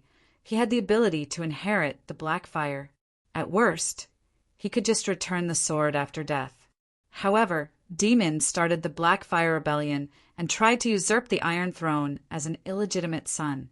After the first Black Fire Rebellion was ended by the Blood Crow Blinden, the clan's sword Blackfire was not taken back by the Iron Throne.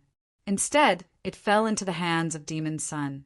30 years ago, during the Battle of the 9 Copperplate Kings, Barristan killed the last Blackfire and the Blackfire Rebellion was completely ended. However, the Blackfire sword was never seen again. Now, it had suddenly appeared in Aegon's hands. "Where did you get the Blackfire?" Ymant asked. "Tyrion gave it to me," Aegon said. "Me?" Tyrion pointed blankly at his blackened nostrils. "In the box that Illyrio asked you to bring to Prince Aegon, there is a steel sword, Blackfire," Clinton explained. Tyrion's cheeks twitched a few times. He looked at Aegon, then at the Dragon Queen, and slowly said, "Illyrio said that it was a gift for the prince, ginger candies. He said that Prince Aegon likes them the most." "You like ginger candies?" Dany asked with a strange expression. "I liked them when I was young," Aegon said. Dany did not ask about the origin of the Blackfire. She turned to Tobu and said, "Use the steel in the furnace to help me forge a few dragon bone daggers. In a few days, Little White should go to the Red Wasteland. There was still a set of dragon bones there." "Your Majesty, I don't have a steel sword either." "Why don't—" Tyrion said with a smile.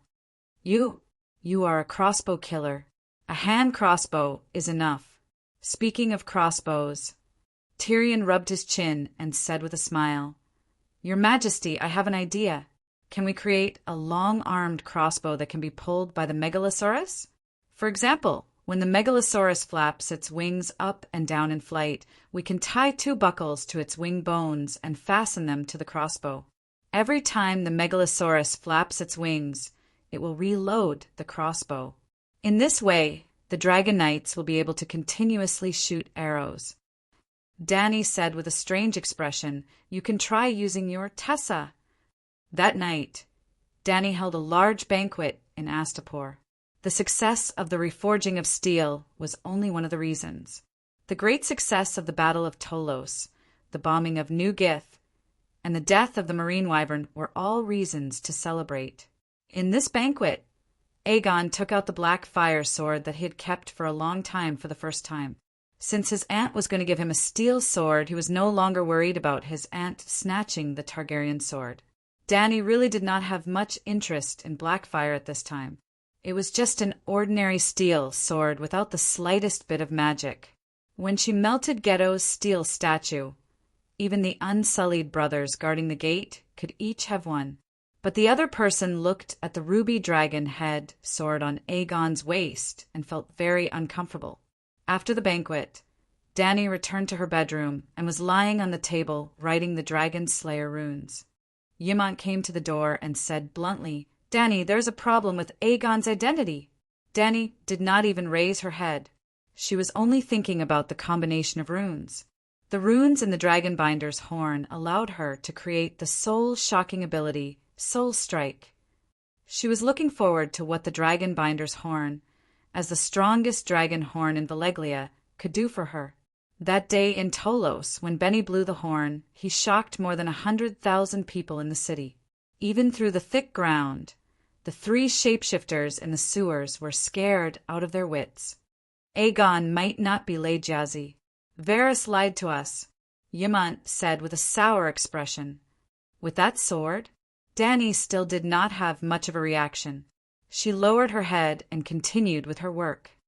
Sigh, this is a matter of the Targaryen bloodline. Can you be a little more serious? Old Ymont saw this and was so anxious that he stomped his feet. Dany finally put down her pen and sighed. All right, you say it, I'll listen. I listen in one ear and out the other. My mind continued to think about the combination of runes. A few days ago, she had asked Morona to keep an eye out for Jake Colasar's whereabouts. She planned to secretly bring her cheap son back. Before he came of age and gave birth to a bunch of grandchildren for Dany, he was not safe. He could not reveal his identity. It was too dangerous. Aegon's huge shield had blocked it. So, Chapter 5:25. Dany did not have much affection for that cheap son of hers, but he was already 3 years old. If she did not bring him back to educate him, he would start to remember things. If in the future he were to say, giving birth is not as good as raising, then wouldn't his mother, Dany, die of disgust? Thus, in a few months or half a year, Dany would have to bring that unlucky child back. Now that she had a knowledgeable old family member who was absolutely loyal to the Targaryen family, she could leave the child to him to educate. She could rest assured and save effort. However, Dany did not intend to reveal Leg's true identity. Yes, other than Ymont, no one else would know that Leg was her son. Thus, she needed Aegon, who everyone knew was the Dragon Queen's closest relative, to be little Leg's target. Just like 16 years ago, Second Brotherway and Dany Rise had been Aegon's target. Every dog has its day. Today it was Aegon's home. Since he was already a target, it did not matter if his identity was real or fake. Before Ymont Blackfire's line of male heirs, Blackfire had always been under their control. After the Battle of the Nine Copper Kings, the Iron Throne did not find the Blackfire sword on the battlefield. Decades later, your father and grandfather sent people to the other side of the narrow sea to search for Blackfire, but they found nothing. Why did Blackfire suddenly fall into Illyrio's hands now? Why did he give it to Aegon? Connecting this to the Golden Order's attitude towards Aegon, and you, is completely different from Viserys. The backbone of the Golden Order are all descendants of the nobles who were loyal to Demon Blackfire and were exiled during the Blackfire Rebellion. It is normal for them to reject Viserys because you are red dragons and they are black dragons. If Aegon is also a black dragon, then everything makes sense. Because he's a black dragon, there are too many generations between you and him. Therefore, when I compared his genes with yours, there's only a small overlap. He's even inferior to me. Dany shrugged, not minding the old man's serious attitude. She only said indifferently, everything is just a guess. Maybe Illyrio really did buy the Blackfire sword by coincidence, just like how he bought the 3 dragon eggs and gave them to me by coincidence. Old Ymont frowned and thought for a while before suggesting, why don't you capture Illyrio and bring him to Astapor and hand him over to the Whip of Dugu for interrogation? What if I wronged him? Dany's mouth twitched. Who would have thought that this old man, who was over 100 years old, could still be so ruthless? Previously, he had always had the image of a soft, nice guy. So be it. Confusing the Targaryen bloodline is a serious matter. It cannot be tolerated. Ymont said sternly, that young man, Aegon, is not bad. If he knew that we were interrogating Illyrio, he would be bitterly disappointed. Whether it's true or not, he would be disheartened. Anyway, we have already confirmed that he has the bloodline of a true dragon, even if it's very weak. At most, we will be more careful in the future, Dany said. Ymont widened his eyes and looked at the Dragon Queen in disbelief. After a while, he sighed helplessly. Dany, you are too open-minded. It's good that you have the bearing of a bright moon, but forget it. You are already tired from dealing with the Alliance army. I will help you keep an eye on Aegon. The next morning, God's Grace Cathedral. Sunlight shone through the 7 tall stained-glass walls, leaving mottled shadows on the 7 statues riding black dragons. Dragon Queen was dressed in a pure white robe, her expression solemn and holy. Under the witness of the 7 gods, I bestow upon you the seal of the holy knights. She extended her white index finger and dipped it in the holy water from the golden bowl. The water was infused with the blacksmith's power of faith. She left a wet mark between the eyebrows of Clinton, Eris, Garth, Yora Mormont, Layla, and John Bolton, who were kneeling in front of her. Then she retreated to the side and let these newly promoted holy knights swear an oath to the 7 gods. I swear to treat the weak well. I swear to be ashamed of my ignorance, to be ashamed of my ease, to be ashamed of my extravagance. First, they sang the 8 honors and 8 disgraces version of the Knights' Declaration that they had sworn to Dany before. After that, the knights sang the Song of the 7 Gods and Son of the 7 Virtues in unison. The Song of the 7 Gods was a holy song that had been passed down in the church for thousands of years. It was a habit to sing this song at every large-scale prayer event. Son of the 7 Virtues was newly composed by the Dragon Queen. Dany wrote the lyrics, and the people's literature and art troupe under her command arranged the music. They also modified some of the lyrics to make it more catchy. The general meaning was that the 7 gods had 7 virtues, and the believers adhered to the 7 virtues was the greatest devotion to the 7 gods. Those who could practice the 7 virtues were the son of the 7 virtues, and the son of the 7 virtues was the son of the 7 gods. Son of the 7 virtues opposed blind faith to a certain extent and weakened the sanctified faith of the people towards the 7 gods, making the faith more rational. Such faith was harder to shake and pure. At the end of the day, Dany was a monarch. In the mind of a rational monarch, a good church should only help the country to educate the people and not participate in politics, fight for power, and fight for the right of kings and gods. This is a holy night. There's nothing special about it. At the side of the hall, the little devil smacked his lips and said, "Isn't all knighthood like this? What else do you want to see?" Aegon said, "No, it's different this time." Tyrion shook his head and explained, "A holy knight is the advancement of a glorious knight and can control the power of the holy light and have the right to choose a pterrasor partner. I don't know what the power of the holy light is, but at least this means that a holy knight has the qualifications to become a pterrasor knight. The problem is that to become a pterrasor knight, one must use blood witchcraft and brand the seal of a contract between the pterrasor and the knight. Witchcraft is witchcraft. It's either singing or Ga." Tyrion, who was talking nonstop, looked as if he had been punched. He stared at Clinton with his eyes wide open and his mouth wide open, stunned. He saw that the knight's forehead, which had a few wrinkles carved by time, was suddenly enveloped by a ray of light as white as milkshake and as bright as the rosy clouds after the rain, as holy as the light of heaven, as divine as the gaze of the gods, as beautiful as the light of hope of a young girl. That ray of light, even 10,000 words of praise, would not be enough to describe it. It descended from the void and was only as thick as the rim of a wine glass.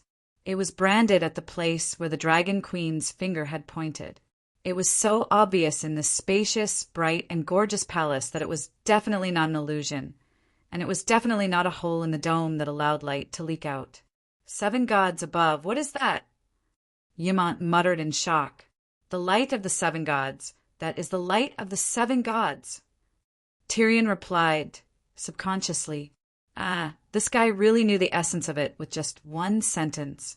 This was the light of the 7 gods, the divine art bestowed by the blacksmith to his believers. In a fantasy world, it was extremely normal for priests and priests to master the divine art of the gods, but this world was very unfriendly to supernatural powers. The most typical example was the priests of the Red God. They knew how to use Lala's divine art, but most of the time, they did not know that they could use it. For example, Soros of Myr. Because the Mad King Eris was obsessed with fire, the supreme priest of Myr sent him to King's Landing to preach. He was naturally a qualified priest, and knew most of the Lala's divine arts of the Red God Church. But after coming to King's Landing for more than 10 years, He had never succeeded once. Even the flaming sword that he used to participate in the tournament had to be bought from an alchemist to burn on the sword with wildfire. He had completely embarrassed the priests of the Red God Church. It was no wonder that he had not accomplished anything after more than 10 years, and had not built a Red God temple in King's Landing. When he first revived Count Barry Donderian, Soros did not know that he would succeed. He only used the divine art out of habit. At this time, the divine art had become a ritual for burying the dead. However, Hiller responded to him and revived Dandelion. At that time, Soros was dumbfounded. Even the powerful Red God Church did not have a systematic, 100% effective divine art, and the 7 gods had never done any miracles, the traces of the existence of the gods. Now, Tyrion and the others saw the arrival of the 7 gods blacksmith, and there was absolutely no trace of a miracle. Blackie had bestowed the seal of contract to the holy knights in the form of a divine art. The knights knelt on one knee and looked up at the statue of the blacksmith god. Gradually, they entered a strange state of tranquility and peace. They could not hear the sounds of the outside world, and they could not see anything else. They only felt that they were surrounded by a pure white light, and there were angels singing hymns in their ears. Then they sang along. This was actually the state that Big Sparrow and St. Bailey had been striving for, to communicate with the 7 gods. As the song gradually reached its climax, their faith became more and more devout. Buzz, buzz, buzz, buzz. In the holy church, the void trembled slightly, and beams of milky white, holy light fell on the knights' foreheads.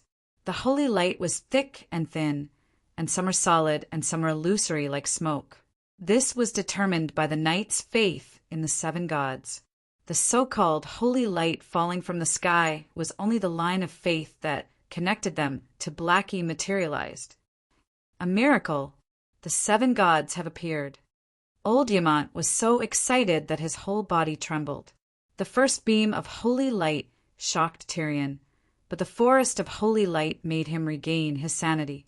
Could it be that Her Majesty the Queen is playing tricks on us? He muttered softly. The holy light falling from the sky did not last long. After the song Son of the 7 Virtues was sung, the holy light suddenly disappeared between the paladin's eyebrows, and the knights immediately woke up from the mysterious state. I feel like there's something more in my head, Clinton said. Earlier, I seemed to have seen the 7 gods. There was a feeling of perfection and great peace in my heart, Garth said. Leaving the sacred and solemn holy church, on the way back to the Great Pyramid, the knights began to speak freely. Those beams of light just now, what were they? Tyrion went straight to St. Danny. The 7 gods responded to the prayers of the paladins and sent down holy light to grant the paladins divine spells, Danny said. Are you sure the 7 gods? Tyrion's mouth twitched. It's up to you to believe it or not. Only a fool would believe you. Grumbling in his heart, the dwarf continued to ask, What kind of divine spells are there? Danny glanced at the group of people who were quietly eavesdropping, raised her voice slightly, and said, Currently there's only one divine spell the dragon taming technique, which can tame any pterosaur. The more devout a paladin is to the 7 gods, the higher the success rate of taming a pterosaur. Any? You said any? Tyrion's pupils contracted, and he said in disbelief, A pterosaur that already has a paladin as a companion will not work. If there was no dragon queen's blood magic, the paladins could also tame the pterosaur by themselves. Then this ability was too terrifying. How could it be real? Are you kidding? Can it take away the dragon of the Marteris pterosaur knight? Tyrion forced a smile. As long as you are devout enough to the 7 gods, you can, Danny said seriously. Tyrion had to believe it. That night, among the paladins, Garth Hyder, who was the most devout to the 7 gods, successfully tamed a shadow dragon. Chapter 5:26. 3 days after the Meereen dragon battle, Danny ended the bombing of New Guys. This was because Raven saw Jenny's letter to the New Guys Alliance. For the time being, they were unable to attack Slaver's Bay, but they could send pterosaurs to new guys to cooperate with dragon-slaying crossbows to ambush General Wildfire's bombing team. Before new guys received the letter, Danny withdrew General Wildfire and summoned all the pterosaurs and reserve dragon knights to Astapor. Since the Alliance was temporarily unable to attack Slaver's Bay, she could take advantage of this break in the war to form her own pterosaur knights. Danny captured a total of 7 swamp dragons and 8 shadow dragons. Tyrion, as the leader, chose a swamp dragon as his partner, leaving 14 dragons. In other words, she needed at least 14 pterosaur knights. Considering the possibility of capturing more pterosaurs in the future, she also needed reserve pterosaur knights. Thus, the paladin who accepted the paladin seal appeared. At this time, the paladin seal only had one function: to tame the pterosaurs, relying on the paladin's faith to the 7 gods, but it required a minimum faith level. In terms of data, only believers with a faith level higher than 2. 0 could use Blackie's power to contract the pterosaur. If the faith level was lower than 2. 0, the line of faith would not be able to withstand the seal of contract sent by Blackie. It was like a road with a 30-ton iron sign at the intersection. This was to tell you that the total weight of the vehicle could not exceed 30 tons, or the road would be in danger of collapsing. The seal of contract required a path, line of faith, with a minimum faith level of 2. 0, taming the pterosaur not only required a contract rune, but also a driving force, divine power, to drive the rune of the seal of contract. For example, it required 100 points of faith. Transferring divine power did not have high requirements for the channel faith level, but Danny did not want to make ends meet. Everyone knew that a losing business would not last long. According to the rules she set, the paladin needed to pray to the 7 gods and provide 150 points of faith for Blackie. Then Blackie would transfer 100 points of divine power to help him perform divine spells.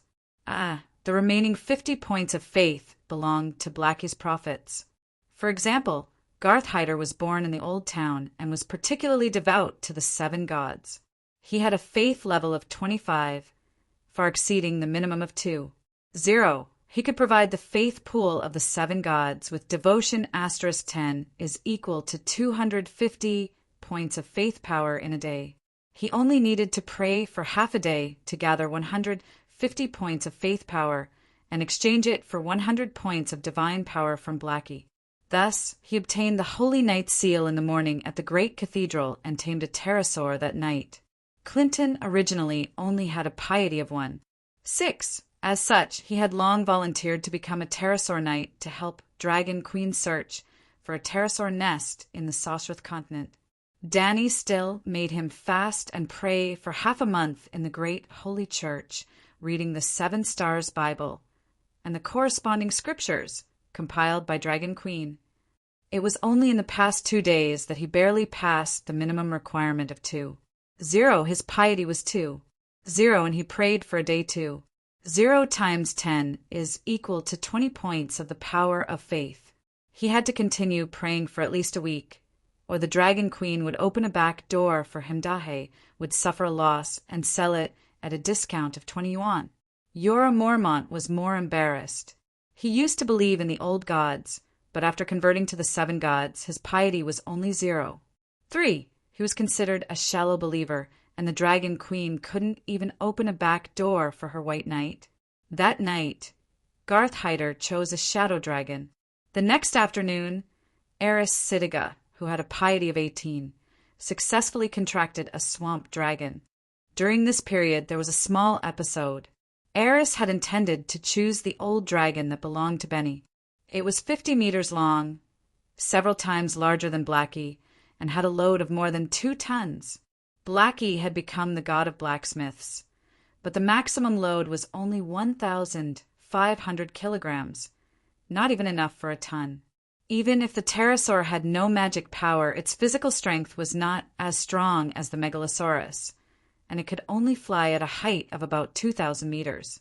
But if 2 tons of boulders fell, as long as it hit the target, it could also flatten an ordinary castle.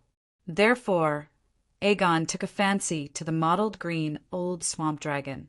Aegon had been guarding the old dragon during the day, and when he saw the big crab come over, he quickly said, "Sir Aerys, you can choose another pterosaur. I've reserved this old dragon." "Your Highness, you don't want Blackie anymore?" Aerys held back his anger and said, sarcastically, in fact, Garth was also prepared to choose the old dragon that day, but he was stopped by Aegon. "I need a spare tire, and this old pterosaur is my spare tire," Aegon said confidently. He also knew that this would offend people, so he smiled and persuaded the big crab, "Sir, you should choose the shadow dragon. The shadow dragon's speed is almost as fast as the Megalosaurus. It also has the ability to fly silently and has night vision, that is, the infrared vision that my aunt said." Aerys still chose a swamp dragon. Well, the imitation Blackie that was painted black. It was big in size and strong in strength. Even if it was only 30 meters now, it would grow to 50 meters in the future. It had potential. Garth and Aerys succeeded in taming the dragons one after another, which stimulated the remaining paladins even more. They almost didn't eat, drink, or rest. They just stayed in the dragon's nest, sat opposite the pterosaur, and silently prayed to the 7 gods. They were imitating the fasting prayers that were most commonly used by archbishops, such as Saint Baylor and Great Sparrow. Another day passed, and Quentin Martell jumped 3 feet high and said ecstatically, "I can feel it. The mark of the paladin in my mind has been activated. I can choose a pterosaur." Everyone around him cast envious, jealous, and hateful gazes at him.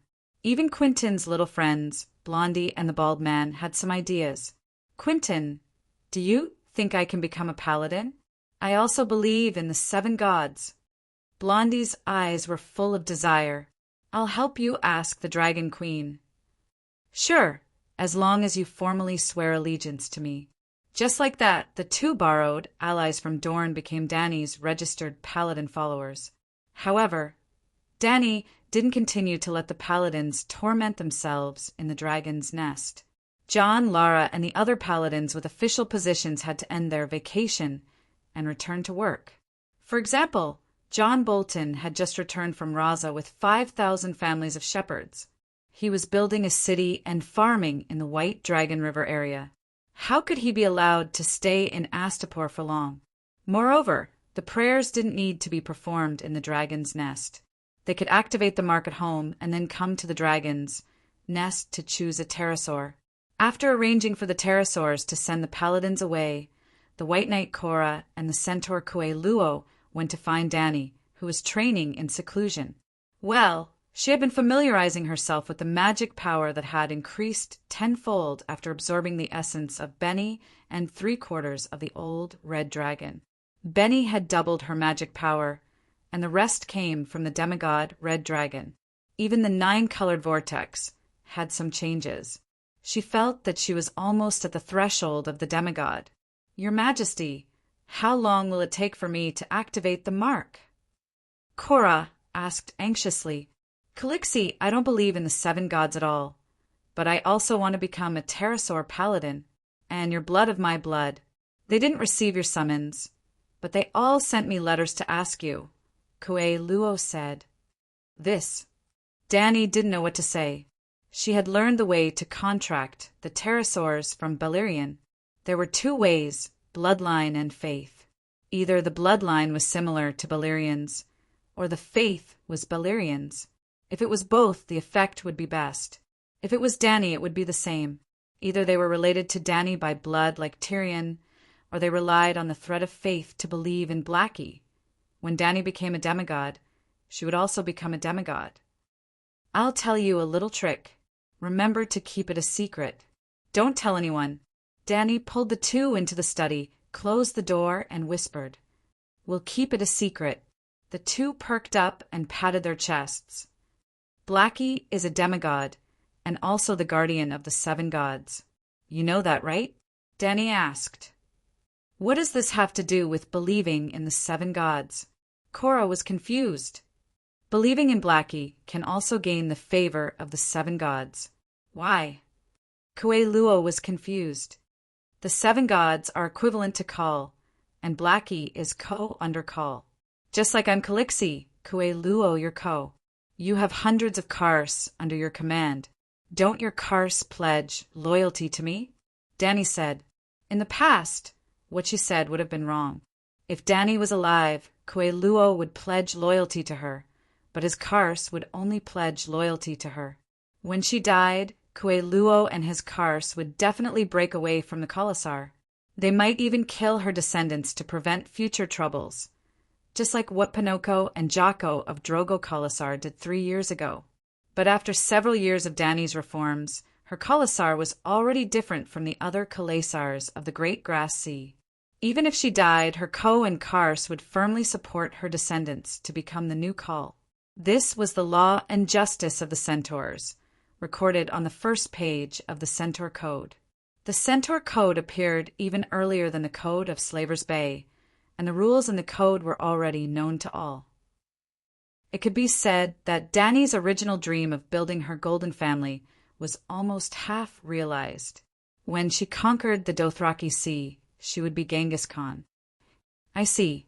I believe in Blackie, which means I'm contributing the power of faith to the 7 gods at the same time. Kueluo suddenly understood. Kal also evolved from Ko. Perhaps one day, the Great Black Ko could replace the 7 gods' Kal and become the Great Black Kal. When the centaurs left happily, White Knight said, Your Majesty, I watched Blackie grow up. I can't believe in him. The centaurs always believed that Blackie was the steed of the world in the prophecy. In the Centaur Code, Blackie was also sanctified. Weddings and funerals had to be carried out under Blackie's witness. If they couldn't find Blackie, they used Blackie's wooden carvings instead. Do you still remember the day when Danny had just arrived at Slaves Bay and arranged the centaur's wedding on the ship? Who was the one who wrote the marriage contract for the old centaur Afundi? It was Blackie. Who were the centaurs bowing to when they got married? It was Blackie and the Holy Mother Mountain, the holy land of the centaurs. From then on, Blackie was the centaurs' god in name only. Therefore, it was very easy to make the centaurs believe in Blackie. In fact, there were centaurs who believed in Blackie and Danny for a long time.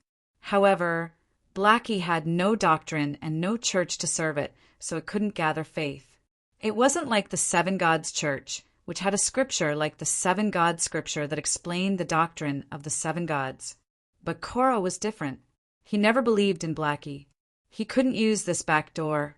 Yes, the key to activating the Holy Knight's mark was to establish a faith channel with Blackie. It didn't matter whether he believed in the 7 gods or Blackie. The 7 gods were Blackie, but the old gods weren't Blackie.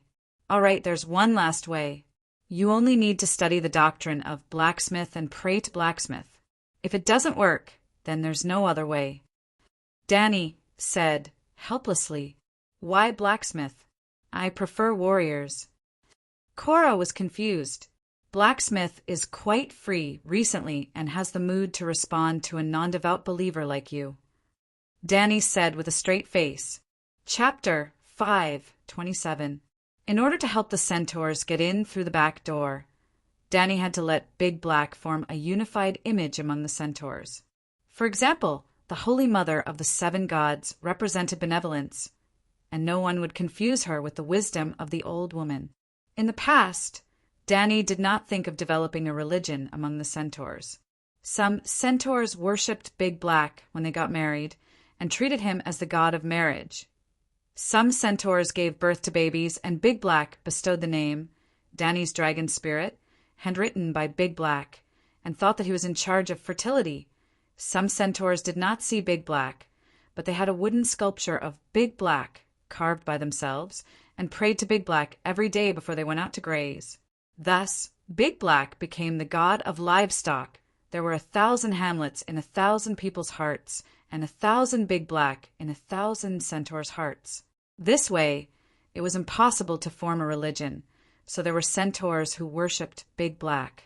Even though Big Black had been a demigod for a long time, he had never received any faith from the centaurs. Danny focused on training her newly increased magic, and started to gather Fanti, Solomon, Danny's tribe's old blacksmith, and a group of old centaurs to ask about the centaur Khalasar's customs and ancient legends. Especially Afani, that old fart had followed 12 cars and was very knowledgeable and experienced. Danny also consulted some old centaur women. They were equivalent to the tribe's Dash Kalin, equivalent to the priests, and knew about the horse god stories and teachings. Yep, centaurs also had their own beliefs. They believed in the horse god. Even the horse god had the attribute of the death god, and centaurs believed that the horse god was in charge of the Night Kingdom, a dark grassland that would never end. After the dead centaurs and their war horses were cremated, they would ride their war horses into the night grass sea. For example, when Dany had just transmigrated, she had cremated Khal Drogo and his 3 Blood Alliance guards, and the centaurs would search for the star that represented Drogo's ascension into the Night Kingdom. In the House of Black and White in Braavos, there was also a bronze and iron statue of the horse god. This represented that the death attribute of the horse god was recognized by the Faceless One, and it was a side of the god of 1,000 faces. At the same time, it also represented that the Faceless One could bring the gift of death to any centaur. Previously, Dany had never thought of usurping the priesthood of the horse god, not because she believed in the horse god. She even suspected that the horse god was just like the 7 gods, a wooden stake. This was mainly because the horse god's teachings were very evil, similar to the ancient path of the Anami, which encouraged plundering, slaughter, destruction, and strengthening. To put it simply, the Tiamins burning, killing, and looting were practicing the ancient path and pleasing the Anami. The centaurs burning, killing, and looting were also practicing the ancient path and pleasing the horse god. Dany would not be interested in such a trashy priesthood, even if it was given to her for free. Which mother wouldn't want her son to be a good person? But in order to repay her loyal centaurs, Dany decided to change the teachings of the horse god. She didn't even know how many times she had changed the 7 holy scriptures, so why would she care about the Pegasus Bible? Well, originally the centaurs didn't even have a written language, and the teachings of the horse god were only passed down orally. The Pegasus Bible was completely created by Calixi. She asked the old centaurs to get the materials. This time, Dany didn't even use the gimmick of the hand of the horse god or the son of the horse god. She directly said the Pegasus is the horse god, Big Black is the Pegasus, so Big Black is the horse god. Big Black originally had the title of the horse that rides the world. He could also fly, so what was he if not the Pegasus? Even if there was a horse god, could he be as awesome as the Pegasus? Even the horse god couldn't refute Calixi's words. To say something rebellious, Calixi was really looking forward to the horse god standing up to oppose her. Her dragon babies were still crying piteously for food. The horse god was nothing, they would still eat him. The Pegasus Bible didn't completely remove the teachings of killing and war. It only changed it to, if people don't offend me, I won't offend them. If people offend me, I'll kill them no matter how far away they are, and the enmity of 10 generations can be avenged. The courage and viciousness must be preserved. Horses eat grass, but centaurs never eat grass. According to Dany's teachings, the Battle of Ko-Ur should continue. The 3,000 Unsullied dared to use the centaurs to make a name for themselves. So the centaurs should first destroy Ko-Ur, then slaughter Astapor. If 1 generation couldn't do it, then they should work hard, learn from each other's strengths to make up for their weaknesses, improve themselves. 2 generations, 3 generations, 10 generations, 100 generations, 1,000 generations, 10,000 generations. In the new Pegasus Bible, other than inheriting the authority of the horse god to manage the Night Kingdom, the Pegasus Big Black also added a new divinity of neighborhood committee auntie. Marriage, funerals, having children, praying. Big Black could do it all. It was equivalent to the kitchen god in the ancient legends of the Celestial Dynasty. The Pegasus Bible caused a huge commotion among the centaurs, but it didn't attract the attention of the free people in Slave Bay. However, some of the smarter ones immediately noticed that something was wrong. For example, Tyrion. Why could he activate the Holy Knight's seal even if he believed in Big Black? All right, the Dragon Queen called it the Pegasus Scar. What was the relationship between the Pegasus Scar and the Holy Knight's seal? What was the reason for the pterosaur to be contracted? What was the relationship between Big Black and the seven gods? He was terrified when he thought about it. Then, the dwarf secretly found old Diamant and told him these questions. Why don't you ask her yourself? Diamant was puzzled. Sigh. I refuse to go to the rainforest because the old dragon knows the way, and the queen doesn't like me very much recently, the dwarf said helplessly. What's wrong with me having a strong desire to live? Will you only be satisfied when I'm an idiot and jump into the pit? The dwarf was also resentful. Oh, right, don't say I thought of it. I'm afraid I know too much and will be silenced by the queen, he added immediately. No, you're thinking too much. Dany won't kill you, Diamant said with certainty. Tyrion complained in annoyance. Yes, she won't kill me directly, but will give me missions that can kill people. I've only rested for 2 days, and she wants me to bomb Queers again. It's more than 2,000 kilometers, and I'll have to fly for a day and a night without sleep. Even if I don't die of exhaustion, I'll be caught and bitten to death by the faster shadow dragons. Diamant comforted him gently. You should understand her. This is all to defeat the Alliance. We have few pterosaurs, and the enemy has many. We can only light fires everywhere and let them disperse their forces to reduce the pressure of the Meereen bombing later. To Diamant's question, Dany answered without hesitation. It's simple, I created the runes, but contracting the pterosaur requires divine power. Just like how the Khal Black Goat's divine power can reforge steel, the divine power of Balerion, Lalo, and the seven gods can do the same. Blackie is a demigod, so of course it has divine power. Diamant suddenly understood. Tyrion was skeptical, but because of his lack of supernatural knowledge, he could not find a loophole in the Dragon Queen's words.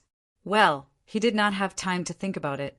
Without any psychological burden, Diamant gave up Tyrion. Knowing that all these problems came from the dwarf, the Dragon Queen arranged a new mission for him that day. Go to New York town and plunder the passing ships. Well, Matares' army needed supplies, and after Tolos recovered, the ships entered the Bay of Sorrows again. The Maiden of Liberty Strait was 200 kilometers wide, and it was almost impossible for Dany to completely block it. Just like in World War I and World War II, Germany could not completely block the sea route between England and America. Maiden of Liberty Island was in Dany's hands, and New York Town at the south and Southam Town at the north had crossbow arrays. Even if the enemy had pterosaurs escorting them, Tyrion could still hide in the safe zone before he was surrounded. Similarly, Dany had to arrange for pterosaur knights to go to New York and Southam to prevent the enemy's pterosaurs from bombing. The days passed in this stalemate. Dany had the geographical advantage, and the Alliance had the support of the entire world. The two sides had not officially started the final battle, but they had already started a protracted war. One day, Dany's realm stabilized. Just as she was about to gather a group of strategists to discuss how to transport the 100-ton steel statue to Slave Bay, Marvin contacted her. The distance was too far, and with Marvin's magic power, he could not contact Dany. It was like when someone was in university and her family called, but she did not pick up the phone when she received the notification. She would go to a public phone booth and use the phone card she bought in school. $25 for a $50 card to call back. She would not feel the pinch, even if she talked for half an hour. Marvin was a poor demon. Dany's magic power had skyrocketed, so she had always been the one to call back. However, when he saw Dany this time, the bull-necked doctor was shocked. The Dragon Queen's projection was 10 times clearer than before. You're near Dragonstone Island? Marvin asked in surprise. No, I'm at Slave Bay. I've made some progress recently, and my magic power has increased by 10 times. Dany waved her hand nonchalantly. Marvin's short and stocky body began to sway. Did my 30 years of hard work go to waste? What's the matter? Danny asked. Marvin came back to his senses and looked at the Queen's projection in shock again. He said dryly, the hole in the magic network has been dug. It's 210 meters deep. All right, I'll find some time to sneak over. Sneak? Marvin was confused. Sigh, the Alliance does have pterosaurs. They've already ambushed me twice. If they know that I left Slave Bay on a black dragon, there will definitely be a third time. Danny sighed. There would not be a third ambush in the near future. Materis only had 10 pterosaurs left, and with the Dragon Slayer crossbows, they could barely defend the airspace of New Gis. Unfortunately, Danny did not know. Even the representatives of New Gis did not know that Jenny was in a hurry to find Benny II. If she could not find a direct descendant of the 3 families, she could only do it herself. Barristan sent a letter. He wants you to contact him again when you have time, Marvin said. Okay. Danny nodded. Samwell arrived at Dragonstone Island on Laurel Wind yesterday afternoon. He brought a barbarian girl, a raven, and a baby. There were no deviant ghosts. Marvin continued. That fatty is useless. Danny pursed her lips and asked, since the deviant ghosts are gone, why didn't he return to the Great Wall? I don't know either. Marvin shook his head. Why don't we call him over and ask him in person? Forget it. Let him stay for a few more days. I'll talk to him in person when I arrive at Dragonstone Island. Danny waved her hand and asked, By the way, what has Big Sparrow been up to recently? Marvin heard this, and his expression became strange. He's fasting and praying. I heard that the old woman promised him that she would teach him divine arts after completing the revision of the 7 Gods doctrine. Your Majesty, do you think he's gone crazy? He's been fasting for more than half a month. But he just stopped once. Recently, the nobles and commoners of King's Landing are discussing this matter. There are even gambling houses betting that Big Sparrow will follow in St. Bailey's footsteps within a week. God, Danny was stunned. She had been so busy stabilizing her realm that she had forgotten about this matter. No, she had to immediately respond to the pious Holy Son. She could not let him die so early. But what divine arts should she bestow upon him? Chapter 5:28. Big Black, your holy son has been hungry for half a month. He's just a skeleton, and you didn't even remind me. After ending the communication with Marvin, Danny and the big black dragon spirit entered the statue of the blacksmith in the great cathedral of Baylor with the help of Wind Song. Then she felt heartache. The big sparrow was haggard, his old face was as white as a ghost, and his whole body was as thin as a stick of wood. This was the holy son whose piety was as high as 250. It shouldn't be like this. It was easy for Danny to pull the big sparrow into the pool of faith again along the line of faith that had almost become a door. In the pool of faith of the 7 gods, she could transform into the most sacred 7 gods in the big sparrow's heart. However, she usually only changed between an old woman, a young girl, and the Holy Mother. She didn't disguise herself as the blacksmith, the Holy Father, the stranger, or the warrior. This time, she transformed into the loving Holy Mother and looked at the crying Holy Son with pity, completely out of sincerity. Oh, Holy Mother of Mercy, I finally see you again. The big sparrow was also reaching his limit. Child, I've been watching you. You're very good. You're fully qualified to receive the sacred mark. Holy Mother Danny said, kindly, Sacred mark. The big sparrow was shocked. The real show was here. He stopped crying. The great guardian of light is very devout. Through him, I can pass on divine spells to the believers in this world. The sacred mark is a mark. The sacred mark can receive my divine power, and you and Danny Rise are the only 2 holy sons who have received the sacred mark.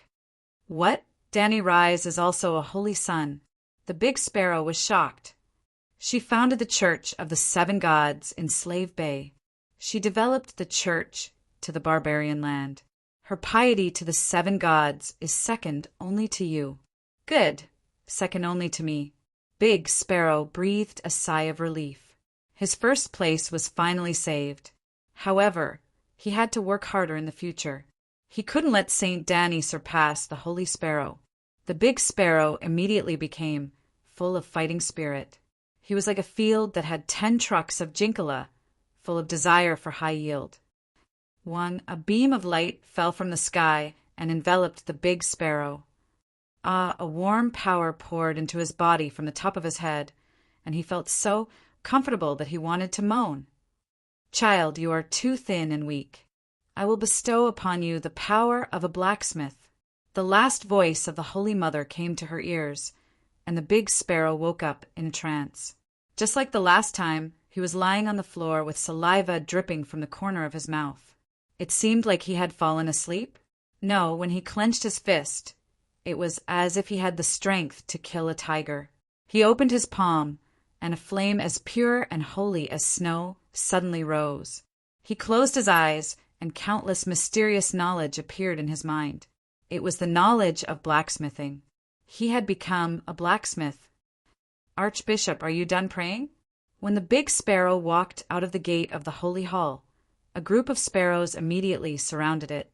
The one-armed hero, Russell, heaved a sigh of relief. The Archbishop did not have to follow in St. Bailey's footsteps.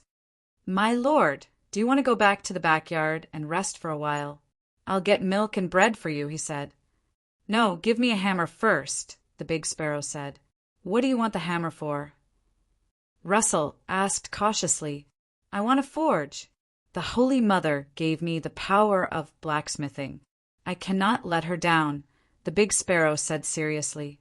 Russell and the other children of war looked at each other and saw the worry in each other's eyes. The Archbishop had followed in St. Bailey's footsteps and had a mental problem. The Holy Mother gave him the power of blacksmithing. Wasn't that the wrong thing to say? Even if you want a hammer and forge, it should be the blacksmith who gives you the power of blacksmithing. But an afternoon later, the sparrows were shocked. Another day later, everyone in King's Landing was shocked. Red Castle, Queen Dowager's bedroom. After the spring rain, Circe's cheeks were flushed with satisfaction. Her voice was faint as she spoke to Yuluen, who looked tired. Did you hear? The Big Sparrow wielded a 50-pound hammer and swung it like the wind. He even spat fire from his mouth and forged a low-grade scrap iron into a steel longsword. The quality was even better than Master Blacksmith Tobu's famed sword, Sunpiercer. When the two swords clashed, Sunpiercer's blade had a crack the size of a bean. Nonsense. The Big Sparrow is so thin. How can he lift a 50-pound hammer? Yuluen didn't even open his eyes. The Big Sparrow claimed that he was blessed by the Holy Mother and obtained the power of blacksmithing. Circe said strangely, That old man is incoherent. Yuluen mocked. Circe broke free from Yuluen's arms and said worriedly, You don't know the Big Sparrow. He is very cunning. He will never go crazy. Also, he sent someone to inform Uncle Kevin to end Marjorie's church trial in half a month. Then he will immediately hold a trial for me. He will be the one representing the church in the duel. What?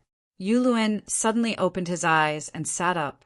He said in disbelief, The Big Sparrow will represent the church in the trial? With his body, any golden-robed man would be able to chop off his head with a single sword, right? I really hope that he is crazy. After months of adjustment in the Holy Cathedral dungeon, Circe was traumatized by the Big Sparrow. Even if the Big Sparrow looked crazy at this time, she was still careful, afraid that he was planning a new conspiracy against her. For the first time, Danny only felt that it was a very strange converter that could convert the non-elemental power of faith into divine power with special functions. The power of faith was like electricity, and the clergy was like electrical appliances. Different clergy were like different electrical appliances, converting electricity into various practical functions. For example, electric fans, rice cookers, televisions, refrigerators, etc. When she was stabilizing her realm, Danny also systematically studied the fundamental principles of the clergy. It was very magical, but also very scientific. The clergy was condensed by believers and came from believers. It would not surpass the believers. Danny read in the classical Xianxia novels in her previous life.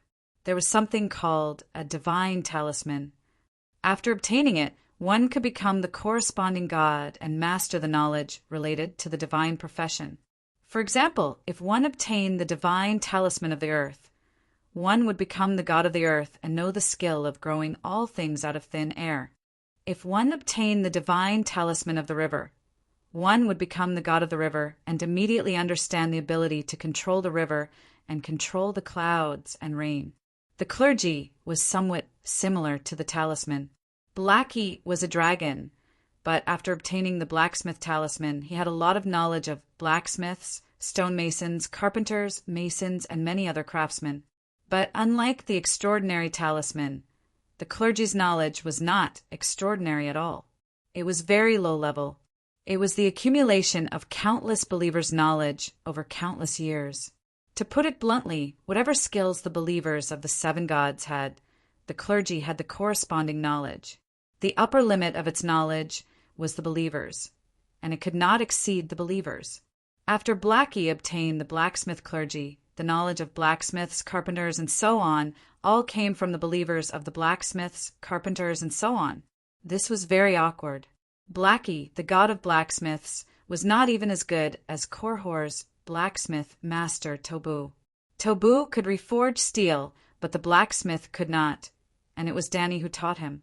Because the believers of the seven gods in Westeros did not know this skill. But the blacksmith of the seven gods also had extraordinary skills. His forging skills were very skillful, and it was equivalent to the accumulation of countless blacksmith believers' experience over countless years. So, if Danny and the big black dragon were to obtain the blacksmith clergy, she could immediately become the strongest blacksmith in the world. If it was another world, Danny might be able to show off in front of the people with the blacksmith clergy's forging skills and show off as a young person. She could look down on the blacksmith master and forge a 9th-grade spiritual weapon in front of everyone's shocked eyes. Danny still remembered that there were many such scenes in a novel, and she was very excited when she read it. But in this world, Dragon Queen's acting skills were already at the maximum level. She could transform into a blacksmith, sweat like rain, and forge a fine steel sword that could cut iron like mud. She could indeed be terrifying and shock the world, but it was all negative effects. Ha ha ha, Dragon Queen was indeed the daughter of the Mad King. Now that her mad blood had acted up, she actually ran off to become a blacksmith. Her enemies would laugh at her like this, but they would not marvel at the queen's exquisite skills. However, blacksmithing was one of the seven gods after all, and the Big Sparrow liked this divine skill very much. It represented a miracle. During the reign of Saint Bailey, an illiterate stonemason who did not know how to pray, because of his exquisite craftsmanship, was regarded as a blacksmith's mortal body by Saint Bailey. He was finally appointed as the archbishop. Compared with that stonemason, the Big Sparrow's divine skill was tens of thousands of times stronger. After personally forging a fine steel double-handed sword, the Big Sparrow's devotion to the seven gods entered a new level. It was still 250 faith, but the power of faith provided had increased by 10 times. The power of faith provided by each believer's daily prayers equals devotion * coefficient. The coefficient of ordinary believers was about 10. 0, and the Big Sparrow's coefficient was also 10. 0 before. At this time, his coefficient of faith suddenly soared to 100. 0, and Danny was not sure what realm it was. Because the coefficient and devotion were very high, the Big Sparrow contributed 25,000 points of faith to Dahe. After deducting 50% of the profit, Dahe should also give him 16,666 points of divine power. God had mercy. Clinton had fasted and prayed for almost a week for the 100 points of divine power to contract the pterosaur. If the Big Sparrow were to contract the pterosaur, maybe it would only take a look. Clinton was to the Big Sparrow just like Pogba was to the Dragon Queen in terms of fire witchcraft. From this, it could be seen how 666 the Big Sparrow was at this time.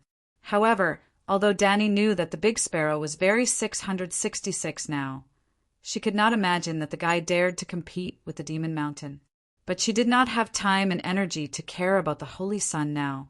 On the night that she gave him the forging divine skill, Dany received a messenger crow from Zingis, requesting a truce for a few days. Her old friend Zero was going to Astapor to discuss the redemption of the prisoners of war. Dany immediately found that this gave her two opportunities, a chance to leave Slave Bay and a chance to plant spies. She wrote a letter that night and sent it to Zingis the next afternoon. After a serious discussion with the ministers for a day, I have decided to accept the request of the Alliance Army for negotiation, but the messenger must be Zero. Moreover, Zero could not take the pterosaur directly to Astapor. He could fly to New York town first, then take the fast boat arranged by White Knight Garth and go to Astapor by sea. The airspace of Slave Bay was not allowed to enter. Then that night, Dany took Cora and Clinton to Little Green and Dahe, respectively, and rushed to the Little Roan River more than 3,000 kilometers away. Godot! Obviously, Dany's goal was the steel sphinx statue at the entrance of Godot. She planned to melt it in one day and bring a ton of steel back to Astapor in 2 days. Chapter 5:29. The rise of the Dragon Queen led to the rapid decline of the world sea trade, and her 60 million gold royals project made the food market more prosperous than ever before. As a result, farmers began to appear on both sides of the Little Lorne River. They sowed wheat and soybean seeds on the land previously used for cotton, castor, and hemp. After the reclaimed farmland was planted, the manor owner also organized the farmers to burn the mountains and reclaim new farmland. It could be said that Slavers Bay was making a big leap in agricultural production, while Ursus was making a small leap in the Lorne River Basin. Denzel of the Undulls was also one of the pioneers. He even left his home and was arranged by his master to work at the Little Lorne River, 500 kilometers away. Because of his good farming skills and rich experience, his master needed his skills to reclaim the newly purchased wasteland. Before the age of 15, Denzel was a shepherd boy at the Harvest Hall. He raised and plowed cattle for Count Aston. The Harvest Hall's territory was very suitable for farming. It was the granary of the Stormlands. The emblem of the House of Selmy, 3 golden wheat ears, said it all. So Denzel was trained as a farmer for as long as he could remember. If nothing unexpected happened, he should be driving the cattle to plow the Count's land and plant the last wave of winter wheat before the winter snow came. But although he was an expert at driving cattle, he did not like this profession.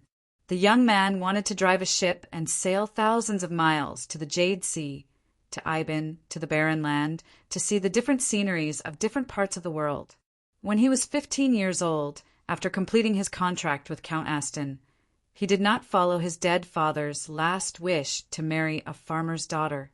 Instead, he settled down as a good farmer and continued to work for Count Selmy.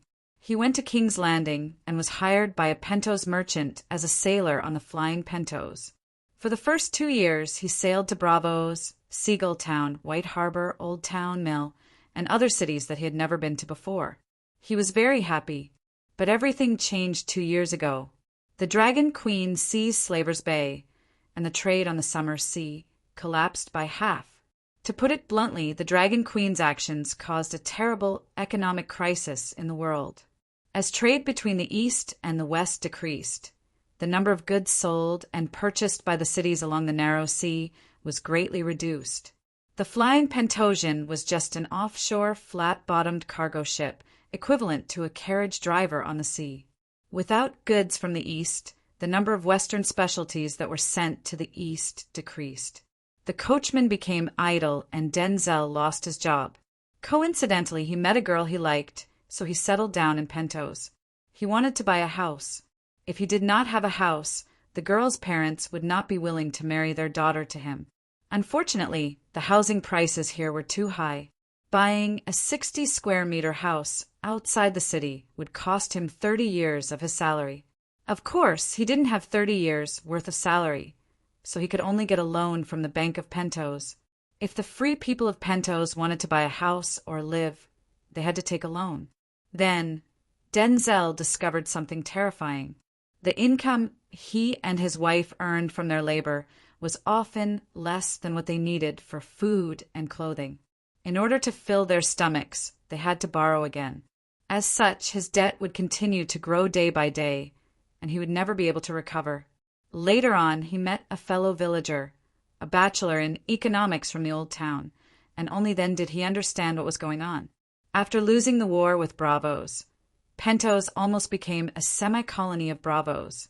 Of course, a semi-colony had to sign an unequal treaty. In addition to the military restrictions, no more than 20 warships, no mercenaries, no contracts with freelance mercenaries, and no military force beyond the number of city guards the city, was also not allowed to maintain slavery. But the ruler of the city needed slaves. Slaves were the cheapest, the most obedient, and the most valuable. So, the ruler of the city thought of a way to turn the free people into slaves, deliberately raising the price of living goods, lowering the free people's wages, and forcing them to borrow money from the governor of trade who ruled the city. If they owed their master, they had to work for their master. These free people were called free slaves. This was the setting in the original book. Martin was mirroring America. Apart from the name, they were essentially no different from slaves.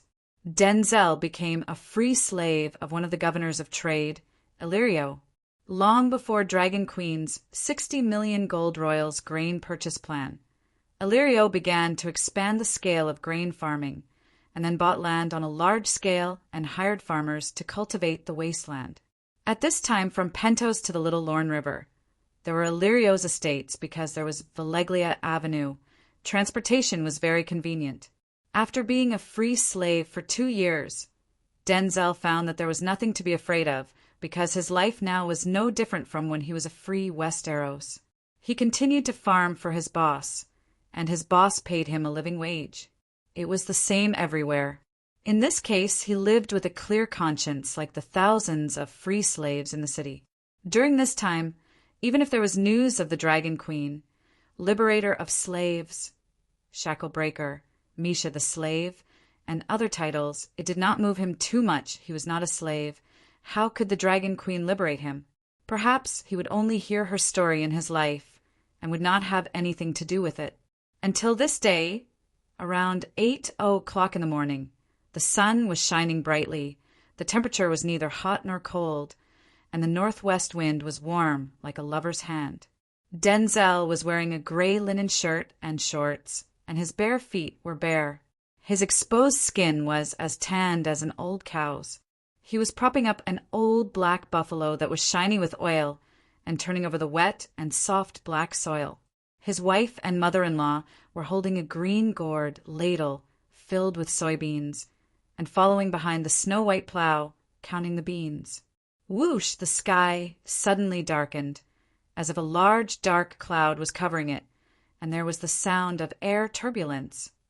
Moo, the big buffalo, which was steadier than an old dog, suddenly stopped, its hind legs went weak, and it collapsed into the mud. Before Denzel could be angry, he heard his wife yell at the top of her lungs, "Dragon, dragon?" Denzel was shocked and looked up. Sure enough, he saw 2 megalosaurus, one black and one green, cutting through the blue sky like 2 sharp knives. Their speed was too fast, and they left behind 2 clear traces of flight among the white clouds. Dragon, this is a megalosaurus, a Targaryen. Dragon Queen. The one sitting on it must be Queen Dany Rise, the queen of the Undulls, Loiner, and Forerunners, the protector of the entire realm. For some reason, Denzel suddenly felt a surge of passion, and he lost his composure as he shouted at his wife and mother-in-law. It was as if he wanted to tell them, "Did you see that? That's the queen of the Undulls, and I'm also an Undull of former Westeros." His mother-in-law did not think highly of her son-in-law just because he was separated by thousands of miles from the Dragon Queen. She only kept urging him, "No matter who is on the dragon, it has nothing to do with you or us." Hurry up and pull the old cow up. There's still 7 or 8 acres of land waiting for us to work on." His mother-in-law was wrong. The Dragon Queen's arrival this time had really crossed paths with them. After only 15 minutes, the black dragon flew back. Then they were shocked. It was just as the street bard said. The Dragon Queen's black dragon could speak. Farmers employed by Governor Illyrio Mopatis immediately lead the cows and horses along the Veleglia stone path to the mouth of the river. Farmers not employed by Illyrio, if you are willing to earn a gold radiance coin, you can also go. The Megalosaurus's voice rumbled like thunder, and it could be heard clearly from miles away. Denzel was still in a daze, unsure if he should listen to the Megalosaurus's words. He saw the manor's steward drenched in sweat as he galloped on the fields on a mule, shouting, "Immediately head to the west. Men, women, old and young, all of you. If you don't get there in half an hour, your wages will be deducted." What else could Denzel do? He could only quickly remove the plow from the old cow's back, then lead the cow and jog to the west with his wife and mother-in-law. Along the way, they met many farmers, stewards, and even mercenaries who were riding horses and herding cows. Yes, a small mercenary group that guarded the manor. There were more than 100 people in the group. "Why are we going to the west?" his wife asked as she tugged at his arm with her large, calloused hand. "Perhaps we have to cross the river and go to Ghetto on the other side," Denzel said uncertainly. He could not understand. Other than a statue of a dragon's body and waist-high weeds, there was not even a ferry. The 2 sides of the river were connected by a stone bridge. But he was wrong again. They did not cross the river. Instead, they stopped near the statue of the female Dragon King. "Look, there's a knight." His wife pointed at a knight in full armor in the middle of the crowd. Denzel's body trembled. A white leather helmet with rainbow feathers, an exquisite white glaze armor inlaid in front of his chest, and a wide, milky white cloak that shone as white as snow and as bright as a young girl's hope. Wasn't this the legendary White Knight? He was excited again. His previous master, Count Selmy of the Harvest Hall, and his granduncle, Barristan, was the legendary White Knight known as the model of Westeros knights. After that, he found out the identity of the White Knight from the steward, Jorah Mormont. Coincidentally, he also knew this person. It was because the reputation of the Count of Bear Island, the man whose wife ran away with another man, was too resounding and everyone knew him. Not only did the steward of the Illyrio family's manor come, but everyone in the nearby manors also came with men, ropes, and carriages. It was said that the Dragon Queen rode on a dragon and visited every manor nearby. The terrifying Wings of Death and Great Guardian of Light roared, "Listen to me. I am the Great Guardian of Light. Otherwise, the Wings of Death will descend." What else could the stewards do? Denzel looked left and right. There was only Sir Mormont and a weathered middle-aged knight called Sir Clinton. There was only a green dragon in the sky. There was no sign of the Black Dragon or the Dragon Queen. However, he did not have time to let his imagination run wild. 300 to 400 people came one after another. The group was split into 2. The White Knight led a group of people to the manor to get bricks and build a forge on Veleglia Avenue. Sir Clinton instructed people to move the Sphinx statue with a woman's head and the body of a megalosaurus. A few thick hemp ropes were tied around the statue. The ropes passed through the pulleys on the giant wooden frame in front of it and split into 40 to 50 strands, each of which was pulled by an old bull. There were also people who placed gravel, coarse sand, and bricks between the statue and the stone path. After doing all this, Sir Clinton pushed a cart of iron balls the size of a child's fist. They were smooth as if they were one. In front of the statue, he placed an iron ball a palm's width apart. There was a total of 30 to 40 iron balls. Chapter 530. Denzel was not stupid.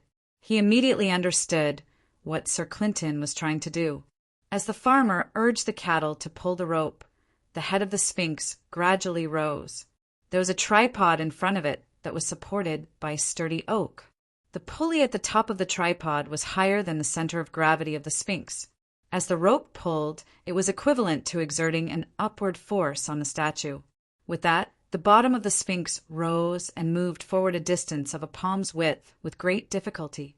It pressed down on the iron ball that was laid down earlier. The iron ball broke the stone bricks that were laid down below and almost sank into the gravel pit. Then the pulley on the tripod was lowered slightly so that the angle of the pulling force did not change. With that, the statue moved forward another half a step. As the statue left the pit, it gradually pressed down on the iron balls. The pulling speed became faster and faster. After passing through the iron balls, the statue took out the iron ball that was pressed into the gravel pit and placed it in front of it. Before noon, the Sphinx moved 7 to 8 meters and leaped onto the stone path of the Leglia. At that moment, Denzel finally saw the Dragon Queen. She descended from the sky on a black dragon. Her appearance: she was wearing a helmet and iron armor, so he could not see her clearly. What caught his attention was that the black dragon was carrying a bundle of more than 10 iron blowers. As he was an Undul and his ancestral home was the Stormlands, Denzel became a small leader under Sir Clinton.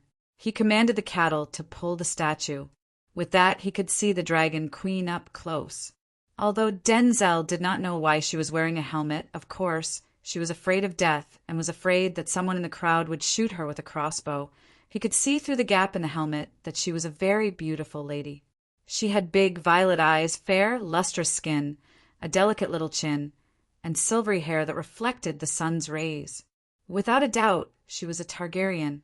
Everyone knew that Targaryens had purple eyes and silver hair. They were extraordinarily beautiful. However, what caught Denzel's attention the most was not the queen's appearance, but she actually knew magic. Denzel saw with his own eyes that the Dragon Queen used flames to melt the dragon crystal he heard from her, and some strange magic materials.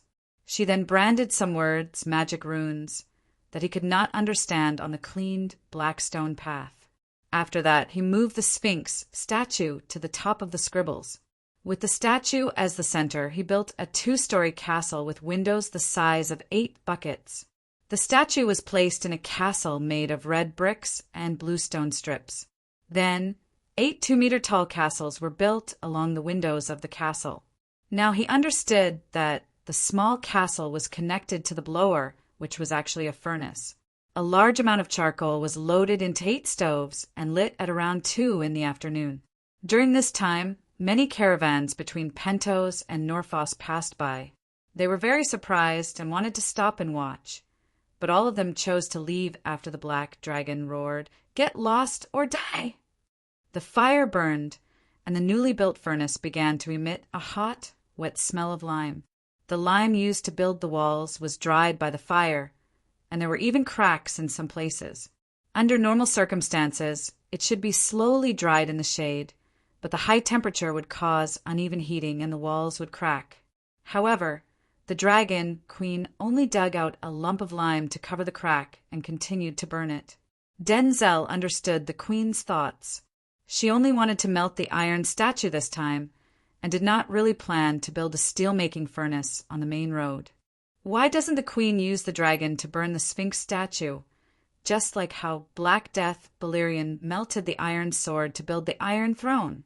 He could not help but ask his fellow countrymen. Yes, Sir Clinton also claimed to be from the Land of Storms, so he was somewhat close to him. However, when Denzel asked him if he was from the Clinton family of Vulture's Nest Castle, he shook his head and did not say a word. At this moment, the Clinton of Vulture's Nest Castle was related to John Clinton, but they were not of the same bloodline. "It's still being heated." The Dragon Queen glanced at him and said, "Oh, 7 gods, the Dragon Queen actually spoke to him." Denzel was so excited that his black face flushed red. His head was boiling, his eyes were dizzy, and he was at a loss. Fortunately, the Dragon Queen only said one sentence before she turned her head back and continued to stare at the huge, blazing furnace. As carts of charcoal were transported over from the nearby manor, and as the people operating the blower changed batch after batch, the furnace began to emit waves of heat into the surroundings. Everyone began to retreat. When the sky gradually turned a shade of yellow, the Dragon Queen chanted an incantation. The flames at the top of the furnace in the castle shrunk, and the surrounding temperature rapidly dropped. However, the speed of adding charcoal did not slow down at all. Denzel did not understand magic. Naturally, he did not know that after the temperature of the statue stopped rising, the Dragon Queen used her fire control spell to transform the dissipating flames into the shape of a huge bell, enveloping the statue within. As such, the steel statue's temperature continued to rise, and the outside world could not feel much heat. Before the sky darkened, the Megalosaurus finally began to breathe fire. The black and green dragons seemed to be in a relay race. One after another, they continuously poured dragon flame into the furnace at the top of the castle. The dragon flame and charcoal burned together for a full 3 hours. The vast, dark wilderness was gradually bathed in a dazzling starry sky. During dinner, Denzel was given 3 sausages, 2 eggs, a loaf of bread, and a big bowl of beef, oatmeal, and carrot soup. He ate happily, only to realize that the Dragon Queen and her 2 knights did not eat or drink. At midnight, Denzel was lying on the stone path, dozing off. Suddenly, a sense of fear surged in his heart. It was as if a ferocious tiger had snuck up beside him and was about to bite his neck. He woke up with a start. The sleeping people around him seemed to have felt the same way, and a series of shouts rang out. With just a glance, Denzel could sense the source of the change, the black dragon. During the day, he instinctively felt that he was as majestic and domineering as a god. At this moment, he seemed to have truly become a god. His appearance did not change. He was still as ferocious and terrifying, but his entire body was emitting a holy aura that made people want to worship him. No, something else had changed. Dragon flame. The blood-red dragon flame had turned into an extremely bright, glazed red. If colors could have life, the glazed red would have come alive at this moment. The green dragons retreated to the side. Only the black dragon continued to spit out dragon flame that resembled a glazed red water column. Another quarter of an hour passed. Asterisk boom. Asterisk very suddenly, the castle-sized brick furnace shook a few times, as if something inside had exploded. Almost at the same time, at the bottom of the Rhone River, a huge wave rose out of nowhere. Before the 2 knights could ask in surprise, Denzel was stunned to see the Dragon Queen cursing in exasperation. "Goddamn Valeglia, if you want to show off, then show off until the end. Don't you feel ashamed to use a fake to fool the world for thousands of years?" At this moment, the Dragon Queen did not know the true meaning of the steel statue, nor did she know what she had done. She also could not hear the resentful roars of beasts coming from the Rhone River dozens of kilometers away. Some ancient existence had broken free from the seal of Valeglia. Fake. Her 2 knights' expressions changed abruptly. Steel skin, scrap iron core. The steel inside has long melted. When the fixed steel skin is broken, it will suddenly explode like a broken soup dumpling, and juice will splatter everywhere.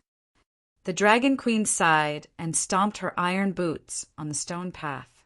When the Dragon Queen smashed the brick that was in contact with the stone path, a thin layer of tiles near the edge of the stone path, bright red molten iron that radiated a white light, immediately flowed out and flowed directly into the sand pit beside the stone path.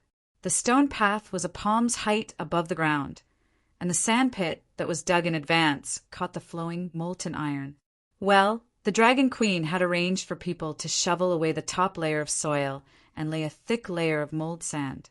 The molten iron sizzled in the sand pit. Even though the sand pit had been baked for a period of time by the Dragon Queen's dragon flames, there was still a large amount of smoke rising from the ground around it.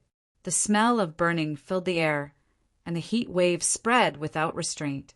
Everyone's faces were red and hot from the molten iron, but the Dragon Queen continued to sigh as if nothing had happened.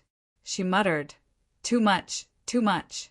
With so much molten iron, how many tons of steel can there be left? The size and depth of the sandpit were calculated in advance. A small pit was the size of a bucket, compacted with a standard mold, and dried the water.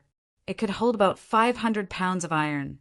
Steel was also iron, and its density was exactly the same as iron. Small pits were connected to small pits. The first small pit was filled, and the molten iron that flowed down would flow along the thumb-sized notch above the pit wall to the next small pit. The principle was the same as the ice cube box in the refrigerator. Since it was molten iron that was flowing, the Dragon Queen personally jumped into the pit and blocked some of the drainage notch with ceramic stoppers. Well, the small pit originally had 4 walls, and the overflowing molten iron could flow in all directions. Now, under the deliberate control of the Dragon Queen, the molten iron only flowed to the sides, leaving the position near the faucet for the steel. Out of the reserved 20 by 20 pits, 250 of them were filled with ordinary molten iron. 71 of them were filled with steel, and 25 of them were empty. In other words, the Sphinx statue was about 80 tons, of which 62, 5 tons of ordinary steel, and 18 tons of steel. Ordinary steel was a mixture of grayish-white and grayish-black, while steel was a smoky black that reflected a strange luster. The two could be clearly distinguished. It's not bad, looking at the smoky black iron bucket that was pulled out by the hanging rope like a radish. The Dragon Queen finally smiled. Well, when the Dragon Queen flew over from Slaver's Bay, she also brought 200 fine steel chains that were as thick as a thumb and as long as an arm. A chain was placed in 2 adjacent pits on the left and right. When the molten iron solidified, it was equivalent to fixing a big iron ball at both ends of the chain. A single iron ball weighed 500 kilograms, and only Blackie could carry it. From midnight to the darkest 3 hours before dawn, Blackie carried 34 iron balls and left everyone's sight. When it returned, it was empty-handed. Needless to say, everyone knew that the steel was too heavy, and the Megalosaurus could not carry it all at once, so the black dragon hid it somewhere nearby. Denzel's heart skipped a beat. To transport 34 iron balls in just 3 hours, it would take about 5 to 6 minutes for a round trip. In other words, the steel was no more than 3 minutes of flying distance for the black dragon, and the black dragon was carrying half a ton of iron ingots. Could it fly 400 kilometers in an hour? 3 minutes, no more than 20 kilometers. This he did not know how much steel was worth in the market, but a dozen tons of steel could definitely be exchanged for a city. It was truly priceless. Denzel's eyes flashed, and then he saw that many people's eyes were flashing. He closed his eyes, and when he opened them again, they were clear. He quietly approached Clinton. "Sir, it's best if you let the Queen take the steel away as soon as possible." Clinton's expression was blank, and no one could guess what he was thinking. Denzel sighed and did not say anything else. But before dawn, his kindness was reciprocated. Sure enough, the Dragon Queen kept her word. Every farmer received 1 or 2 gold coins, overtime pay for the night. Denzel received 18 gold royals. They were not gold radiance coins, but Westeros gold royals that were worth 3 gold radiance coins. Clinton gave him all the gold royals he had. Only 1 was enough for him to pay off his loan to Illyrio, and he still had some left. The remaining gold royals could buy a large manor with hundreds of acres of fertile land. Denzel finally embarked on the path of glory of a certain male, protagonist, a reversal of fortune. Chapter 531. Dorf was more than 3,000 kilometers away from Slaver's Bay, and a messenger crow could only travel 600 to 700 kilometers a day. After all, a crow was a bird. It needed food and rest, and could not fly 24 hours a day.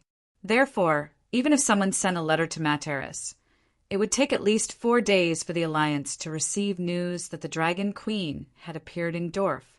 Dany did not even stay in Dorf for 24 hours. Before dawn, she flew away on the Black Dragon. Well, Clinton and Yora could not ride Little Green. They came on Big Black, but the two did not leave Dorf. Even Denzel, the farmer, could estimate that the range of the steel was not more than 20 kilometers. How could Danny not consider this point? It was 18 tons of steel. It was heavier than all the steel weapons in the world combined. Priceless was not enough to describe its preciousness. Needless to say, in the next few months, there would be a large number of treasure hunters centered around the furnace where Danny smelted the Sphinx. Rivers, banks, swamps, bushes, and so on would be the places they would search. However, Danny played a little trick. She did throw the steel in the hills 10 kilometers away. But in front of everyone, she rode Little Green and carried a piece of steel, while Clinton and Mormont rode Big Black and carried 2 pieces of steel. They flew southeast to Slaver's Bay, but after entering the darkness of night, they immediately took a detour and headed north to a hidden col 10 kilometers away. Danny rode the Black Dragon and left empty-handed. Mormont, Yora, and Little Green stayed behind. When night fell again, the 2 of them would break the chains and let Little Green carry the pieces away piece by piece to the upper Rhone River further north and throw them into the center of the river. That location was more than 20 kilometers away from the furnace, or even 50 kilometers. No one would think that Big Black could fly 50 kilometers in 3 minutes. Those treasure hunters who could not find the steel would only think that the Dragon Queen had dug a deep hole and buried them. Then they would continue to dig deeper and deeper holes, leaving Clinton and Yora to transfer the iron ingots. Danny flew west to Dragonstone Island, which was thousands of kilometers away. They took off before dawn, and when the sun rose from the east, Dragonstone Island appeared in their line of sight. Without wasting any more time with Old Crab and the others, Danny headed straight for Aegon's garden. With the cooperation of Marvin and the others, she began to construct the mana well at the bottom of the lava. For the 250-meter deep pit, Danny had prepared 3 sets of 1850-meter long magic pumping sticks. The opening connecting the magma layer of the volcano was as thick as the mouth of a bowl, while the magic wand was only as thick as a wrist. Danny had designed it to connect the 3 magic wands in parallel. Even if there was a problem with one of them, the other 2 would act as backup channels. The 650-meter long magic pipes were all melted and connected, making a total length of 300 meters. Excluding the 260 meters underground, the 40 meters above ground would be used to build the Sky Tower. The Tower of Babel had not been completed yet, and Danny had only completed 5/6 of the project. She had been busy from morning until 3 in the afternoon. Finally, Danny had finished carving the last rune. In the basement of the rock layer, 10 meters above ground, Danny placed a colorless magic crystal the size of a human head in the center of the stone platform. The dark purple dragon crystal stone platform was 1/2 meter high, and the bottom was connected to the magic pipes. It was equivalent to a socket for the magic network. Can the magic network be activated without building a tower? Old Crab was puzzled. Yes, but the effect is not as good. According to Valeglia's theory, the higher the altitude of the crystal ball, the better the signal reception. I'm only testing whether the legendary magic network can be activated, Danny said excitedly. At this time, the 210-meter deep pit had not been filled, and the group stood on the wooden floor of the suspended fish beam. After completing the construction of the magic network, Danny was finally in the mood to observe the surroundings. "Where's Samwell?" she asked, puzzled. "He went to King's Landing to meet Randall Tarley. Randall is now the Regent's Minister of Justice and is in charge of the 3,000 golden robes in King's Landing. He has a high position. Sam plans to persuade Father to let the Iron Throne believe in the matter of the other ghosts," Marvin explained. Danny frowned and said, "I told him a few days ago to wait at Dragonstone Island. I'm very busy and have to leave tonight. I can't delay the war at Slaver's Bay for him. Maybe he can come back before tonight. King's Landing is not far from Dragonstone Island," Marvin said awkwardly. This was his mistake. He thought that the Dragon Queen said to wait a few days, which was at least a week. So he agreed to Sam's request to go to King's Landing to meet Father. Forget it. Since the magic network has been built, we can communicate through the magic network from now on. After saying that, Danny covered the crystal ball with her hand. The transparent crystal absorbed Danny's magic and was instantly dyed red, like a ball of thick red ink spreading in clear water. This was the manifestation of the great wizard's magic that Danny had injected. Asterisk hum hum hum hum hum asterisk circles of flame-shaped runes lit up on the surface of the purplish-black magic network from top to bottom. Looking down from the weirwood platform, one could clearly see the runes in the dark while spreading down into the magma. Asterisk boom.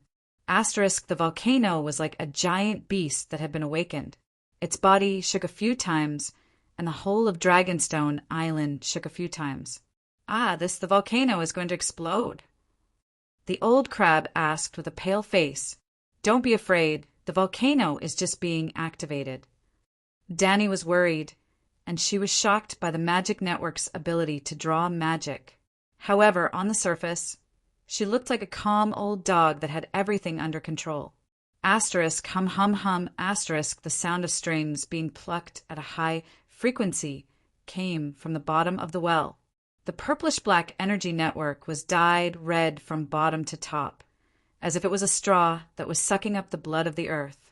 Asterisk whoosh asterisk in an instant, the vast sea of magma and fire magic entered the magic crystal ball at the top. The whole of Aegon Garden and more than half of Dragonstone Island's castle were dyed a magnificent red, a red that was alive. In the world of ice and fire, the sea of magic in the void also set off a small magic tide. At this moment, Danny felt that her power could crush the earth with one hand and blow the clouds above her head with one breath. Too powerful. Human power is limited, but the power of heaven and earth is limitless. The skyrocketing fire wizard power dyed Danny's purple eyes blood red. The fire wizard Pogba's wizard power was like a mosquito, Kashi's wizard power was like a cat, and Danny before the dragon battle in Meereen was like a hunting dog. After the battle in Meereen, the wizard power in her body was like a fierce tiger. However, compared to the wizard power that was being drawn from the magma, Danny was like a shark in the sea. No matter how big a shark was, it was not even an ant when compared to the vast and boundless sea. Valeglia's magic network was so overpowered. Danny finally understood why the people of Valeglia could build a super magical civilization. The foundation of any civilization's development was energy, and the magic network provided the people of Valeglia with endless energy. The old crab used his sleeves to cover his face, blocking the magical power that was unrestrainedly spreading around him. He wailed, "Your Majesty, please retract your powers." Asterisk, buzz, buzz, asterisk. Danny's mind moved, and the red light that had spread across half of the island instantly disappeared. The crystal ball in her hands gradually turned from light red to pink, and then from pink to bright red.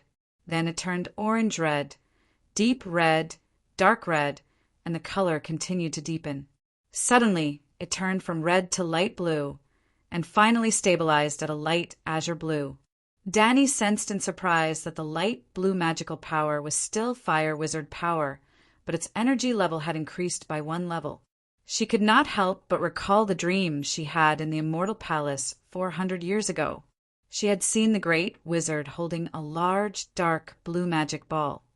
It was obvious that the other party's magic energy level was higher than hers, and the total amount was far greater than this small magic ball. "It's so beautiful. I can almost see the entire world in the crystal ball." Marvin approached the stone platform, looking mesmerized. "It's also dangerous. Didn't you feel it?" The entire Dragonstone Island was shaking just now, the old crab said worriedly. "Don't worry, it's just the earth fire within 10 kilometers. It's a normal phenomenon," Danny said nonchalantly. 10 kilometers? Bronn exclaimed in shock, recalling the history of Valyria that he had read in the library of Dragonstone Island. He could not help but tremble in fear. That is to say, if a catastrophe like the one in Valyria occurs, it will affect a radius of 10 kilometers. At least 10 kilometers, Danny said calmly. At least 10 kilometers. Bronn's face contorted. Was he going to live on a giant barrel of gunpowder from now on? It was too dangerous here. He wanted to leave the island. Danny saw through his thoughts and said unhappily, "Do you think it's that easy for a catastrophe to happen?" Valeglia was extravagant and wasteful. 14 fire peaks, and it took them 6,000 years to suffer retribution. If we are careful and frugal, we can at least last 600,000 years.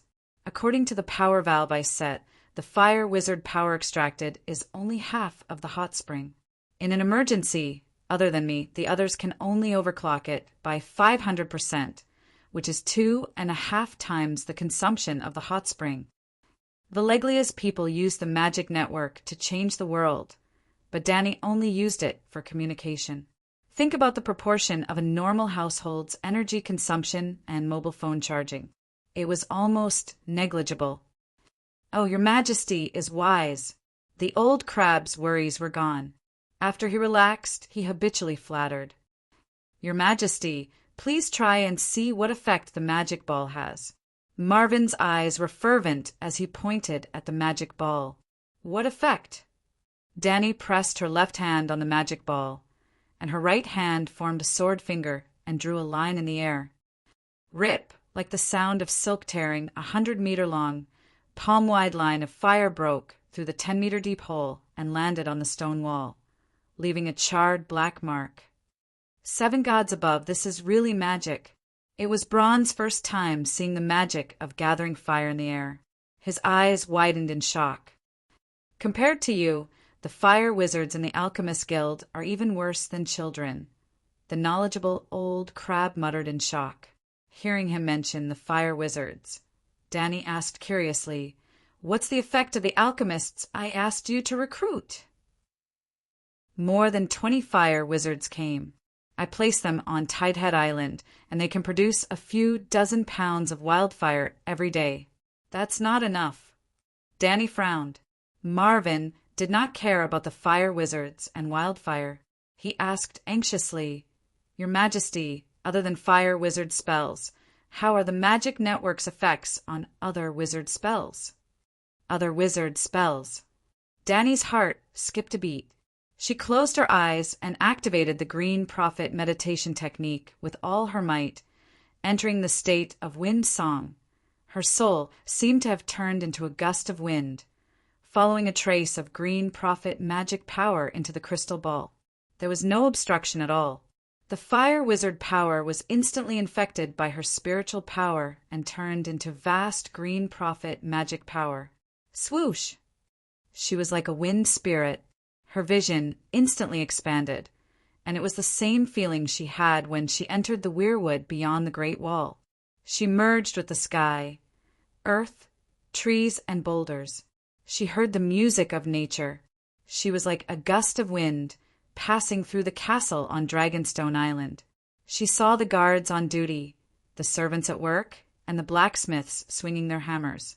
Then she commanded the wind to blow toward the harbor. She saw the laurel wind and her old acquaintance, Cthulhu. She tried, and the wind could even pass through the deck and the seawater. She saw 7 gods above. What did she see? In shock, Danny immediately exited the state of wind song. Huff! She panted with an unpleasant expression, her eyes flashing with shock and confusion. "What's wrong?" Marvin could not help but ask, seeing her strange expression. "Go to the harbor immediately and surround the laurel wind." Danny snapped out of her daze and said sternly. Chapter 532. Almost 3 years ago, Dragon Queen opened the Megalosaurus Zoo in Zaro's mansion. The laurel wind happened to pass by Queers and learn that the Megalosaurus had reappeared. Captain Kuhuluemo, as a dragon visitor, brought gifts and his daughter to visit Danny. In order to thank Kuhulu for bringing news of her homeland from the old town, Dragon Queen also asked Dahe to draw a dragon worshipping portrait for him. After that, Cuhullu continued to sail around the Jade Sea, while Dragon Queen went to Astapor to start her own legendary journey.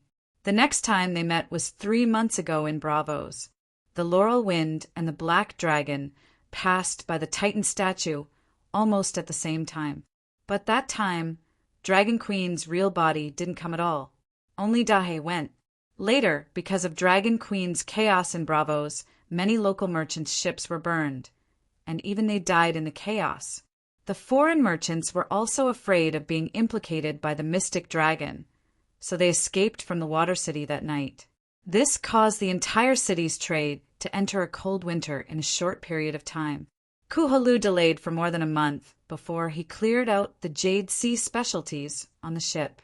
Taking advantage of the fact that the merchants in Bravos started to sell their goods due to the disaster, he bought a batch of specialties from the north of Ursos at a low price. He planned to ship them to the old town in the Westeros to sell. Coincidentally, he met the Night Watchers from the Great Wall. When the Night Watchers were looking for a fast boat to the old town, they found the Laurel Wind. At that time, the Night Watchers wanted to use the Dragon Queen's dragon might to do things, so they wantonly announced that they were working for Dany. Cuhullu immediately accepted Sam and the others, and also promised to stop at Dragonstone Island for a few days when they passed by Blackwater Bay. The Black Captain also wanted to see the Dragon Queen again, even if they waited at the docks for a few days. Even Sam went to King's Landing, and his daughter Ko Jiao was very anxious. Cuhullu was still calm. He didn't plan to abandon the Night Watchers and go to the old town alone. Just this morning, in the captain's room, Cuhullu, who had just woken up, was carefully wiping the dust on the glass of the dragon-worshipping portrait. In any case, after this trip, we'll return to Tall Tree Town to wait for the long night and for the battle at Slave Bay to end. As long as I can see the Dragon Queen again, I don't mind wasting 10 days or half a month. Then he heard the noise of the sailors on deck. The Black Dragon is here. The Dragon Queen is here. The Megalosaurus is here. Death God! Shit, do you want to die? Right now, the Black Dragon is clearly the great guardian of light. If you call him by the wrong name, you'll be caught in the air trying to guess riddles. Another sailor hurriedly covered his companion's mouth and said nervously. The sailor with rotten yellow teeth broke free from his companion's arm and shouted, "What do you know?" That's exactly what I want. I've read a lot of riddles and prepared for today. Seeing that his companion was at a loss, Rotten Yellow Teeth sighed and said, "It's not like you don't know that every time the Bravo singer tells the story of the riddle of the Megalosaurus, the stupid pig named Hanks is the most important supporting role. The sailor Hanks from before was unknown, but now he's been sung by countless poets and plays. He's actually famous." At this moment, the expression on Rotten Yellow Teeth's big flat face was very complicated. There was envy, jealousy, and hatred, but also confidence, nervousness, and anticipation. I'm smarter than him. Maybe I'll be able to guess the riddle and beat the Megalosaurus in terms of intelligence and become the main character of the legend. Jimmy, you're so smart. The sailors were shocked at first. Then they sighed in admiration. The next moment, almost everyone put their hands to their mouths to synthesize a loudspeaker and shouted at the top of their lungs, "Death Wing! Death Wing!" They also wanted to ride on the Black Dragon's popularity and become part of the legend. Even if it was just a supporting role, it was fine. Unfortunately, Big Black was too fast. In the blink of an eye, it had fallen into the castle. How could it hear the calls from the dock? When Cuhullu rushed to the deck, he didn't even see Big Black's shadow. But he didn't regret it. After he brought Sam to Dragonstone Island, he purposely went to visit the castle as an old friend of the Dragon Queen. As long as he reported his name, he might not be able to directly bring him to see the Dragon Queen, but he would definitely pass on the message. As expected, when he went to the Dragon Mountain Castle to explain the situation, the guards immediately went to Aegon Garden to report to the Dragon Queen. The Dragon Queen really didn't forget about him. It was only because she was busy now and didn't have time to catch up with him. But tonight, there was a banquet to celebrate the completion of the Magic Network's initial construction. She sent an invitation to the father and daughter pair. When the sunset dyed the sea golden, the dragon queen rode on the black dragon and hurried to the dock with the guards. Kuhalu was in the captain's room having his daughter tidy up his beard and hair. Then he was very surprised to hear the calls of Deathwing again. "Captain, the dragon queen is coming towards us." Without waiting for him to ask, the first mate hurriedly opened the door and came in to report.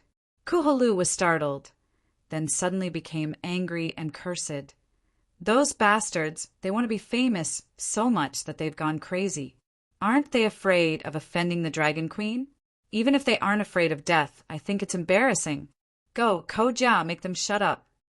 It was too late. SSS Big Black rushed before the old crab and the others and landed on the dock first. "Deathwing, Deathwing!" Under the strange gaze of the Dragon Queen, the group of sailors leaned against the side of the ship, their faces red as they shouted even louder. Danny didn't think that the sailors would want to ride on Big Black's popularity. She only thought that Deathwing was too famous and Big Black met a group of passionate fans. Until Kuhalu, wearing a yellow and green feather cloak, rushed out and fiercely kicked the sailors of the Midsummer Islands, then awkwardly smiled and apologized to the Queen. "Ha ha ha, you're very motivated." Thinking about what she was about to do, a sly look flashed in the purple eyes of the Dragon Queen, but she didn't care and smiled. "I really do have a chance to become a legend. I wonder which brave sailor is willing to give it a try?" Me. Everyone was still shocked at how kind and generous the Dragon Queen was.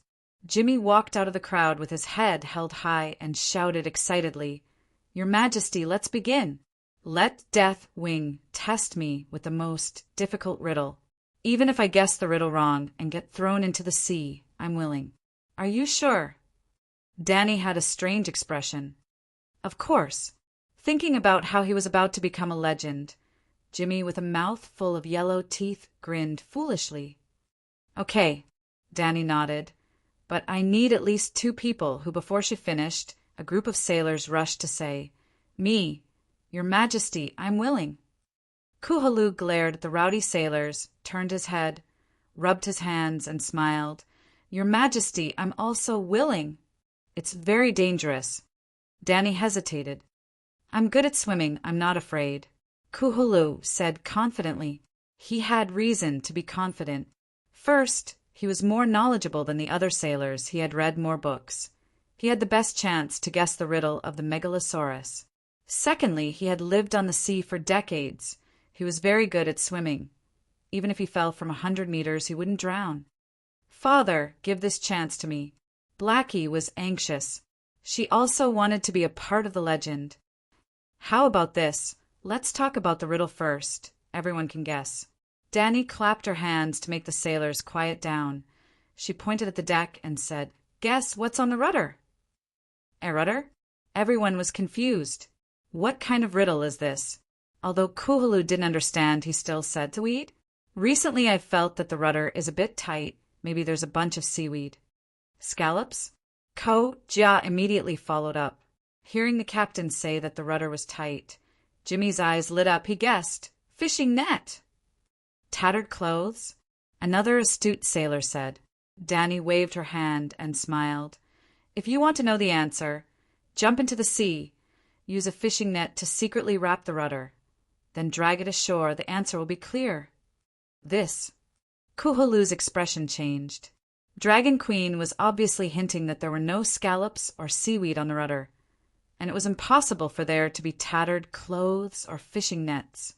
That was a living thing that could escape, and it was very dangerous, so they needed a fishing net they had to sneak over. Jimmy, Jamie, Aiden, Tony, the 4 of you go down.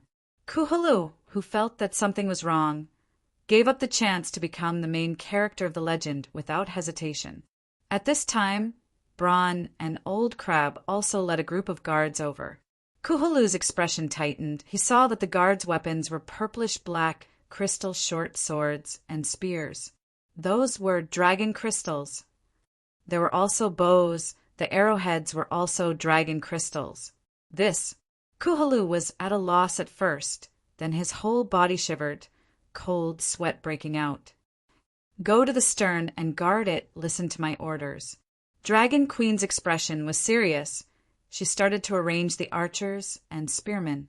Before the 4 sailors entered the water, Dragon Queen selected the guards beforehand to board the small boats.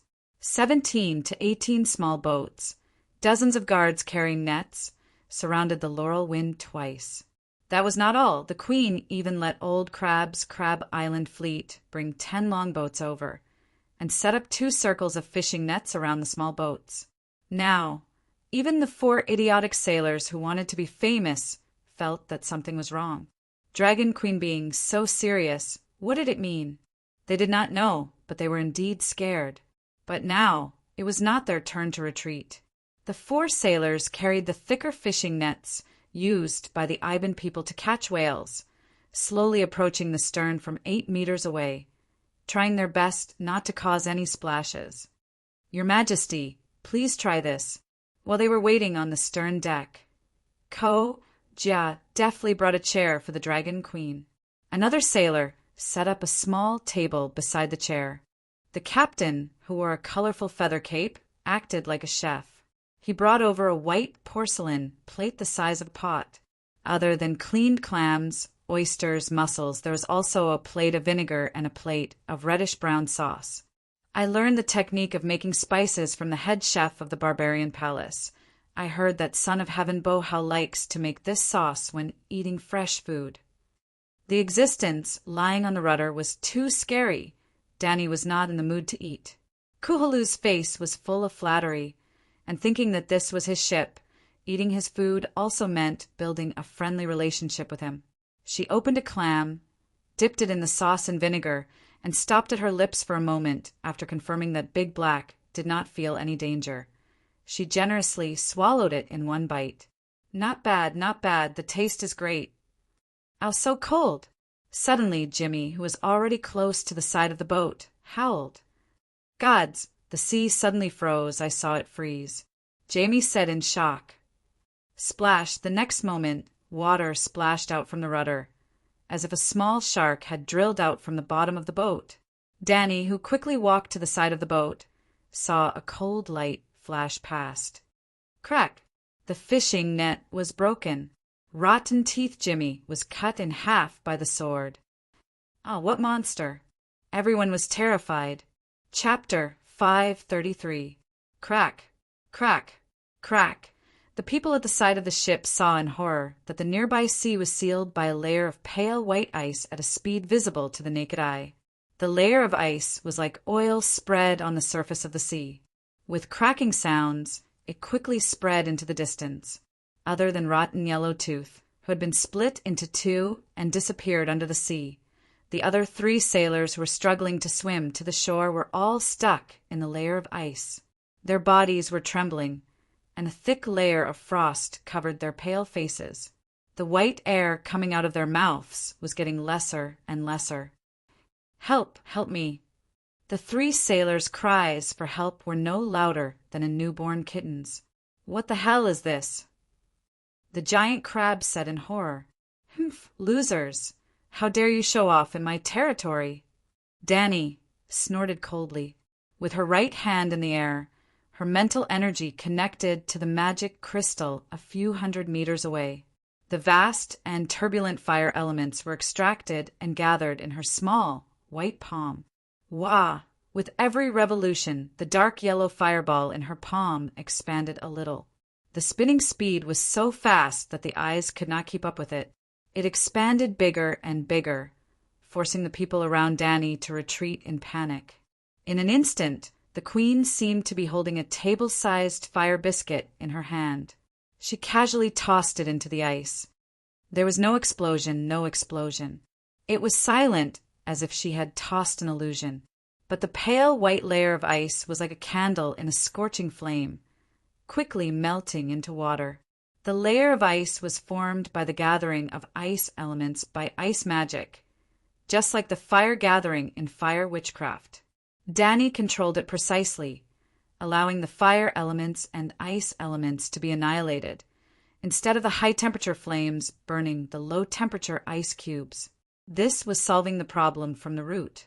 The enormous energy brought about by the annihilation of ice and fire was consciously guided by the magic crystal under Danny's control.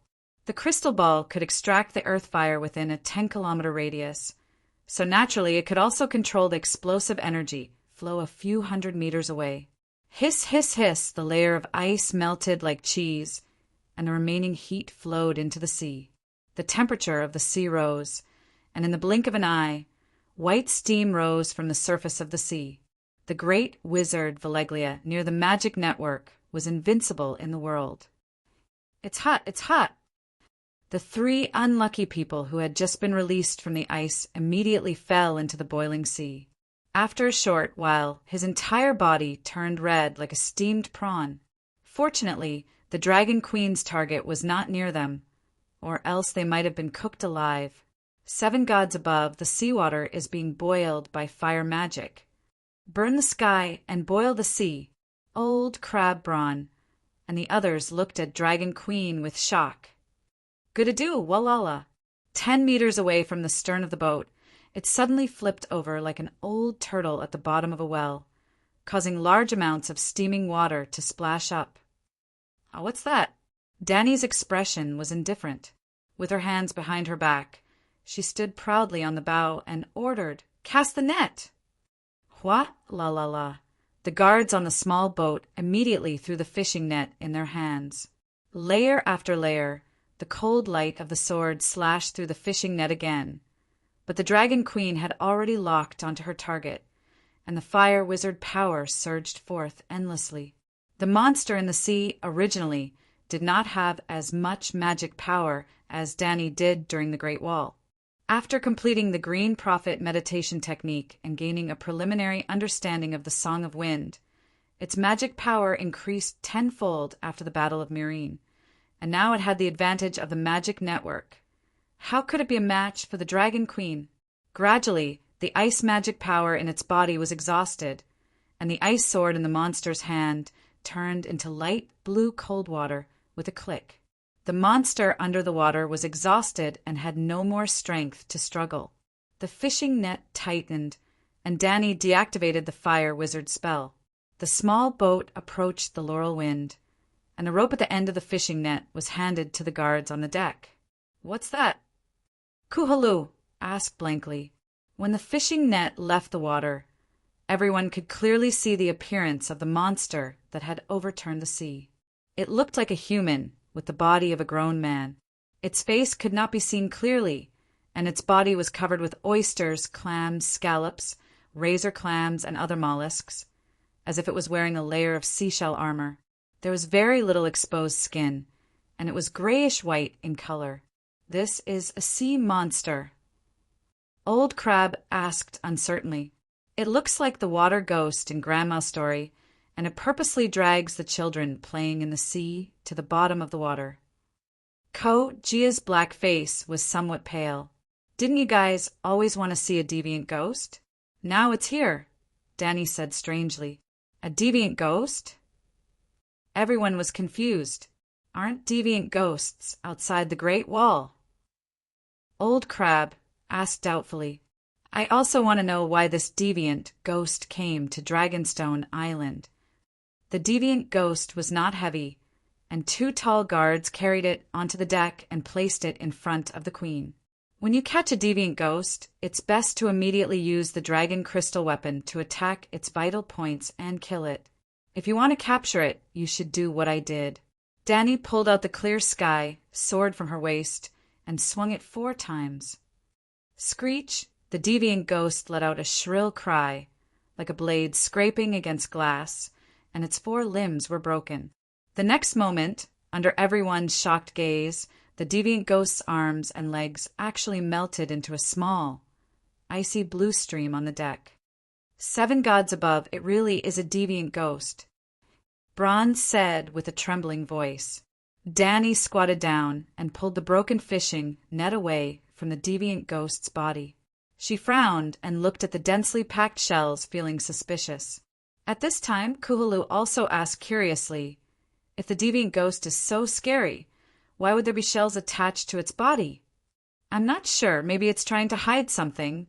Danny shook her head, took a porcelain plate from the table beside her, and pulled the shells off the deviant ghost's cheeks and neck like she was pulling out leeches. They were still alive, and she sucked them very tightly, even making crisp popping sounds. When the deviant ghost's face was completely exposed, Danny stared at it carefully for a long time and sighed. I felt that his magic waves were somewhat familiar, and now that I see his face, it really is the deviant ghost I captured outside the Great Wall. Deviant ghosts all had haggard faces, and their skin was pale like moonlight, but the shape of their faces, cheeks, and forehead were all clearly different. Why is the deviant ghost you captured lying on my ship's rudder? Kuhulu was shocked, scared, and confused. Where are the night watchers? Is Samuel the only one of the night watchers here? Danny frowned and asked, There's also a sea raven called Darion in the castle. Bron said. Danny stood up, took the towel from Koja, and wiped her hands clean. Then let's go back to the castle and bring the deviant ghost with us. Your Majesty, I'll help you carry the deviant ghost. A sailor with a blue forked beard said. The first mate said, I'll do it. I want to see how the Queen deals with the deviant ghost. Don't fight with me. Seeing the sailors around her staring at the deviant ghost, Danny smiled and said, Everyone has contributed to the capture of the deviant ghost today. If you have time, you can come to the Dragon Mountain Castle to participate in the banquet. Yes, the sailor who sacrificed himself will be rewarded with 5 gold royals. Give it to his family, and the other 3 brave warriors will also get 1 each. Thinking of the unlucky sailor who died tragically, she added, Wow, long live the Queen! The sailors shouted excitedly. Dragonstone Island, Stone Drum Tower Hall. When we rushed over, the ship had already been dismembered in the raging fire, so we thought that even if the deviant ghost wasn't killed, it would have been melted by the fire. Darion's voice was gentle and magnetic, and he simply recounted what happened that day. Yes, this handsome blonde youth was originally a trainee singer, but because he was caught having an affair with Count Rowan's daughter, he became a night watcher. In addition, it was the Count's daughter who took the initiative to find the singer.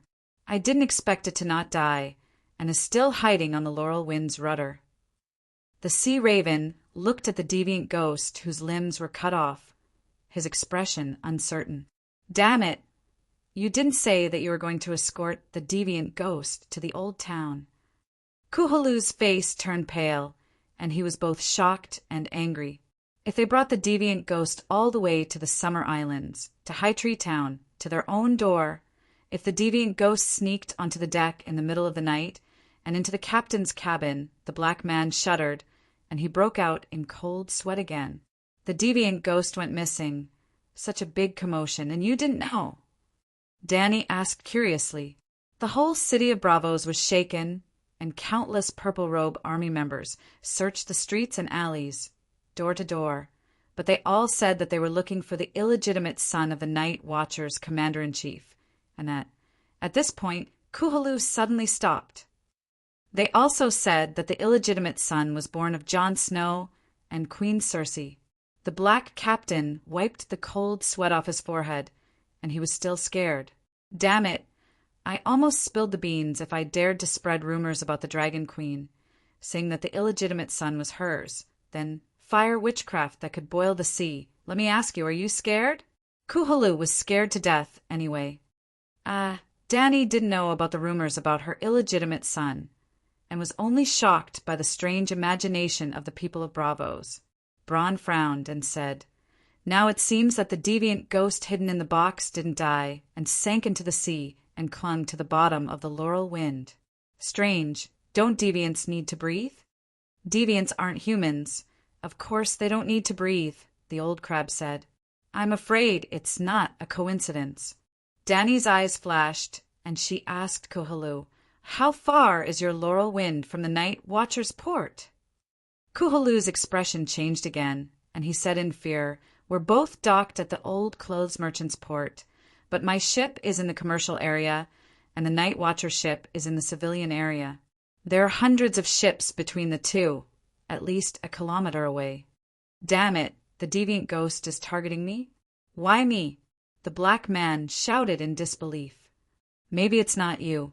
Danny frowned. It must have something to do with the Night Watcher. Then the question was, why was it following the Night Watcher? What did the deviant ghost want? What do you want? Danny squatted in front of the deviant ghost and looked straight into its icy blue eyes. She was speaking in the ancient language. When she was at the Great Wall, she had asked Morona about the ancient language and then borrowed a bronze ancient language book from the mountain tribe. And the green prophet rune was related to the ancient language, and after half a year, she could speak a few words. The deviant ghost's eyes were cold like a dead ice spring, without a trace of emotion. I don't know if the Whip of Solitude can deal with deviant ghosts, Danny muttered, and then asked in the ancient language, the seashell on your body, are you using the seashell to hide your aura? Who are you hiding from? Sam? The deviant didn't respond. Hiding from the people or items around Sam. Still no response. Hiding from me? Hiding from the sea monsters in the sea? Gods? Danny was shocked, and the deviant's eyes twitched slightly. She guessed right. The deviant ghost was afraid of being noticed by the gods in the sea. Inami? Danny's expression became serious. The deviant ghost closed its eyes. Ha! The great calamity is coming. All kinds of demons and monsters are starting to move. Danny stood up and returned to her throne, sighing in her mind. Your Majesty, the Night Watcher Sam has returned. A guard came in to report. Chapter 534. Fatty Sam had not changed much. His face was like a piece of white bread, and his brown leather armor wrapped around his body like a cracked sausage. He was still as gluttonous as ever. When he was summoned into the hall by the guards to meet the queen, his mouth was still full of food. He chewed and swallowed as he ran in. Greetings, Your Majesty. His etiquette was very standard. Dragonstone Island was originally the land of the Targaryens, and there was a throne in the stone drum tower since Aegon. A throne carved from stone. Danny sat on the throne and pointed at the deviant ghost under the royal stair. Sam, look at this thing. Do you recognize it? Fatty stepped forward and stared at the deviant ghost. His small eyes filled with disbelief. Deviant ghost? Is this a new deviant ghost caught by Your Majesty?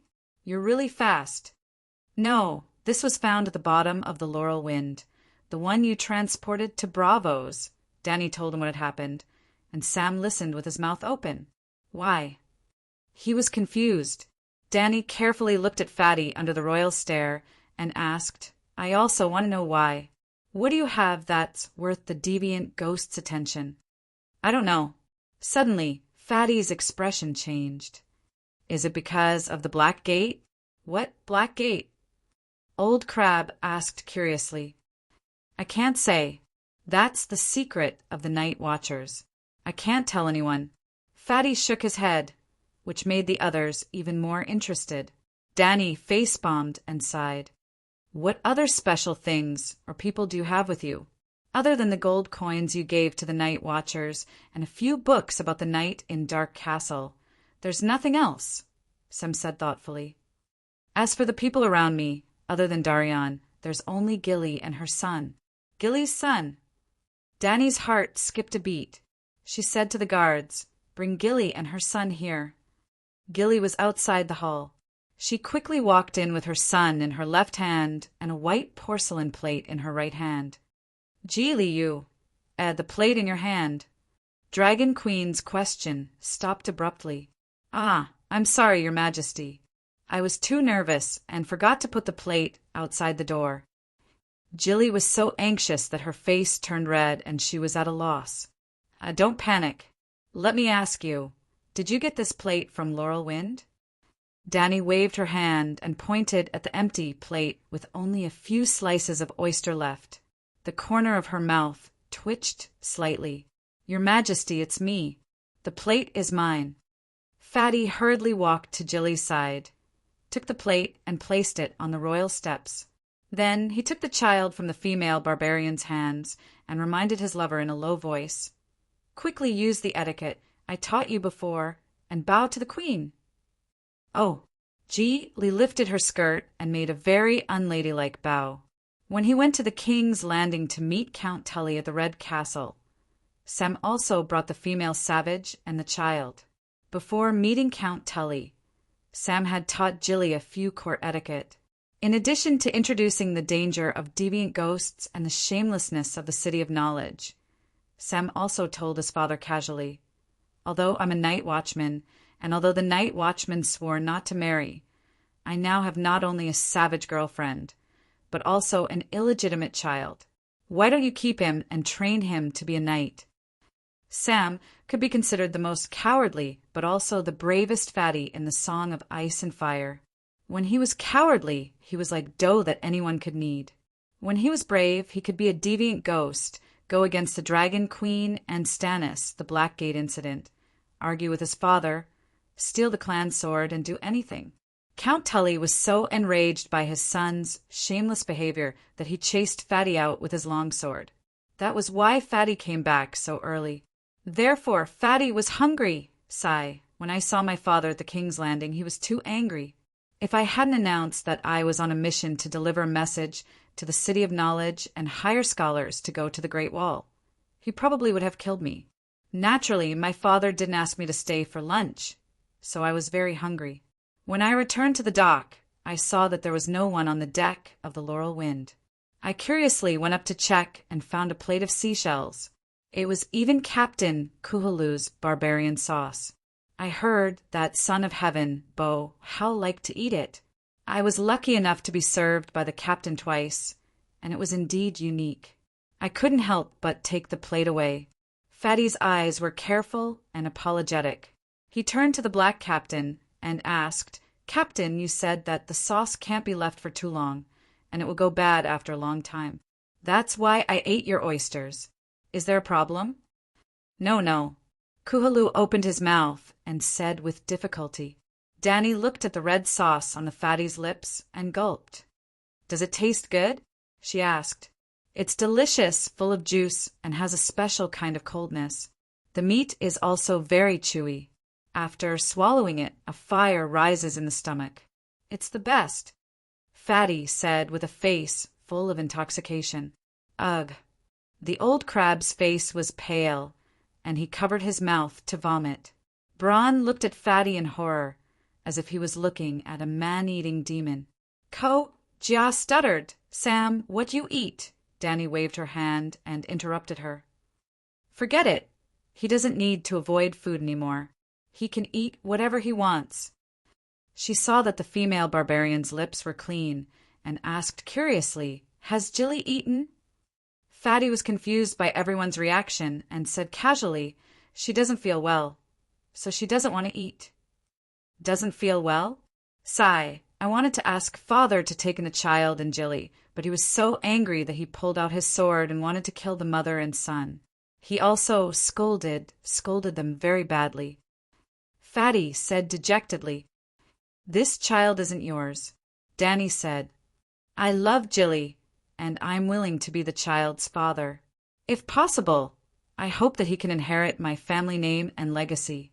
My mother also left a manor for me. The child can become a productive knight in the future," Fatty said with a face full of determination. "Sam." The female barbarian's eyes were filled with tears. Sam's parents were not ordinary people. His father was a famous general, the 3rd Duke of Riverbend, and the minister of King's Landing. His mother was also the eldest daughter of the 10,000 years old Fox Florence family. Yes, it was the Florence family whose bright water city was occupied by Tyrell. As the eldest daughter of a noble family, Sam's mother naturally wouldn't marry into the Tully family empty-handed. Speaking of which, Erlu, who married Silas Florence, was also Fatty Sam's uncle. Fatty and Mormont's wife, Linus, were also cousins. This was related to Mormont again. The relationship between nobles in Westeros was so complicated. "Sam, are you sure?" How about I give the child the surname Tully in the name of the Queen? Danny said with a strange expression. That's great, Sam said happily.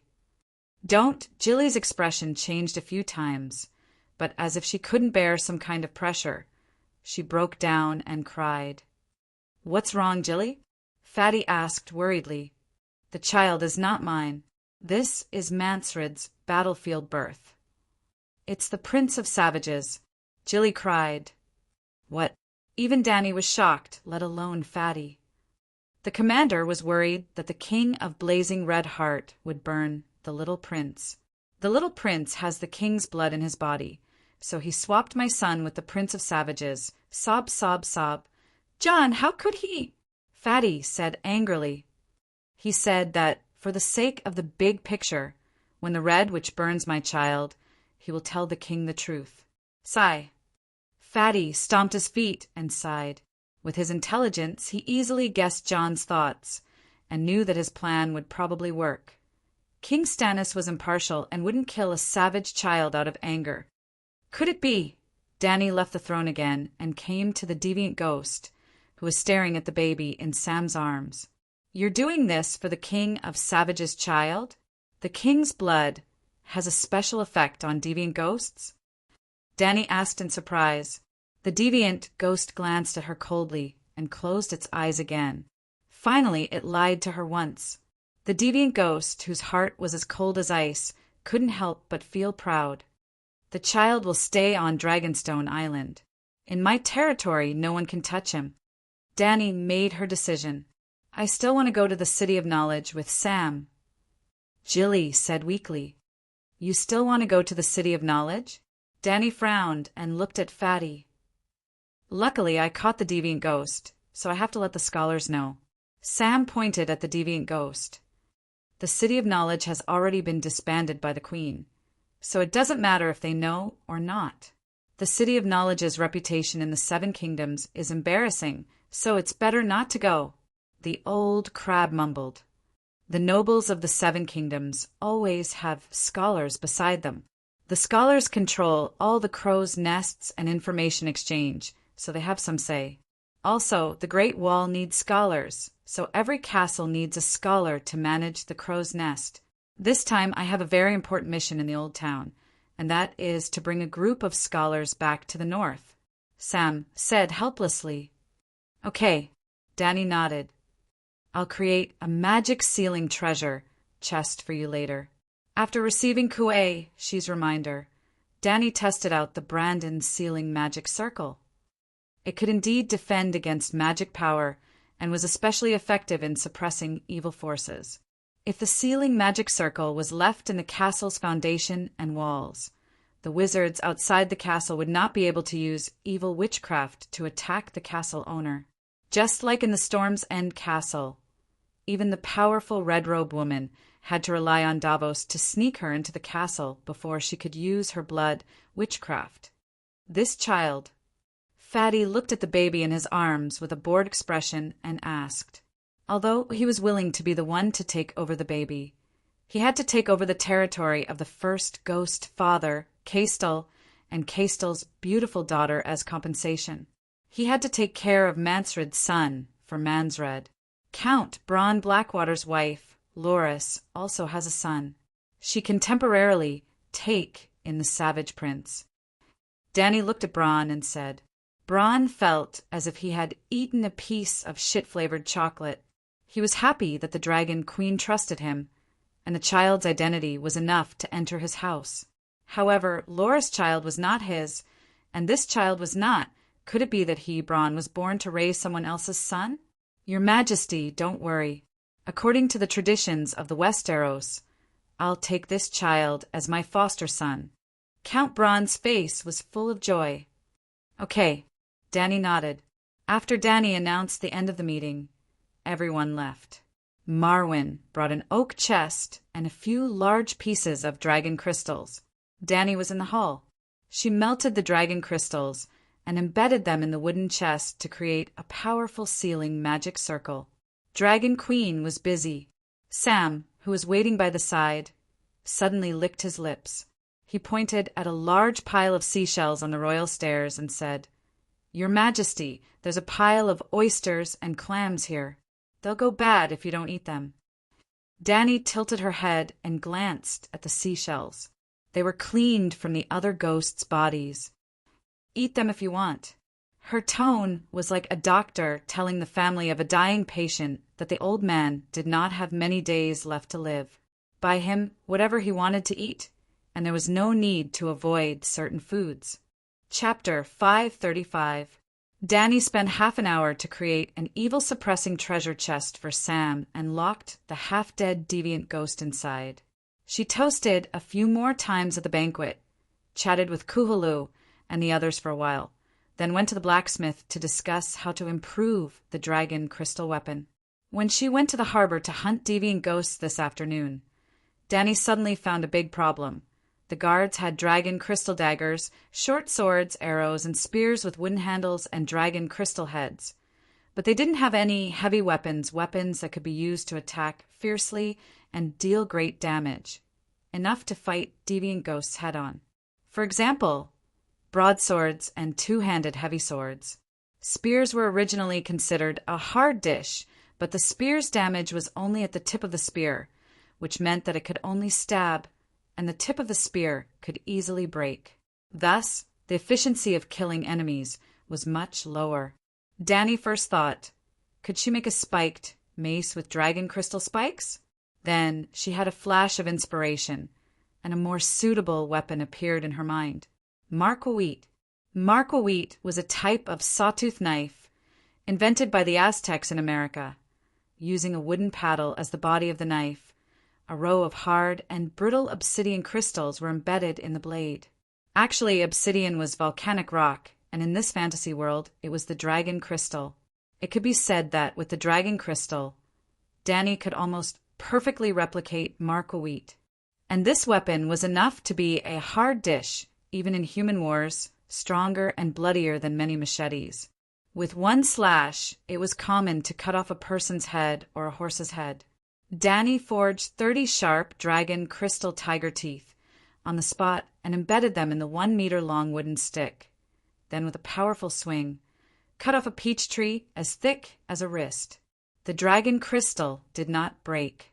From now on, I'll use... Dany thought for a moment. She definitely couldn't use the transliterated name, Marquawheat, anymore.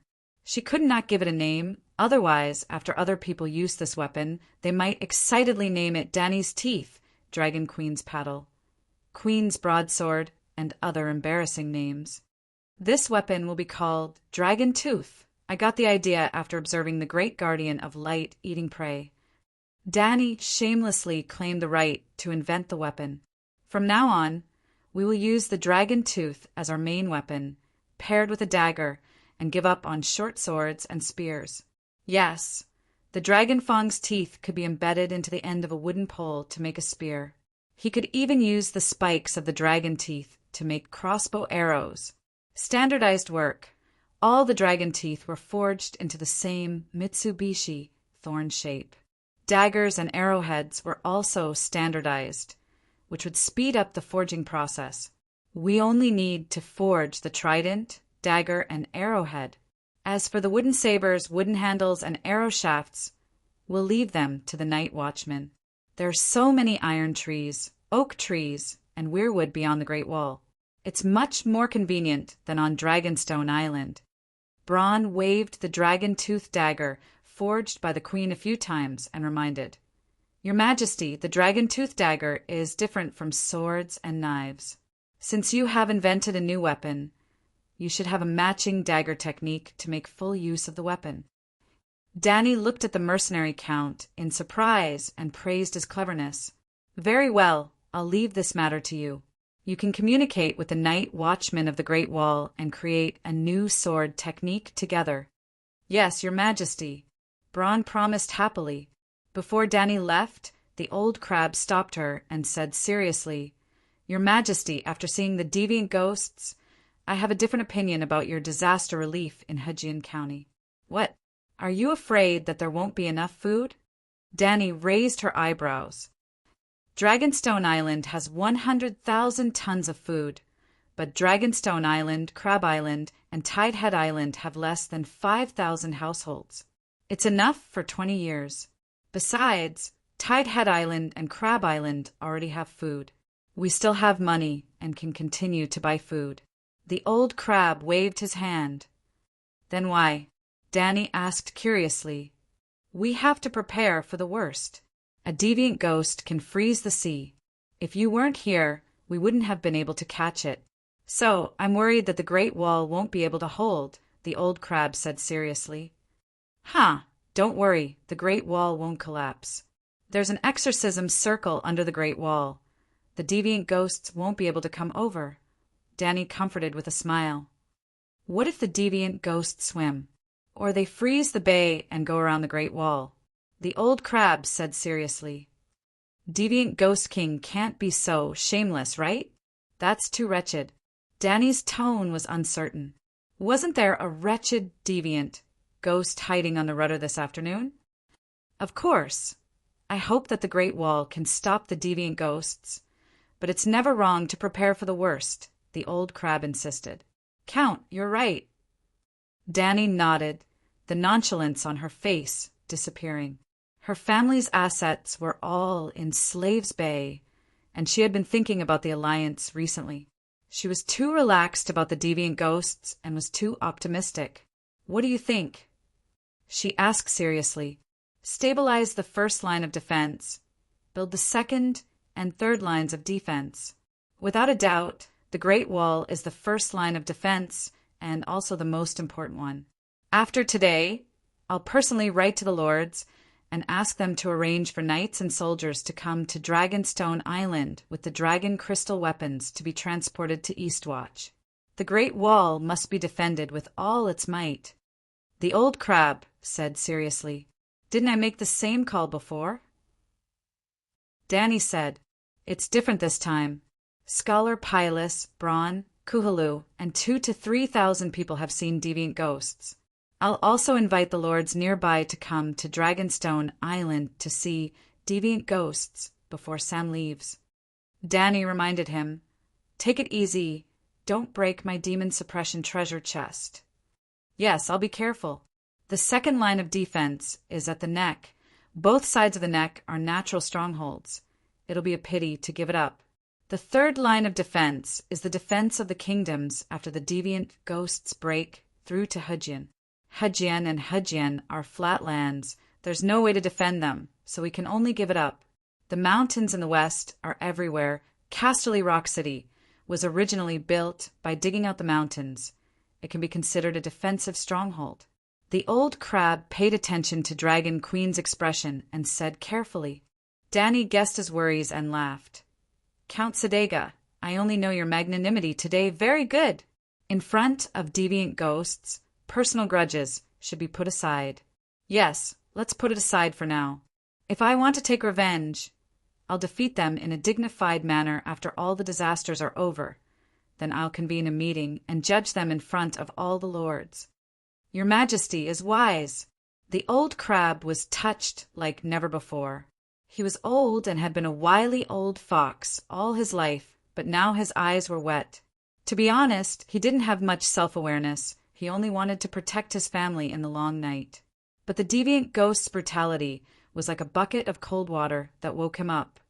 If the long night was not ended and the world was frozen, how could Sadega be protected? More importantly, the old count suddenly confirmed one thing. Dragon Queen was the main pillar of the long night. She was a savior who didn't need the title of savior. If Danny Rise, who had 5 megalosaurus, hundreds of thousands of soldiers, god-level magic power, 18 tons of steel, and the reappearance of Alleglia's magic network couldn't save the world, then if there were other saviors, they would be stronger than her. But in today's world, who dared to say that they were stronger than her? Obviously, the world depended on the Dragon Queen to save it. And he was the Dragon Queen's hand of the Queen. At least Dragonstone Island was under his control. As the hand of the savior, the old crab suddenly had a sense of mission, that if I don't work hard, how can the world survive? Continue. Looking at the old crab who was moved to tears, Danny felt a little uncomfortable. Oh, Riverbend, Royal Territory, and Stormlands cannot be defended. Dorne has the Bone Path, and Arryn Valley has the Blood Gate. They are all natural barriers. But Riverbend, Royal Territory, and Stormlands cannot be abandoned. There are millions of people. The essence of Westeros is in these 4 kingdoms. So, there's a need to build a third line of defense. The third line of defense is to find a dangerous place and build a man-made stronghold. Other places can be discussed later. But the Royal Territory is the foundation of Targaryen. You should try your best to protect the civilians and nobles. My idea is to build a third line of defense for the Royal Territory on Crabclaw Peninsula. Dany thought about the complicated terrain of Crabclaw Peninsula and nodded. You want to use the food from Riverbend as a reward to hire refugees to build fortifications on Crabclaw Peninsula, right? What does your Majesty think? The old crab asked expectantly. Where do you plan to build a defensive stronghold on Crabclaw Peninsula? Dany asked. Crypt Castle and Whisper Castle are located at the end of the peninsula, at the top of high cliffs. They are very close to Crab Island, Dragonstone Island, and Seagull Town in the valley. The Bren family of Crypt Castle and the Club family of Whisper Castle are both loyal to Targaryen. They both accompanied Prince Rhaega in the final battle of Ruby Beach, and their families also fell during Robert's reign. It is a pity that Crypt Castle still has a master, but Whisper Castle is almost abandoned. I don't know if the Club family still has descendants. The old crab sighed. Then help them repair the castle. Dany sighed and said, Count, you will be in charge of this. After thinking for a while, Dany said, Also, work with Marwyn and choose a few trustworthy alchemists from the batch of alchemists who are working on Tidehead Island. Teach them how to use glass candles to connect to magic networks. You plan to send them to different places and communicate with them every day? The old crab said excitedly, You are almost recreating the glory of the Valeglia period. Perhaps we can surpass Valeglia, Dany said with a faint smile. Midnight. Dany rode Blackie to the hill 10 kilometers north of Gatto. When she flew over the main road of Valeglia, where steel was made, Dany found it funny that torches and bonfires rose from the dark land like stars.